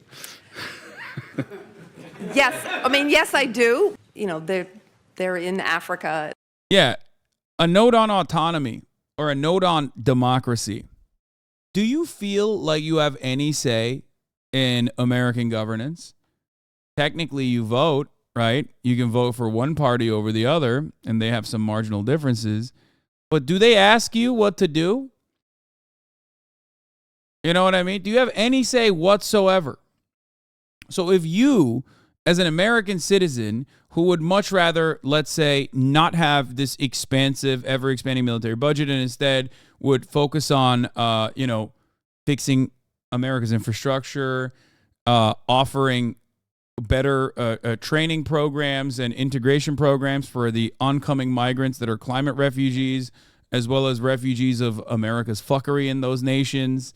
If you believe that we should be spending our dollars on ourselves and education and healthcare and housing and fixing these economic problems that we are causing for ourselves, and yet you have no say, okay, and America keeps doing whatever the fuck it wants to, the American behemoth, then what the fuck are we doing talking about like Chinese autonomy?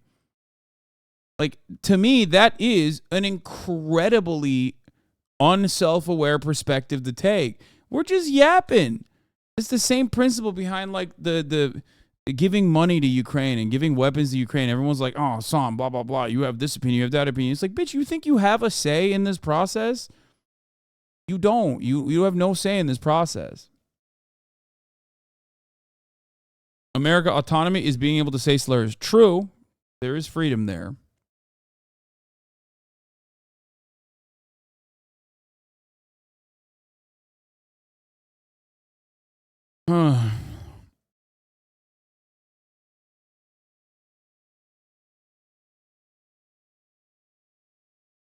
Anyway. The reason why the BRICS. Let's watch this. They're lending money to countries to build ports and different infrastructure. To build what? Port. And what's wrong with that? And because countries that need ports get ports. But they're making. Well, actually, Giannis, technically, when slavers came to Africa, in order to and colonizers came to Africa, they technically built railroads. They built the railroads in India. Is that okay? Is that for the same principle? Huh? Wow, that's really fucked up. No, ports can be an act of colonial violence, as a matter of fact. Making people dependent on. I know it's the same thing that we've done, which is no, it's horrible not. Around the world. They are far more humanistic than the United States ever was. Really? Okay. Absolutely. Great. So. Let me give you an example. Of course, they are peddling for influence. Yeah. Yeah.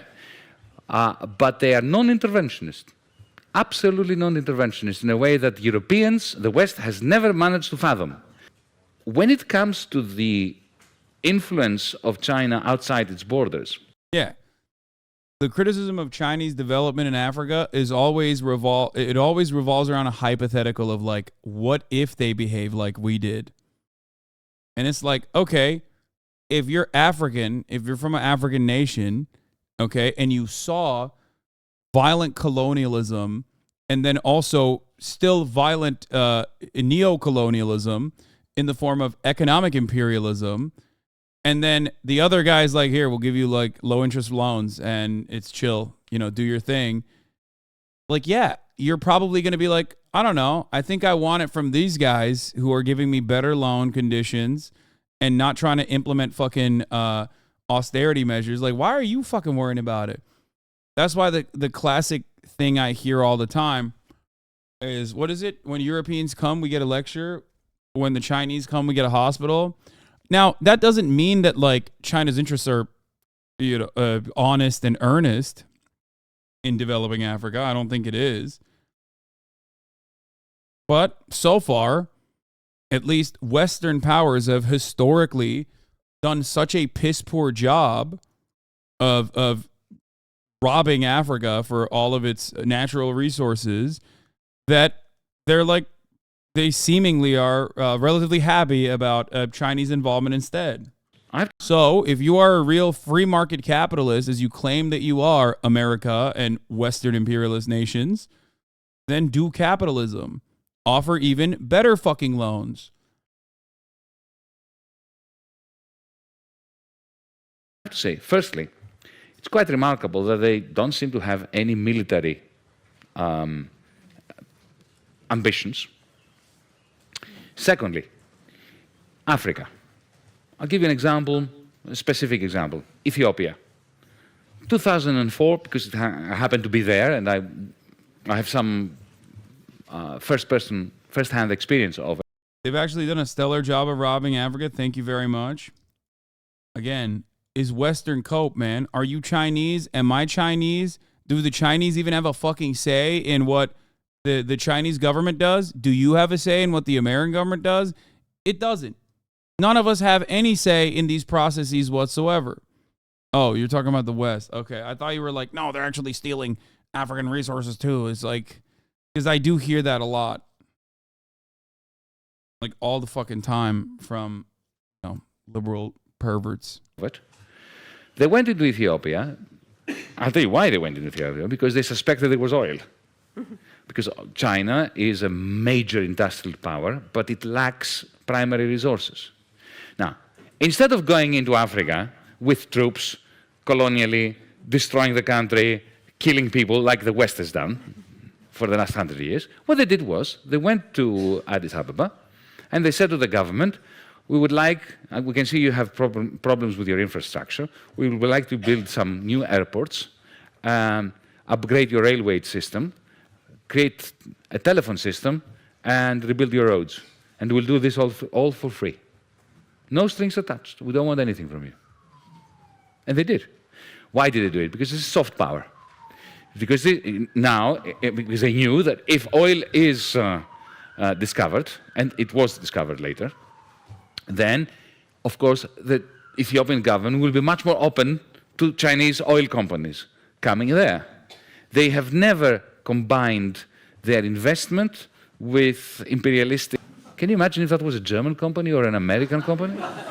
That's why I'm saying I don't think you should worry. Okay. Yeah, they'd be like, oh, are you trying to unionize, dude? Get the fuck out of here. We're going to take one incredibly militant, incredibly reactionary group of fucking powers. We're going to give them weapons and train them for like a month and a half, and then we're going to sick them on your labor leaders and fucking execute them until you shut the fuck up. Which, by the way, still happens in nations that America is involved with in Africa to this fucking day. It's so bad overall that other marginally less imperialist, yet still very much imperialist, dog shit secondary superpowers, that wannabe superpowers, actually get to make plays against, for example, French African colonies. Okay? And yes, I'm talking about Wagner. They're not great. They're fucking awful. And even in that situation, these dudes are like, historically, we've been fucked over so hard by France that like, I don't know, maybe these guys will fuck us over a little bit. Fine. Okay,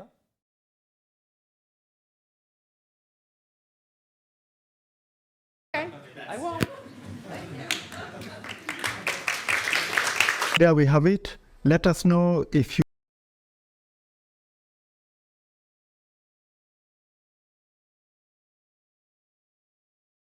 Anyway. Chinese goal is to build up enough infrastructure to increase economic output in China, get a large share of that development like resource extraction, manufacturing, trade deals. They're not hiding it either. It's openly their position.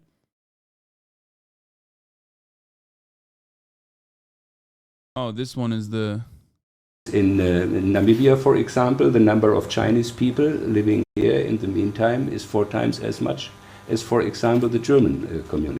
It's so condescending. It is like it is very much like we white people know better on how you should govern yourselves, even though we fucked you over, and basically anyone else that gives you infinitely more favorable deals, you will welcome with open arms. It is like here, you will see this condescension and the reaction in a moment. Whereas in Namibia, for example, the number of Chinese people living here in the meantime is 4 times as much as, for example, the German community. And so far, it's not precisely the same what takes place all over the world. There are differences. And what I'm... Mr. Speaker, what is your problem with that? Why does it become your problem? It looks like it's a more European problem than our problem. Yeah. You are so sorry for us. I don't see... Chinese will never come and play around here. As Germans not allowed to do that. Which Germans are doing, by the way. You talk about Chinese. We allow Germans to come offer visas here. Red carpet. Our people are harassed in Germany. Even diplomatic passport holders in Germany. And you come in here, Germans come in here as they want. So why Chinese talk about Germans? How you are treating us there? Chinese don't treat us like that. Diplomatic passport, we will handle our own country. Don't be sorry for us. Absolutely, yeah. Yeah. Every I mean, time Westerner comes, it's about Chinese.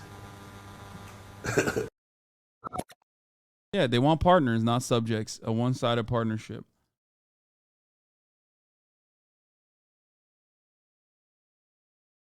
But it's like, okay, to be fair, Africans would totally get harassed in China as well, but the rest is spot on. I've heard this as well. Like, the Chinese are not exactly super fond of African people going to China either. But I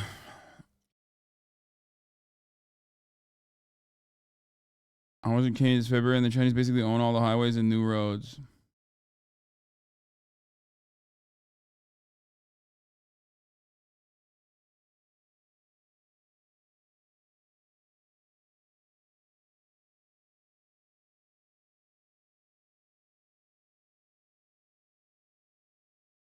Michael Brooks, and how the left should talk about China. So it's very important right now to recognize that there is a bipartisan convergence in terms of a more aggressive stance towards China. Now, are there problems with the Chinese government? Are there legitimate areas of policy dispute? Are there legitimate areas of concern with human rights? No question. But let's be really clear here. The Chinese foreign policy is nothing even remotely on the scale of the aggression and hegemonic influence of the United States. We need to be real about that. Secondly, part of what China's done is evolve economically, which should be the interest and goal of all developing states, and something that most developing states cannot do because of direct U.S. influence through the World Bank and IMF. The Chinese have used their position to support the growth of domestic industries and take advantage of developing its own intellectual properties and technology applications. Why should... Yeah, I wish Michael was still with us. And I wish that the only time I appeared on a show was not where I was talking about dry jerking or wet jerking. But hey, you know, he could be very serious. He was really good on foreign policy, one of the most solid voices of anti-imperialism, but he was also very funny too. That's very on brand of you. Well, no, Michael Brooks was a very funny person as well. He also had a great humor. Okay.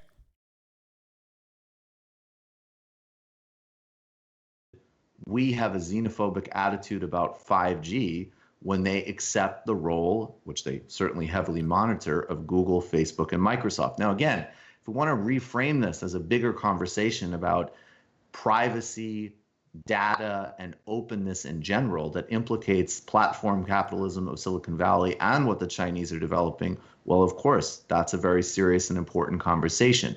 But it should not be fed in new Cold War terms. And it should not ignore the fact that China is almost always in the international sense behaving quite rationally as one would expect. Now, China's Asian neighbors have different perceptions. In fact, the Japanese, obviously a close ally of the United States, have been subsidizing and trying to help move production outside of China and move it to other Asian countries. All of these dynamics are complicated and difficult and almost never cleanly represented in the US press.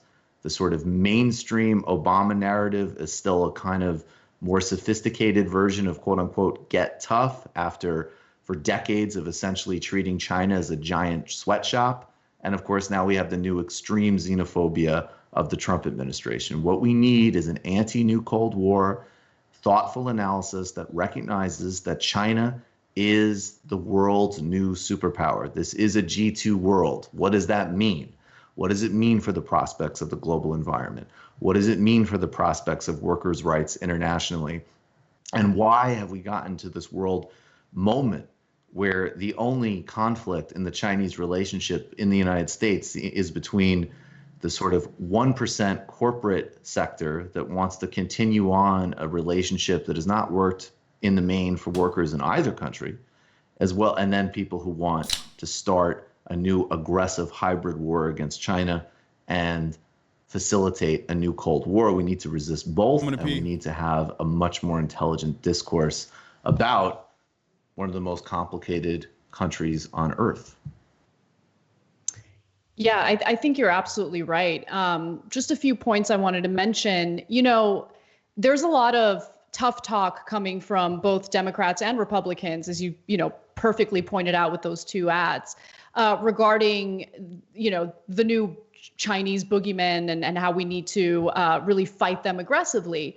But when it really boils down to like the financial aspect, of the relationship we have with China, no one's really interested in doing anything substantive, because while, Democrats might point to the human rights abuses, they absolutely have no problem with the human rights abuses that we're engaging in abroad. So Biden was asked, for instance, what he would do with the Iran sanctions in the middle of this pandemic if he were in charge. He wouldn't lift those sanctions. Right. He wouldn't. And those sanctions have led to, countless lives lost in Iran. They're unable to get the medical supplies and medical equipment they need in order to keep their own citizens alive. That is a human rights abuse that we have engaged in. And not only did Trump impose those sanctions and rip up that Iran nuclear deal, I mean, the thinking would be that Biden would step in, if he had any power in this situation, and lift those sanctions and maybe re-implement the Iran nuclear deal. But he was asked about it and he wouldn't do that. So I think it's important to take that into account. We have a relationship with China because we want their cheap labor. And we have not only suffered from that in our own country when it comes to jobs being lost, but if we focus on the pandemic itself, I mean, we should have a lot of these medical supplies manufactured here in the United States.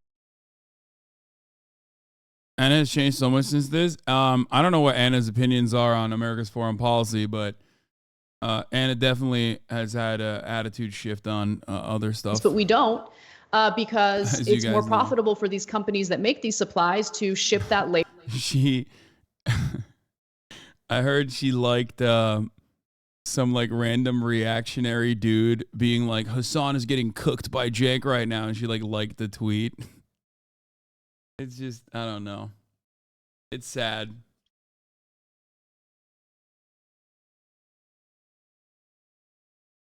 Yeah. Labor abroad.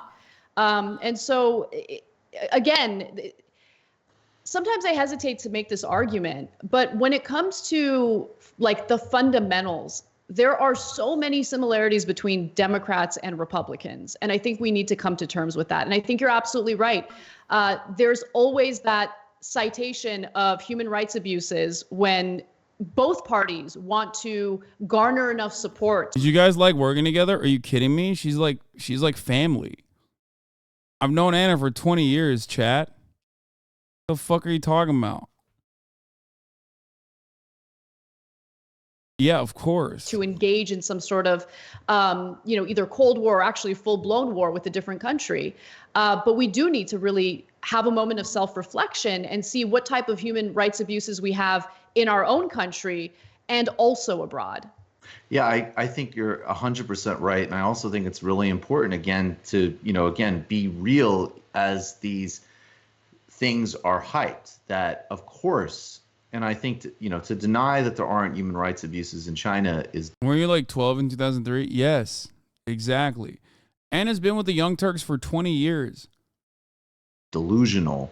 To question the rhetoric and deployment of human rights in general is essential. But also, China does not support, China's not engaged in proxy wars across the globe. China's not supporting various factions and civil wars in multiple conflict zones. China's actually a contributor to UN peacekeeper forces. China has certainly seen and perceived itself with some real justification as a kind of productive, sovereign, respecting member of the international system. And I think, as we look at this new rhetoric against China, it's very important to see how the sort of they screwed us, right-wing xenophobia stuff, and then there's the sort of other end of, well, let's talk about how bad they are versus how bad, basically the United States and China is, as an example, if we want to talk about global power relationships, and the fact that the United States is innately more relevant to talk about and understand because it is still by far the most hegemonic and powerful country in the world. It's not a moral statement. That's just reality. That is the ground point of analysis. And I also love what you said, too, which is that if you cede to the Josh Hawleys of the world, this idea of bringing manufacturing back to the United States. So this guy isn't going to mention China's neocolonialism in Africa. Interesting. Yeah, see, this is what I mean. They immediately, why do we spend the last 30 minutes of this broadcast talking about, and he just covered it too. He just talked about it. Not only did we cover it for 30 to 35 minutes before this video, but he also talked about that. Like, he literally said, China is offering better loan conditions and development, no holds barred development, unconditional development to African nations, which is far more favorable to said nations than IMF and World Bank loans. That's it. Like, China also doesn't have hundreds of years of conquest and colonialism and the violent extraction of natural resources that the Western world benefited from and still currently benefits from. Of course, I'm talking about France. So yeah, they're doing an infinitely better job at collaborating with Africa as a smaller partner, but still a partnership rather than a subservient royal subject.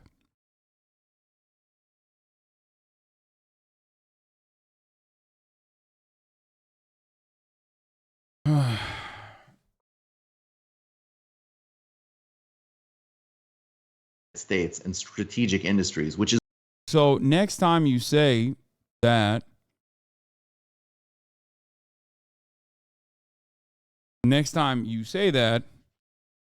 re-examine why that's your immediate response.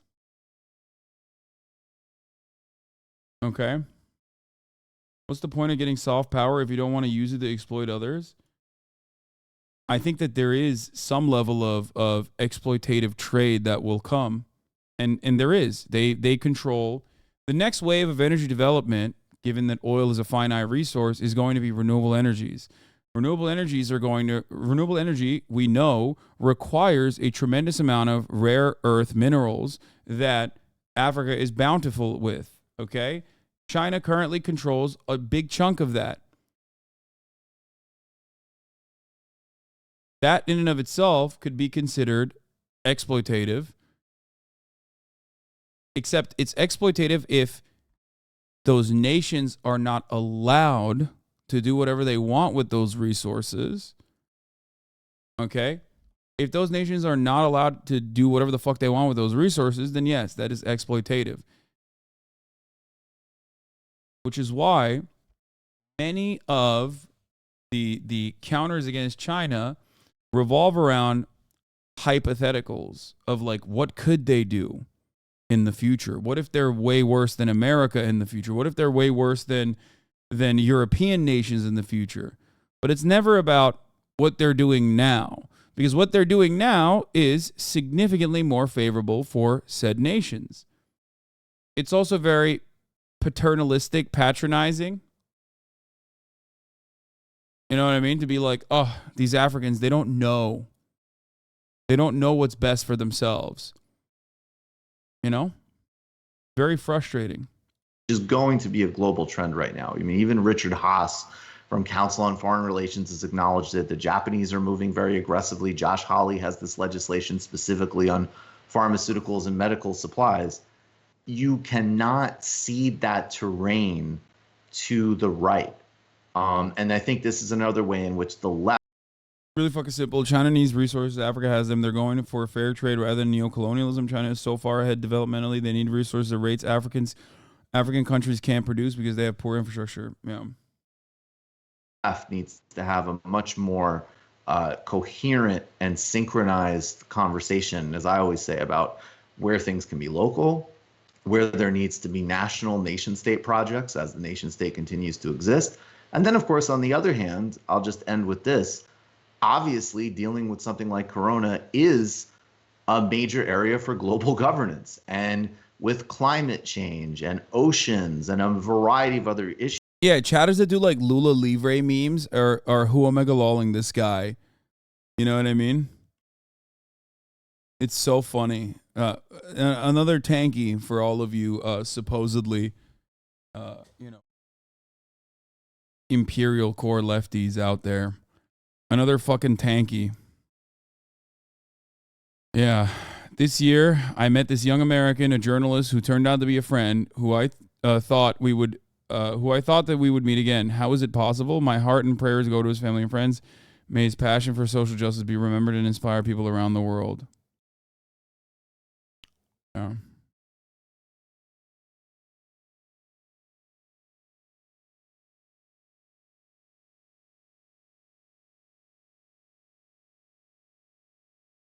Also, Western powers harp on what would they do because they know exactly what they did when poor countries couldn't pay up. Every accusation is just projection, dog.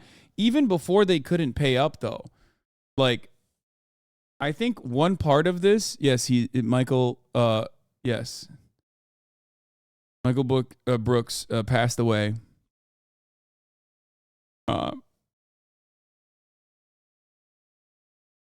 So...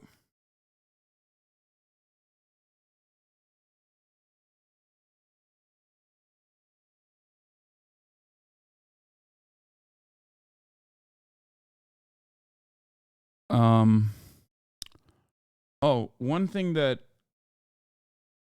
Westerners didn't go in giving loans, though. They went in doing genocides first. It's not even that. It's not even just that. You're right about that. They went in with genocides. But also, all of those loans that they offered. Okay. When the IMF and World Bank offer loans to developing nations, there are very strict conditions on said loans. Those loans have to be utilized and spent on Western corporations. Okay? Those loans have to be utilized on Western corporations. That's number one. Number two, those loans also mean, which already have like awful conditions to begin with, and paying off those loans are going to be really difficult regardless. Okay? They have to be paid with taxes, and in an effort to extract as many taxes as possible to pay those Western corporations so the money is not cycling back into the economy, into the local economy,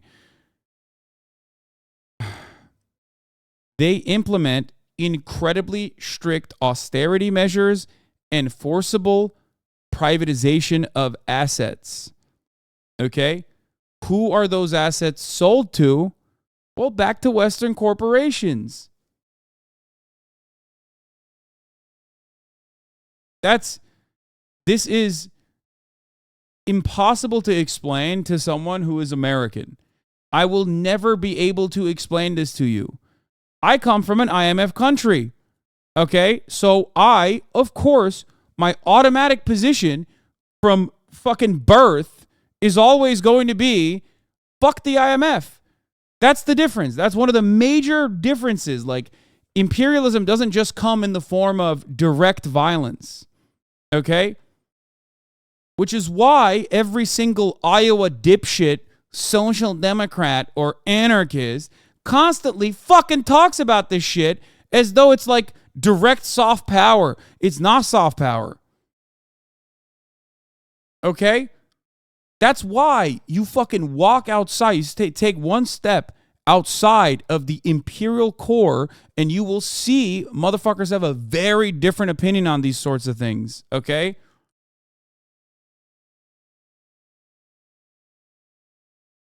It's neocolonialism.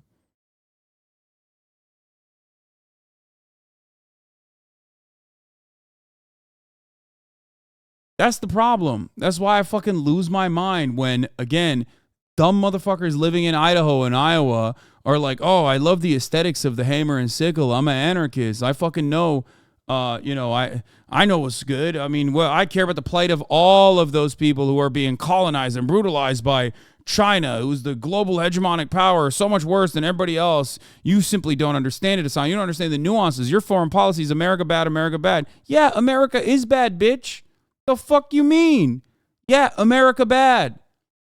You've never lived a day outside of that structure, so you don't understand it. And Turkey is not a country that has been absolutely fucking ripped to shreds by America, as many of these other countries have. And even then, not having autonomy over your own fucking government is a huge issue.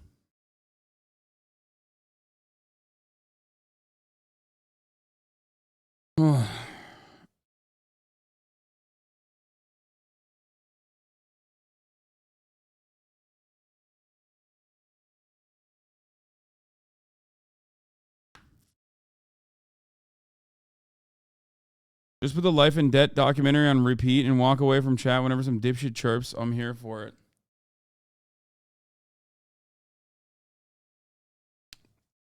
Yeah. They give you money. They tell you how to spend it. You can only spend it on Western companies. They tell you to reduce social spending, even though your people are suffering because you're a poor company. You haven't industrialized. Why haven't you industrialized? Because you've been colonized. You're a recently post-colonial nation, okay, who needs foreign capital desperately and technology desperately to raise his productive forces, okay? Obviously, that's a necessity at that point. So then, they don't let you do that. They only let you spend that money on Western corporations. They don't let you spend any of that money on your own people. They implement rigid austerity protocols. Can you imagine, like, you're a country, your whole ass country, you got millions of people living in there, okay? And the government's like, I want to fucking give some of the natural resources that we are now being able to extract due to foreign capital. I want to take some of those natural resources or the gains from those natural resources and like implement new social programs so that they can live more comfortable lives. And America's like, no, fuck you. You can't do that. You're not allowed to do that. That's fucking insane.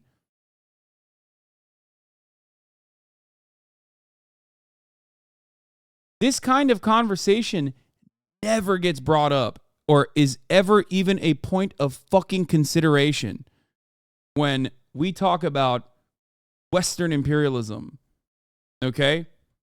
That's just like a very obvious, in your face lack of fucking control over your own development. So what the fuck is going on?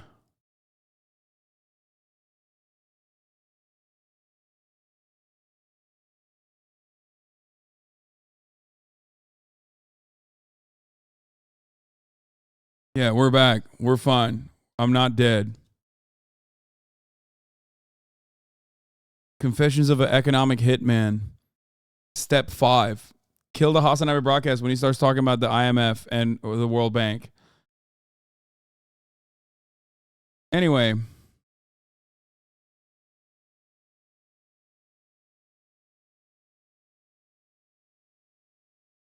Where was I?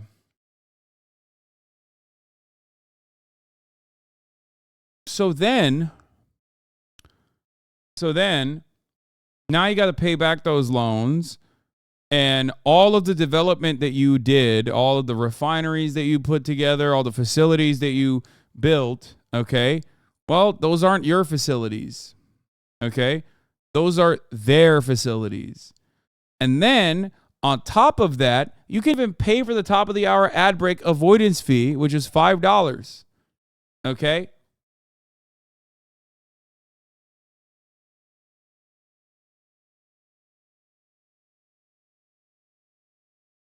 I love when you say China does that too, which is funny because even American capitalists say Chinese loans are infinitely more favorable, and even the American CIA's very own Voice of America literally fucking has openly admitted that China has actually offered debt relief and dropped 23 separate loans in African countries. 23. Here's a 3-minute ad break now, by the way.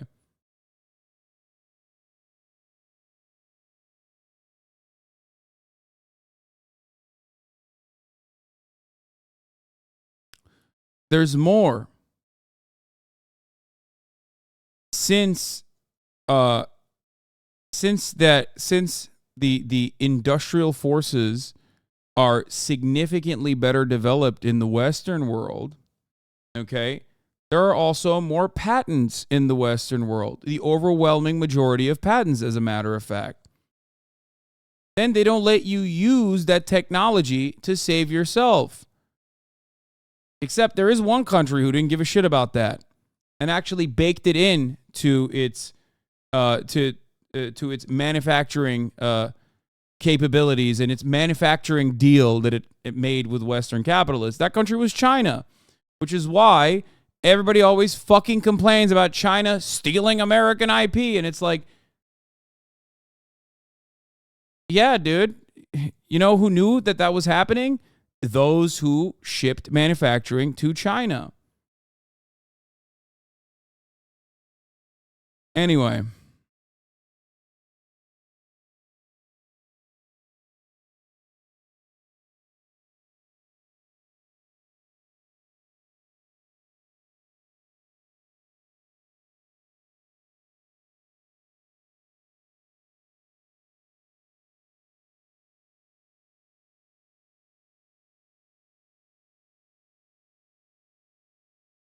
Yeah, they still manufacture in China. Exactly. Knowing full well that Chinese manufacturers are stealing their patents. They were complaining when they had cheap labor, but all of a sudden IP became an issue. Yeah.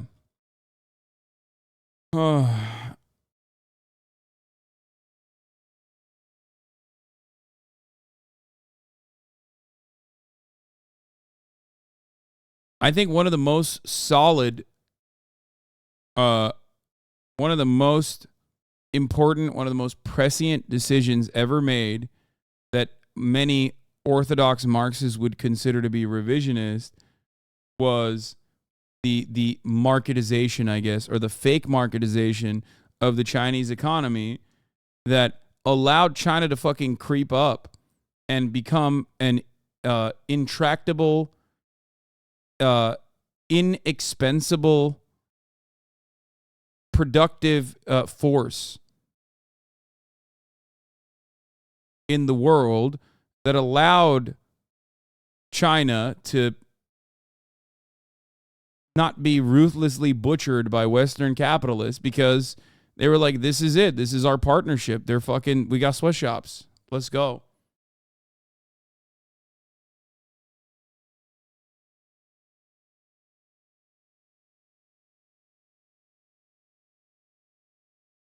That was a super solid move. And that move is the reason why even today we don't just go to war with China.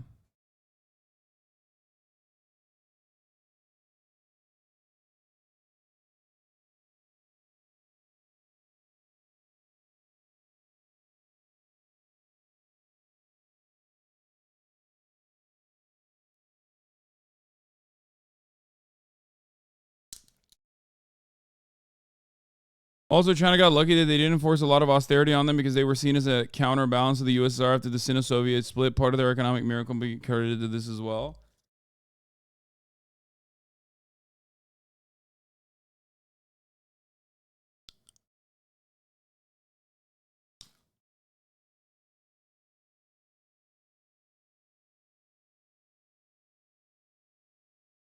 What up, Seer?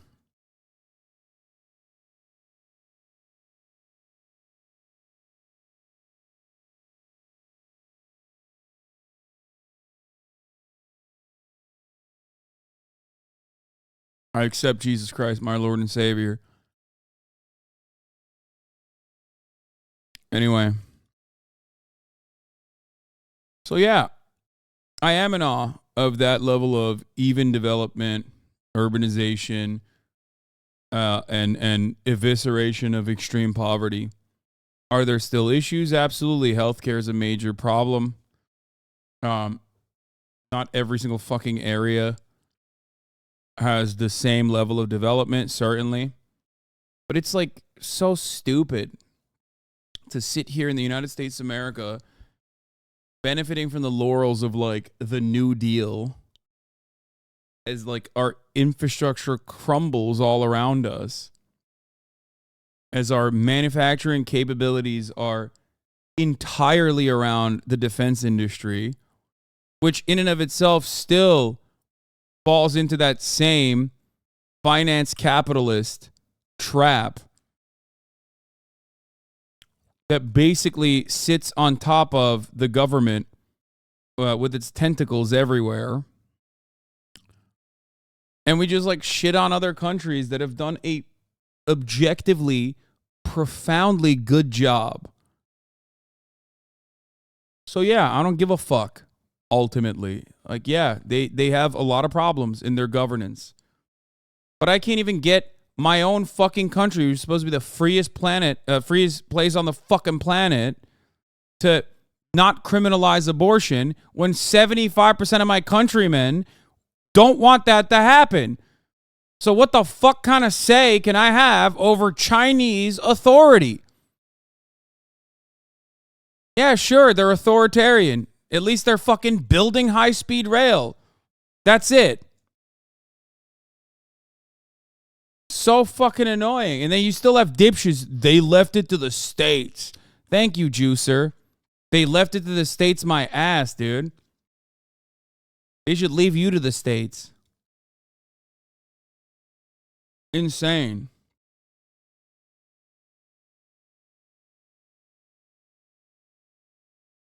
Freest country on the planet happens to have the largest number of prisoners and the largest prisoner per capita. Let's see if you still say the same way about copyright and patent theft when you come face to face with the Chinese Twitch streamer HasanAbi.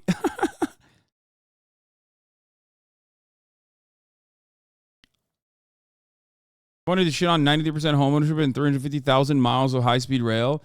Dude, we're on such next level copium. We literally fucking, oh God. We made fun of their ghost cities, okay? It was great for them to just keep building because people kept busy. And then now all those cities are populated.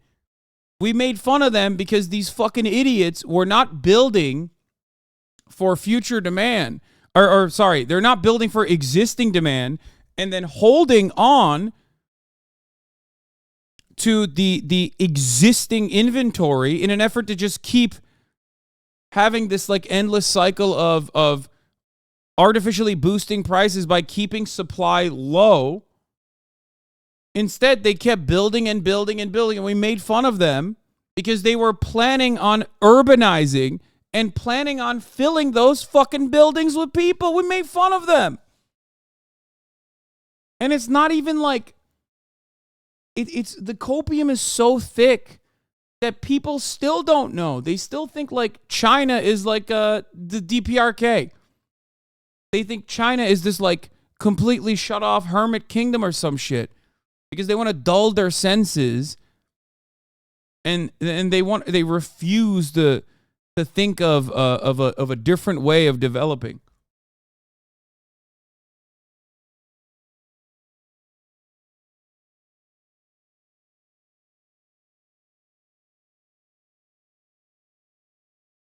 We made fun of them for actually doing something good for their citizens instead of screwing them over for profit. I mean, that in and of itself is identical to another old anti-communist trope, bread lines. Okay? It's the same shit. We got lines too, dumbass. Except we got to pay for the bread. And it's getting increasingly more difficult to do so. At least bread lines are free bread.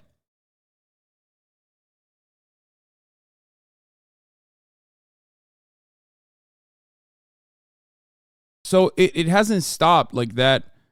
The anti-communist trope is parts copium and parts fear. Very real fear that someone else might come in and dominate us like we've dominated everyone else.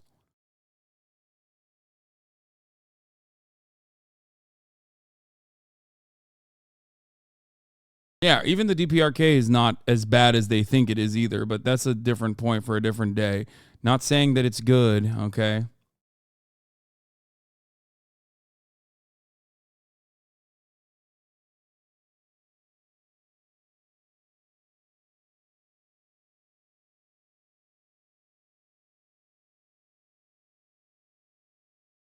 USSR collapsed and so would China. I think that was the sentiment. Yeah. The fear that I have is that they will take the worst lessons of Chinese control in the Western world. They'll take all of the worst aspects of Chinese governance and apply that here, which we kind of already do, whether it be the social, not a social credit system, but a credit system to begin with, or mass surveillance, which we already have, right? I fear that we will just like beef up all of the mechanisms of control without any of the fucking amenities and just become actually fascist.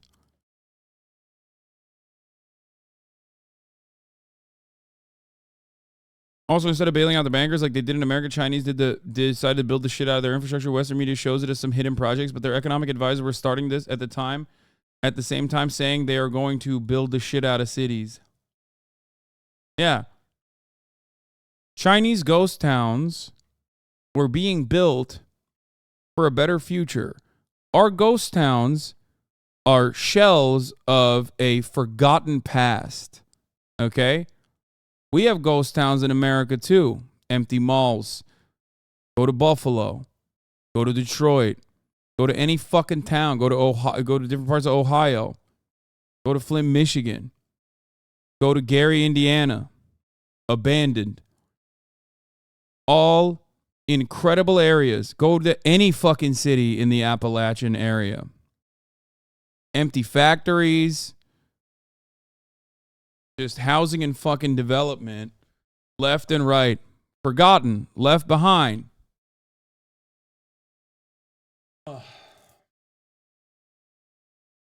Not completely true. China was building the increased GDP on paper. No, that's not correct either. That was another reason, yes, but it also was to inevitably fill those cities, which they did. You're still running on that copium. I don't understand how you can say this when every single one of those motherfucking ghost cities are now filled with like 14 million people, 15 million people. It's crazy.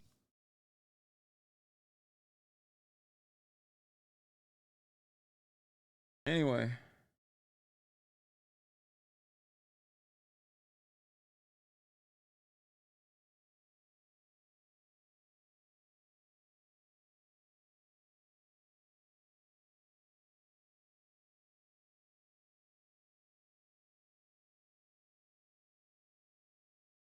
So yeah.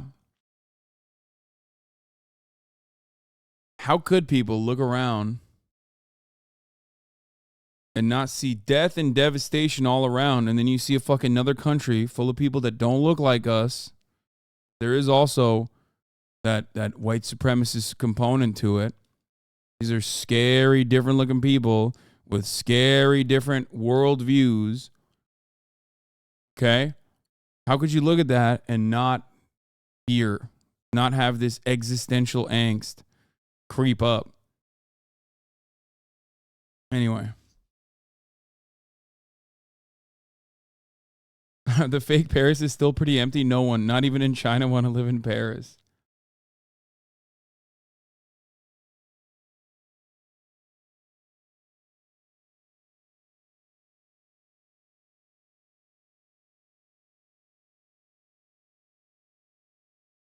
Sorry to be that guy again, but I guess these shadows are just asking for proof of information on what you're saying. I mean, okay. When I say these cities have developed, what do you want me to show you? Just like go to TikTok. Just TikTok as a product in and of itself, but also just go to TikTok or Twitter to see the very same cities that once were ghost towns and were made fun of, or I don't know, go watch Jake and Bake live.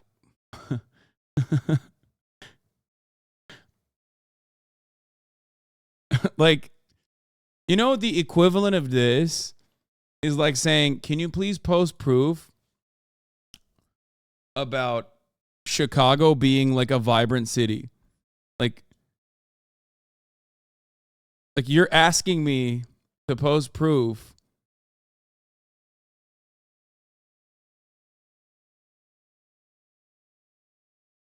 like here. I've shown this before, but I guess it's good to show it again. What's the fucking city that's like the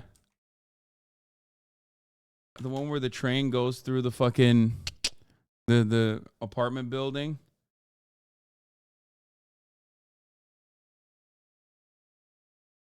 I mean, it's not even just this. We do infrastructure porn on here a lot.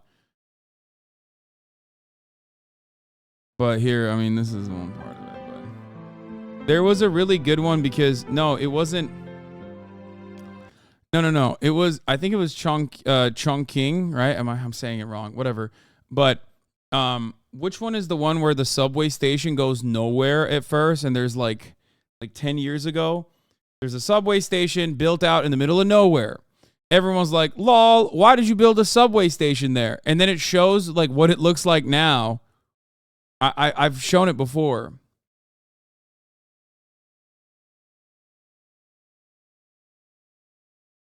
Chongqing. Economics explain, no, China's not going to collapse yet. Is this it? Bridges to nowhere? No, this isn't it. Banking system. Why China won't collapse. Business cycle inflation. End of the economic miracle. Yeah, China's largest ghost city. I mean, this is like a fucking 2016 article. China's largest ghost city is now almost completely full, but there's a twist. It's still bad.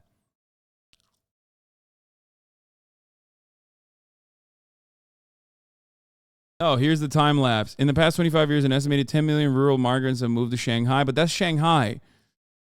A new megacity called Zhonggan is said to be built near Beijing in an attempt to take pressure off the larger metropolis. Beijing's satellite urban districts and suburbs like Fengtai and Shijingshan have also seen exponential growth. As you can see in the image below, Shenzhen extended its western coastline to grapple with its growing population. Motherfuckers built more land, dog, on the water. Chengdu, which started expanding its public transit in the early 2010s, one of China's fastest growing cities. By 2020, Chengdu plans to have 180 miles of metro lines. In the past 40 years, Guangzhou's population has exploded. The city paved over farmland and merged with nearby cities to create one of the world's largest metropolises. How many cities have more than fucking 10 million people in it in China? How many?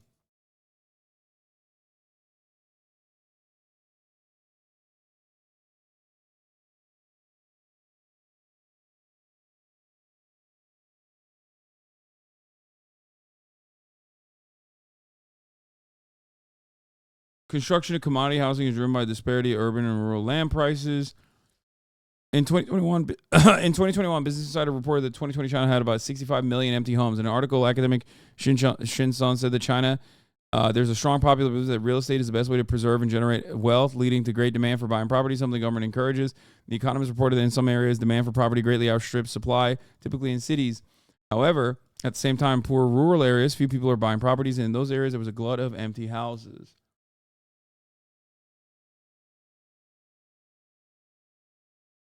Oh, this is the one, yeah. Dude, look at this, look at this, look at this, look at this, look at this, look at this, look at this. It was opened in 2015. The station shot to fame as it sat among undeveloped land. And everyone was like, lol, you guys are so fucking stupid. Imagine building a fucking... and before you say this is like Chinese government propaganda, it doesn't matter. It's just like they didn't fucking do CGI, okay? Here.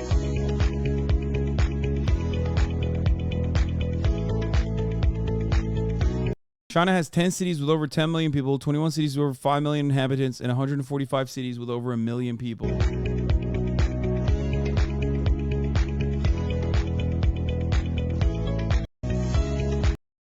But now all of that has changed.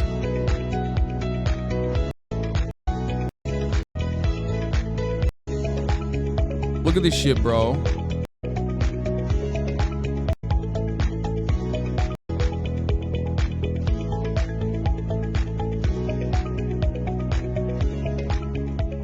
It's like playing City Skylines where you place the metro and then zone it afterwards. Yeah.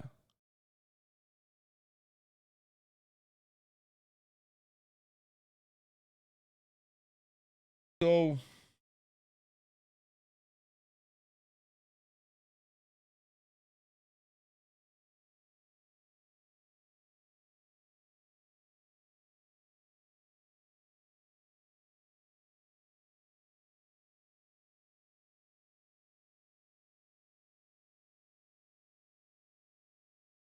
can you imagine if the U.S. spent half of what we spent on military infrastructure instead? The steel industry wouldn't be the only thing rock hard. First of all, this is not simply about like spending money on the military. The military, yes, it's a behemoth, okay? But the military is our manufacturing output. That's where our manufacturing goes. That's the last bastion of American manufacturing. This is also about printing money and where that money goes and where you spend that money. The problem is we have some form of central planning in America too. It's just done at the behest of corporations, corporate entities, and those who own said corporations. It's not done at the behest of the entire population. That's the difference between even development. Because like America has central planning too. Like, what do you think subsidies are? You know what I mean? You think we would be an agricultural powerhouse that can not only feed ourselves, but a bunch of other countries too, if we wanted to? We have a fucking food surplus in a country where there's literally still, starvation, which is besides the point. But it's like, it's about what you do with that central planning. Like, who does that benefit? Who does that development benefit?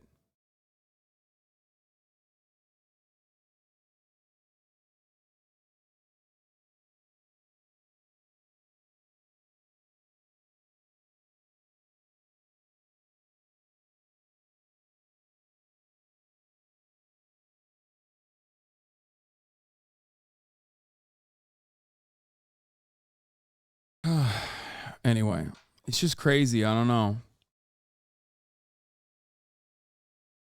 People like you besides all the people who hate you. That's good, man.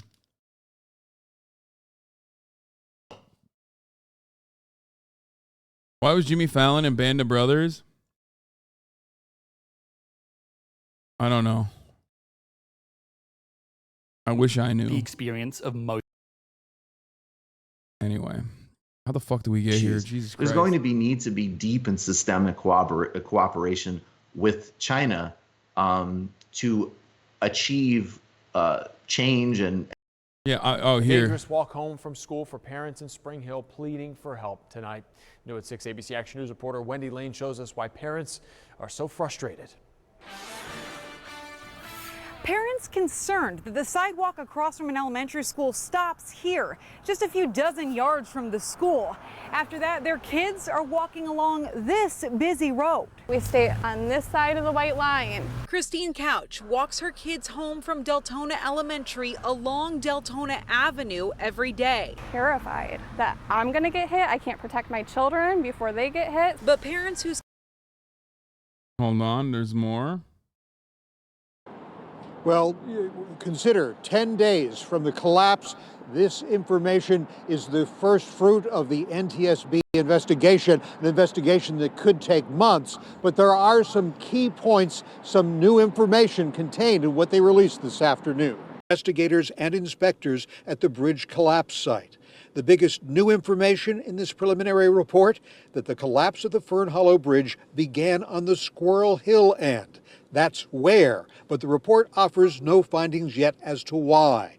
It says certain areas of the welded steel girders were identified as being fracture critical. That means if they had failed, they could have led to collapse, but no primary fractures were found in those areas. And it's not just the government. It's not just the government. It's not just infrastructure. Okay? Not just government infrastructure. It's private as well. Because people will say, well, Chinese development is like badly done. It's poorly done. Hidden in the crowds, scattered throughout workplaces. And we will forever.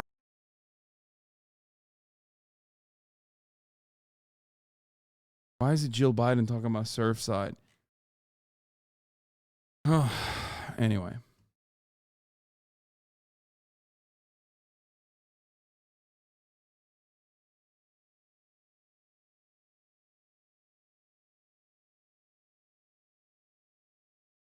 Dr. Jill Biden.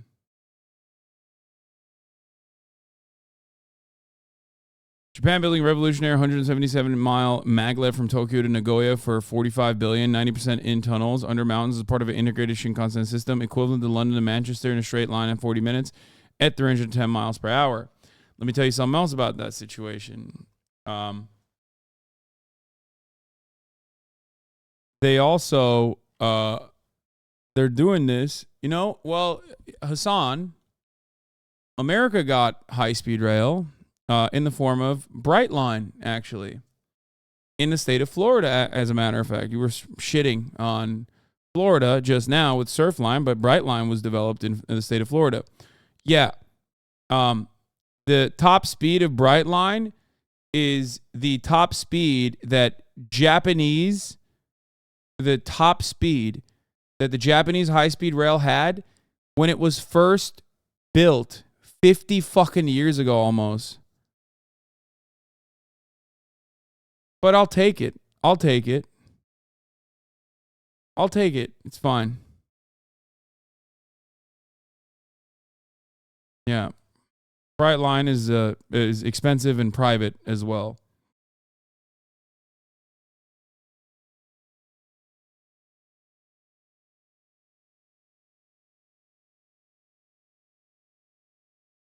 The Brightline is slower than the fastest steam train. Okay, please stop.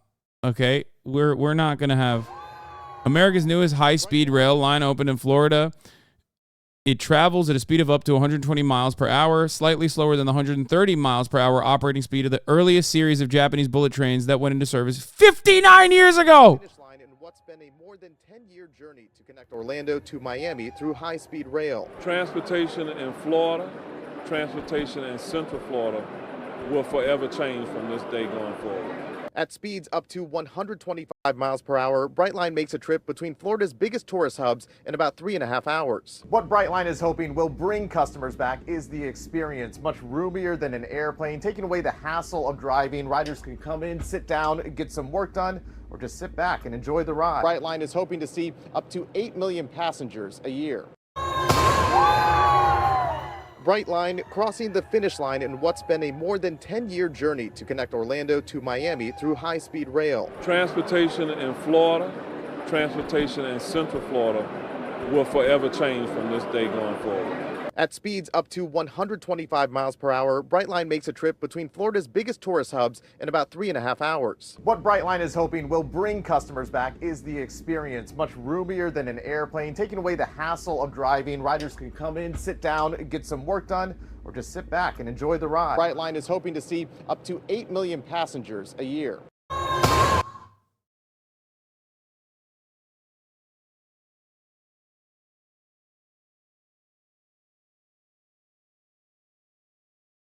Just like, it's fine. I'll take it. It's a good step.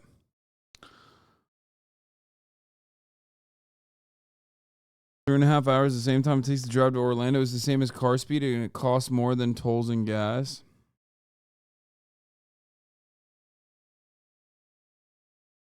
Anyway, but China has mostly been successful. I think their view is Chinese labor costs will increase. It has increased. Indonesia, with the help of China, built more high-speed rails in the U.S. with less GDP per capita than Belarus. Indonesia now has more high-speed rail than the U.S., Canada, and Australia combined. Its GDP per capita is below Belarus. One other part is, I mean, listen. Yeah, Indonesians be like, when China comes here, we get high-speed rail. When Americans come here, oh my God, please don't even bring up what they've done when Americans came here. Oh Jesus fucking Christ! Oh God, so many dead. Belarus has potato. Indonesia doesn't. True.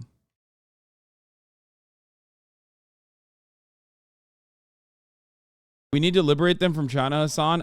We did that already. We actually did. Well, not from China, but we rid them of the communist scourge once, and we'll fucking do it again.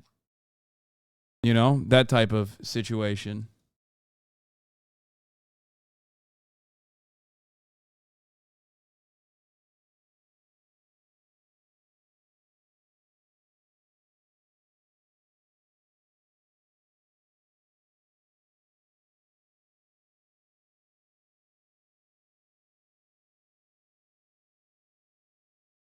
Oh. Sean Hannity says Trump is endorsing Jim Jordan for speaker. Called it. Told you he was going to be the guy. All right, we're done. We're train posting. This is like the last level of China posting is train posting. Once we get here, I wanted to hear from Yanis Varoufakis on BRICS. I did want to hear that. I want to hear what he had to say about that. And you know what? We'll do Olof Palme, why I'm a democratic socialist first, for the European Social Democrats that haven't already left because they were throwing up, pissing, shitting, and farting because European social democracy is the best possible way forward, and they should keep being servile dogs to the American interests as their countries, and the long, hard-fought social democratic policies that they currently still enjoy are becoming neoliberalized by the moment. But, you know, let's watch. Men låt mig få göra lite principiellt inlägg här. Fälldin har nu tjatat på mig, jag ska tala om varför jag är socialist. Och jag är demokratisk socialism. Demokratisk socialist. Och med glädje. Jag blev det när jag for omkring i Indien. Fucking tankie, dude. This fucking tankie piece of shit. Fuck this guy. Och såg den fruktansvärda fattigdomen. He's what I suspect his assassin said before killing him. När jag for runt och såg en ännu mer förnedrande fattigdom på sätt och vis i Förenta Staterna. När jag som mycket ung kom öga med öga med kommunismens ofrihet och förtryck och människoförföljelse i kommuniststaterna. När jag kom till nazisternas koncentrationsläger och fick se dödslistorna på socialdemokrater och fackföreningsmän. Jag blev det när jag fick klart för mig att det var socialdemokratin som bröt marken. His assassin probably said, I love apartheid. I'm also definitely not South African. Demokratin i Sverige. När jag fick klart för mig att det var socialdemokratin som lyfte when I understood it was social democracy that saved the country from poverty and unemployment. Med 30-talets krispolitik. Och när jag fick själv and when I got to personally fight for decent pensions for ordinarily blue-collar people back in the day, privilegierade socialismkampanjer, and when I got to personally fight for decent pensions for ordinary blue-collar people back in the day, för det var det ni höll på med då. I became one from years of working with former Prime Minister Erlander, where I learned what democracy and humanism are, and with close friends like Willy Brandt, Bruno Kreisky, and Trivge Bratelli, who risked their lives for human dignity. But more importantly, my conviction grows stronger when I look at the world. När jag ser ut över världen När jag ser krigen och kapprustningen och massarbetslösheten och When I see war, rearmament, mass unemployment, and class jag divides, bestyrks i min my övertygelse conviction grows när jag i vårt stronger when I see eget growing land unemployment, ser injustice, and orättvisor financial öka, speculation. arbetslösheten tillta, spekulation och fiffel gripa kring sig. När jag ser hur When I see right-wing politics all over the world forcing people into unemployment, driver ut människor i arbetslöshet, slår sönder tryggheten, destroying men social ändå security, inte and still löser not solving the de economic ekonomiska problems. Och när jag ser in i den framtid And when I look de into the borgerliga tydligen future, har the erbjuda, conservatives seem där to löntagarna offer, ska bli where wage fattigare earners grow och de poorer rika and the wealthy rikare, grow richer, där den sociala in which our tryggheten safety blir nets is bräckligare weakened and we have more och luxury lyxbåtarna yachts, fler. Där solidariteten where blir solidarity is svagare weaker and och egotism egoismen stronger. starkare. Där de starka kan ta för Those who sig are strong enrich och de themselves, and the svaga poor får just ta have to fler cope with delar. it. Visst är jag Certainly, I am a democratic socialist. Jag är det med stolthet I am proud of what this democratic över vad socialism denna has accomplished in our demokratiska country. socialism har uträttat i vårt land. Jag är det med glädje, I happily för jag call vet myself a att vi har socialist viktiga because we have so many arbetsuppgifter things framför left to oss deal efter with det borgerliga vanstyret. after all these Med years of right-wing tillförsikt. mismanagement. För nu vet människorna And I'm also vad som confident händer because med now our jobben people know och what tryggheten happens to our och jobs, stabiliteten our när safety and högerkrafterna stability when you are allowed to govern. och är det på sätt och vis. In a way, I'm Jag amused För jag vet att den because I moderna know that svenska modern Swedish history is full of med reforms, värdefulla reformer som ni har skildrat which som you call elak evil socialism. socialism, but then you sen fight to slåss take credit man for och ta them äran when people actually av experience them. Which, by the way, in America, we literally have like marginal, just a crumb of like expansion of the welfare state, which is exactly the same bullshit. Like even in the Democratic Party, everybody fights tooth and nail for any infrastructure spending. And then those fucking scumbag pieces of shit on the right go back to their own fucking town halls in their own backyards and have the audacity to fucking claim ownership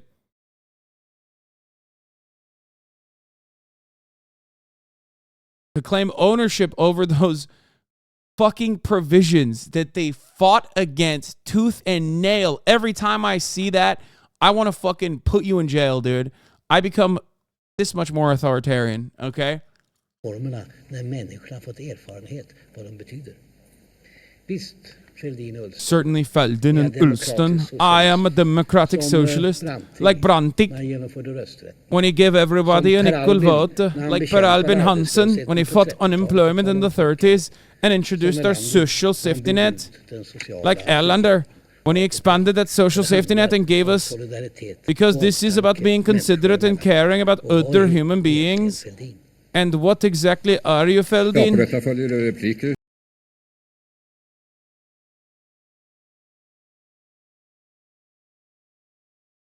Social democracy is a good start, depending on how reactionary your governance is, okay?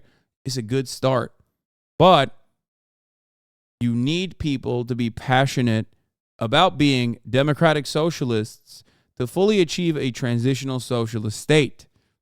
Because social democracy still is under the banner of capitalism. And when you remain under the banner of capitalism, you get to modern day Sweden, okay? And modern day Sweden has clawed back and fought tooth and fucking nail for all of the gains made by people like him, by social democrats, okay? They've eviscerated it year over year. And it doesn't happen overnight either. So it's a gradual process. A gradual process in which you don't even recognize that year over year, the government amenities that you are taking for granted are getting slowly but surely worse. How? By lowering taxes, by refusing to pay for these initiatives, ultimately crippling it so much that you have no other way but to privatize it. I'm sorry, we just got to privatize it. We got to privatize it. And then it's gone. Okay? Because the fascist, the reactionary, the capitalist knows full well that people don't want to give away amenities that they have. That's why it's almost impossible to fucking eviscerate Social Security. Republicans have had a 30, 40, 50-year project in trying to dismantle it, and they haven't been able to because they recognize that people go, fuck you. I pay for this shit. I want it. I deserve it. This helps me survive. That's why the same goes for the NHS in the UK. But again, you get too comfortable under a social democracy, and they'll take that shit away. 12 years of austerity under Tory leadership in the UK, and look at how bad the NHS is. One day they will privatize it. Okay? First, they will starve it. Then they will say private enterprise can make up for the gaps in between. And before you know it, it's fucking gone. Government initiatives do not fail because they are burdened by big government or red tape or whatever the fuck these dumbass capitalists have been saying for years, that, you know, somehow capitalist corporations are significantly more significantly more proficient, and they eliminate redundancies, okay? They say that all the time. It's not true. It's not true. But they know that you don't want to give up on the goodies that the government has given you, okay? More efficient, yes, I said initiative.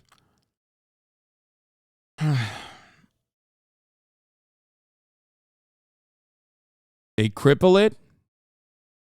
Social safety nets and amenities offered by the government do not fail due to big government and a lack of elimination of redundancies. They fail because they are deliberately underfunded with the express purpose of privatization. Okay? Ronald Reagan called it starving the beast. That's it. They starve it. Every year they chip away.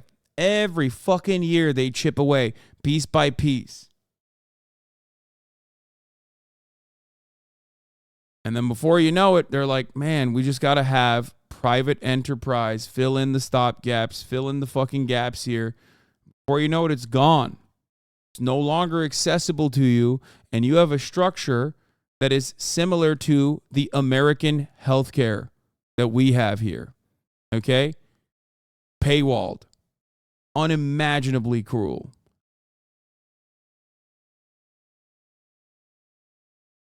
In the process, specifically in Sweden, they will point to refugees. They will point to this. They'll point to that. They don't have refugees. They'll point to homosexuality, indecency. You know what I mean? Whatever the fuck they consider to be the out group that is apt, that you can propagandize against. That's what the reactionary does. If it's not the moral degeneracy, then they'll point to other countries. You should be afraid of other countries. They're coming for you. There's always a different enemy waiting in the corner, in the shadows, to fuck you over, right? Because you feel the contradictions. They are impossible to avoid.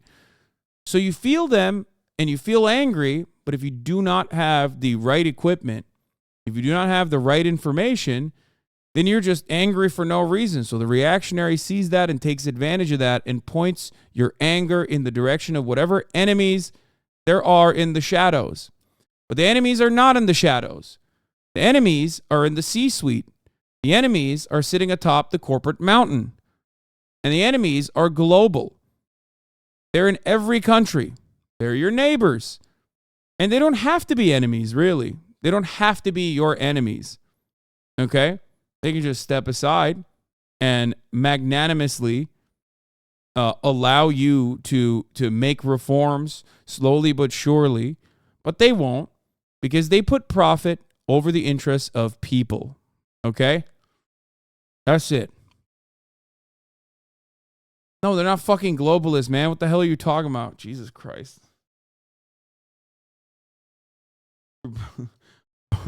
Motherfucker's manager or his boss in his small business is like, yeah, I don't care that your mom died. You can't go to her funeral.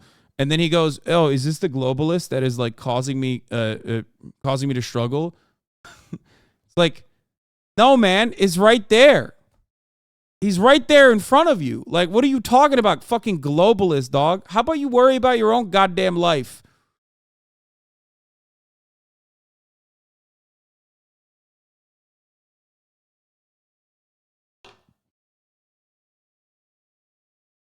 Republicans ruined any theory that sounds like a conspiracy.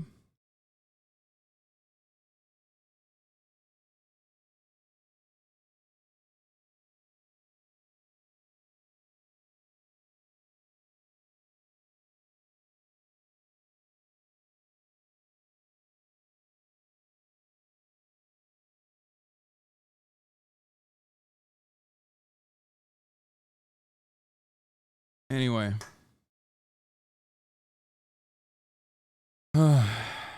My enemies are people that lie about gaming happening, wrap it up, and get to Cyberpunk. Okay, I'll do it. Okay, I want to hear about Yanis Varoufakis talking about BRICS. Are not going to be significant. It's the last threat to the dollar.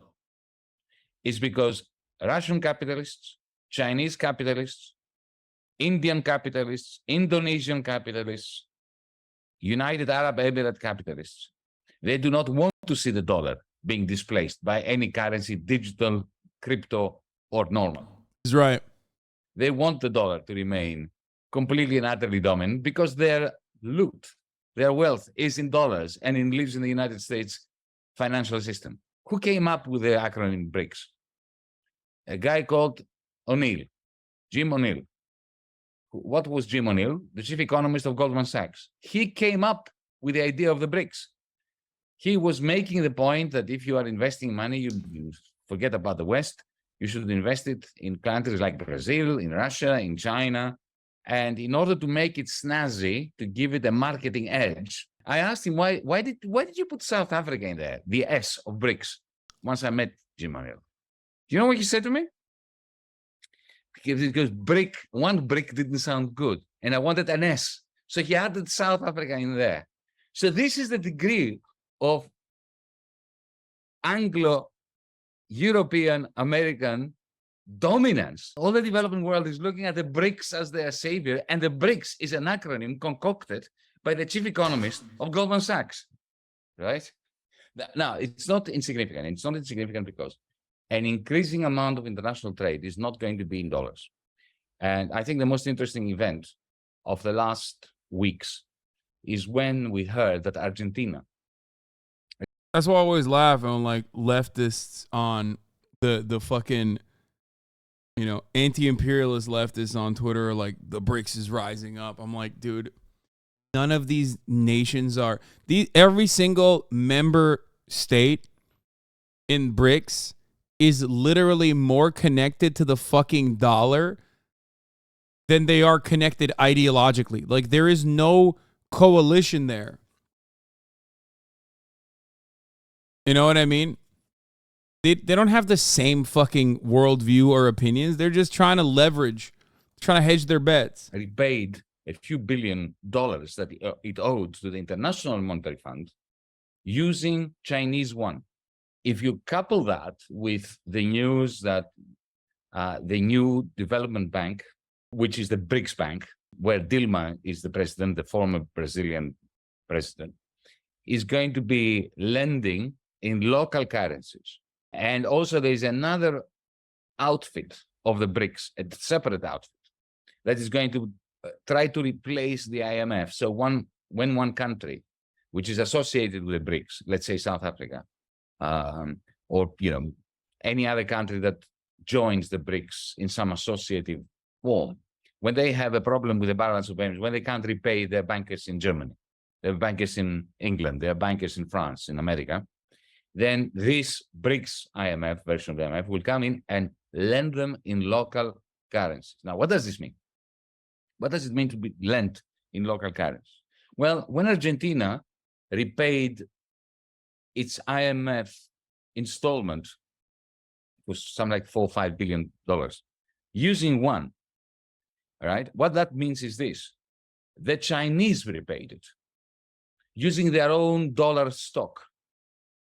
If this new development bank under Dilma lends to Argentina or to South Africa or to Zambia, if they lend money in local currency in South Africa rand to the South African government, what does that mean? I mean, the BRICS Bank does not have rand to give. What it has is dollars, okay? or one. It can give them one, or it can give them dollars. Now, for that loan to South Africa to be useful to South Africa, the South African government that takes on this loan must be able to buy stuff from America, from Europe, from India. They will have to pay in dollars. So essentially, they get dollars from the BRICS Bank, but they have to repay in the future with interest the dollars that it cost initially to give the rand. What does this mean? It means that if the rand devalues 50% in the next 10 years, when the loan has to be repaid, this is a good thing for South Africa because South Africa will have inflation. The same quantity of rand in 10 years' time will be worth half as much. So they effectively will have to be repaid to the BRICS Bank half the money.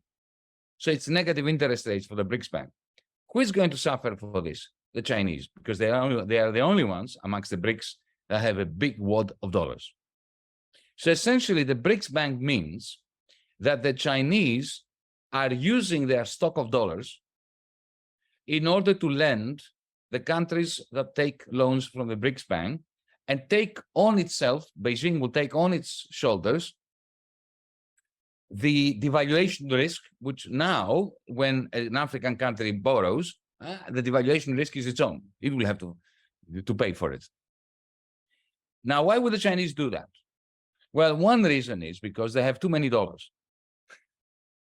In the sense that, because they have a very large current account surplus, they keep, with every lump of aluminum or car or whatever it is or clothes that they sell to the Americans or to the Europeans, they get dollars back, right? What do they do with these dollars? They have to take them to Wall Street. Now, they've seen what happened after the Ukraine war, that the Central Bank of the United States, the Fed, confiscated 350 billion Russian dollars. So they think, they may do this to us. We might as well use our dollars through the BRICS network to gain more influence over South Africa, over Saudi Arabia. So they are socializing amongst the third world, what we used to call the third world, their dollar holdings. So the BRICS is China. Let's not beat about the bush here. The BRICS is China, with India trying to find a kind of middle road, with the United Arab Emirates playing the West against the BRICS in order to gain advantages, like Saudi Arabia wants to negotiate deals. They don't want to get out of the dollar zone, but they want to enhance their relationship with China, with the BRICS, in order to leverage their own bargaining with the United States. This is all very interesting. But leftists, I'm really appalled. Leftists have a tendency to look at the BRICS and say, we are orphans. We in the left are, since 1991, when the Soviet Union collapsed, we've been orphaned. We've been looking at a large power internationally that will look after us, that we will be able to dream that they are our people, that they will defeat the capitalist mammoth, right? Don't make this mistake. That's not what the BRICS is. It's significant. I explained why it is significant, but it is not. Our left is super happy about BRICS. Yes, they misunderstand it and think that BRICS will be able to de-dollarize or something, or we'll be able to put up a competitive currency. But as I've said already, that it's that's not a real prospect at all, considering that all trade is conducted on the dollar, pretty much. The new Communist International, the new Socialist. It's specifically hedging your bets. That's it.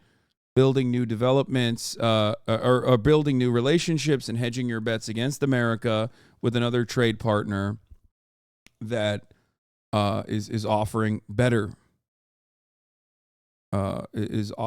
terms. That's it. Which is completely understandable if you're stuck between a rock and a hard place. Is to leverage their money, like he said a second ago. The West took $250 billion from Russia, so everyone fears that could be them one day. Yeah.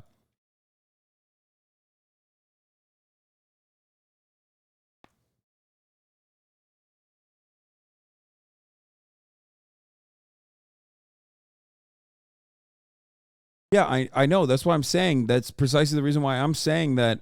Okay, Noam Chomsky says, important context is currently almost all international trade is conducted in the U.S. dollar. This is true.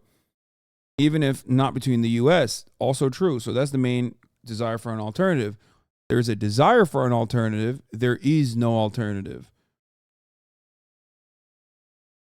Because even with the Chinese, it's still on the dollar. International, the new, humanist international. That's not what it is. Yes.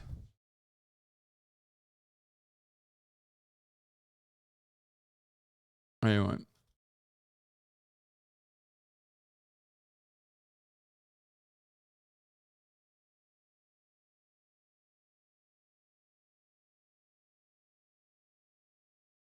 And the desire isn't really there because the currency itself doesn't matter much at the end of the day. I don't agree with that. No, I think that if given an alternative, plenty of countries that have been burned by the United States in the past would absolutely move away from the dollar. It's just that there is no other alternative. That's crazy to say. Are you kidding me? I mean, Yanis Varoufakis is 100% correct with his assessment on Russia.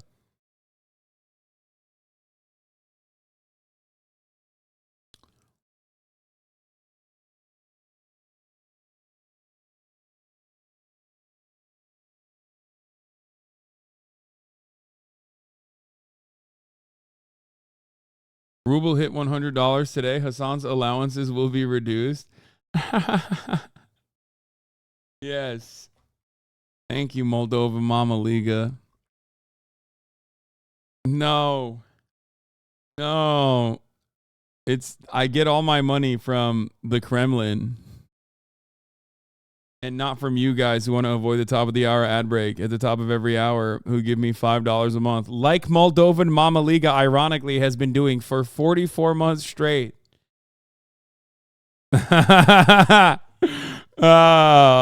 Fucking guy, dude. Yeah. The Kremlin can't come near the grassroots power that this community is backed by.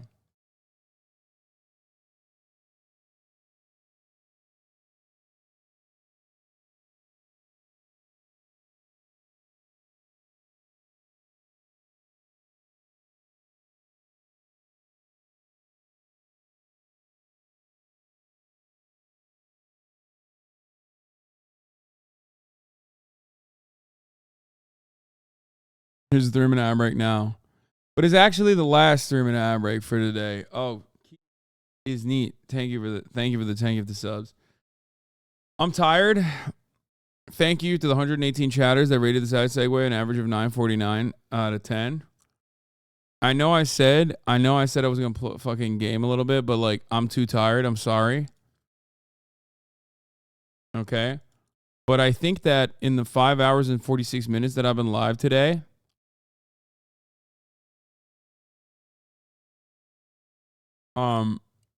we covered a lot of good stuff. We covered important ground. I think we did the damn thing. I'm very happy with what we covered today. Stunning lo-fi introduction. You tired? What are you, a push bike? Yeah. Give your most articulate defense of critically supporting Chinese development. I guess. Anyway. Love you all, and I will see you tomorrow, okay? Stay safe, everybody. Peace. The starlock to the topic just begun. There he is again, Hasan is streaming. Hasan is streaming. There he is again, Hasan is streaming. Hasan is streaming. Reviewing the P.O. box. Uncle Uyghur's face. Sudden discord at chip prop, great names take embrace. Tiny Bernie Sanders, LGBTQ Air Force. The whole left at your fingertips, on at your door. H3 crowded debate, the Young Turks online show. 3 full fucking years of this play.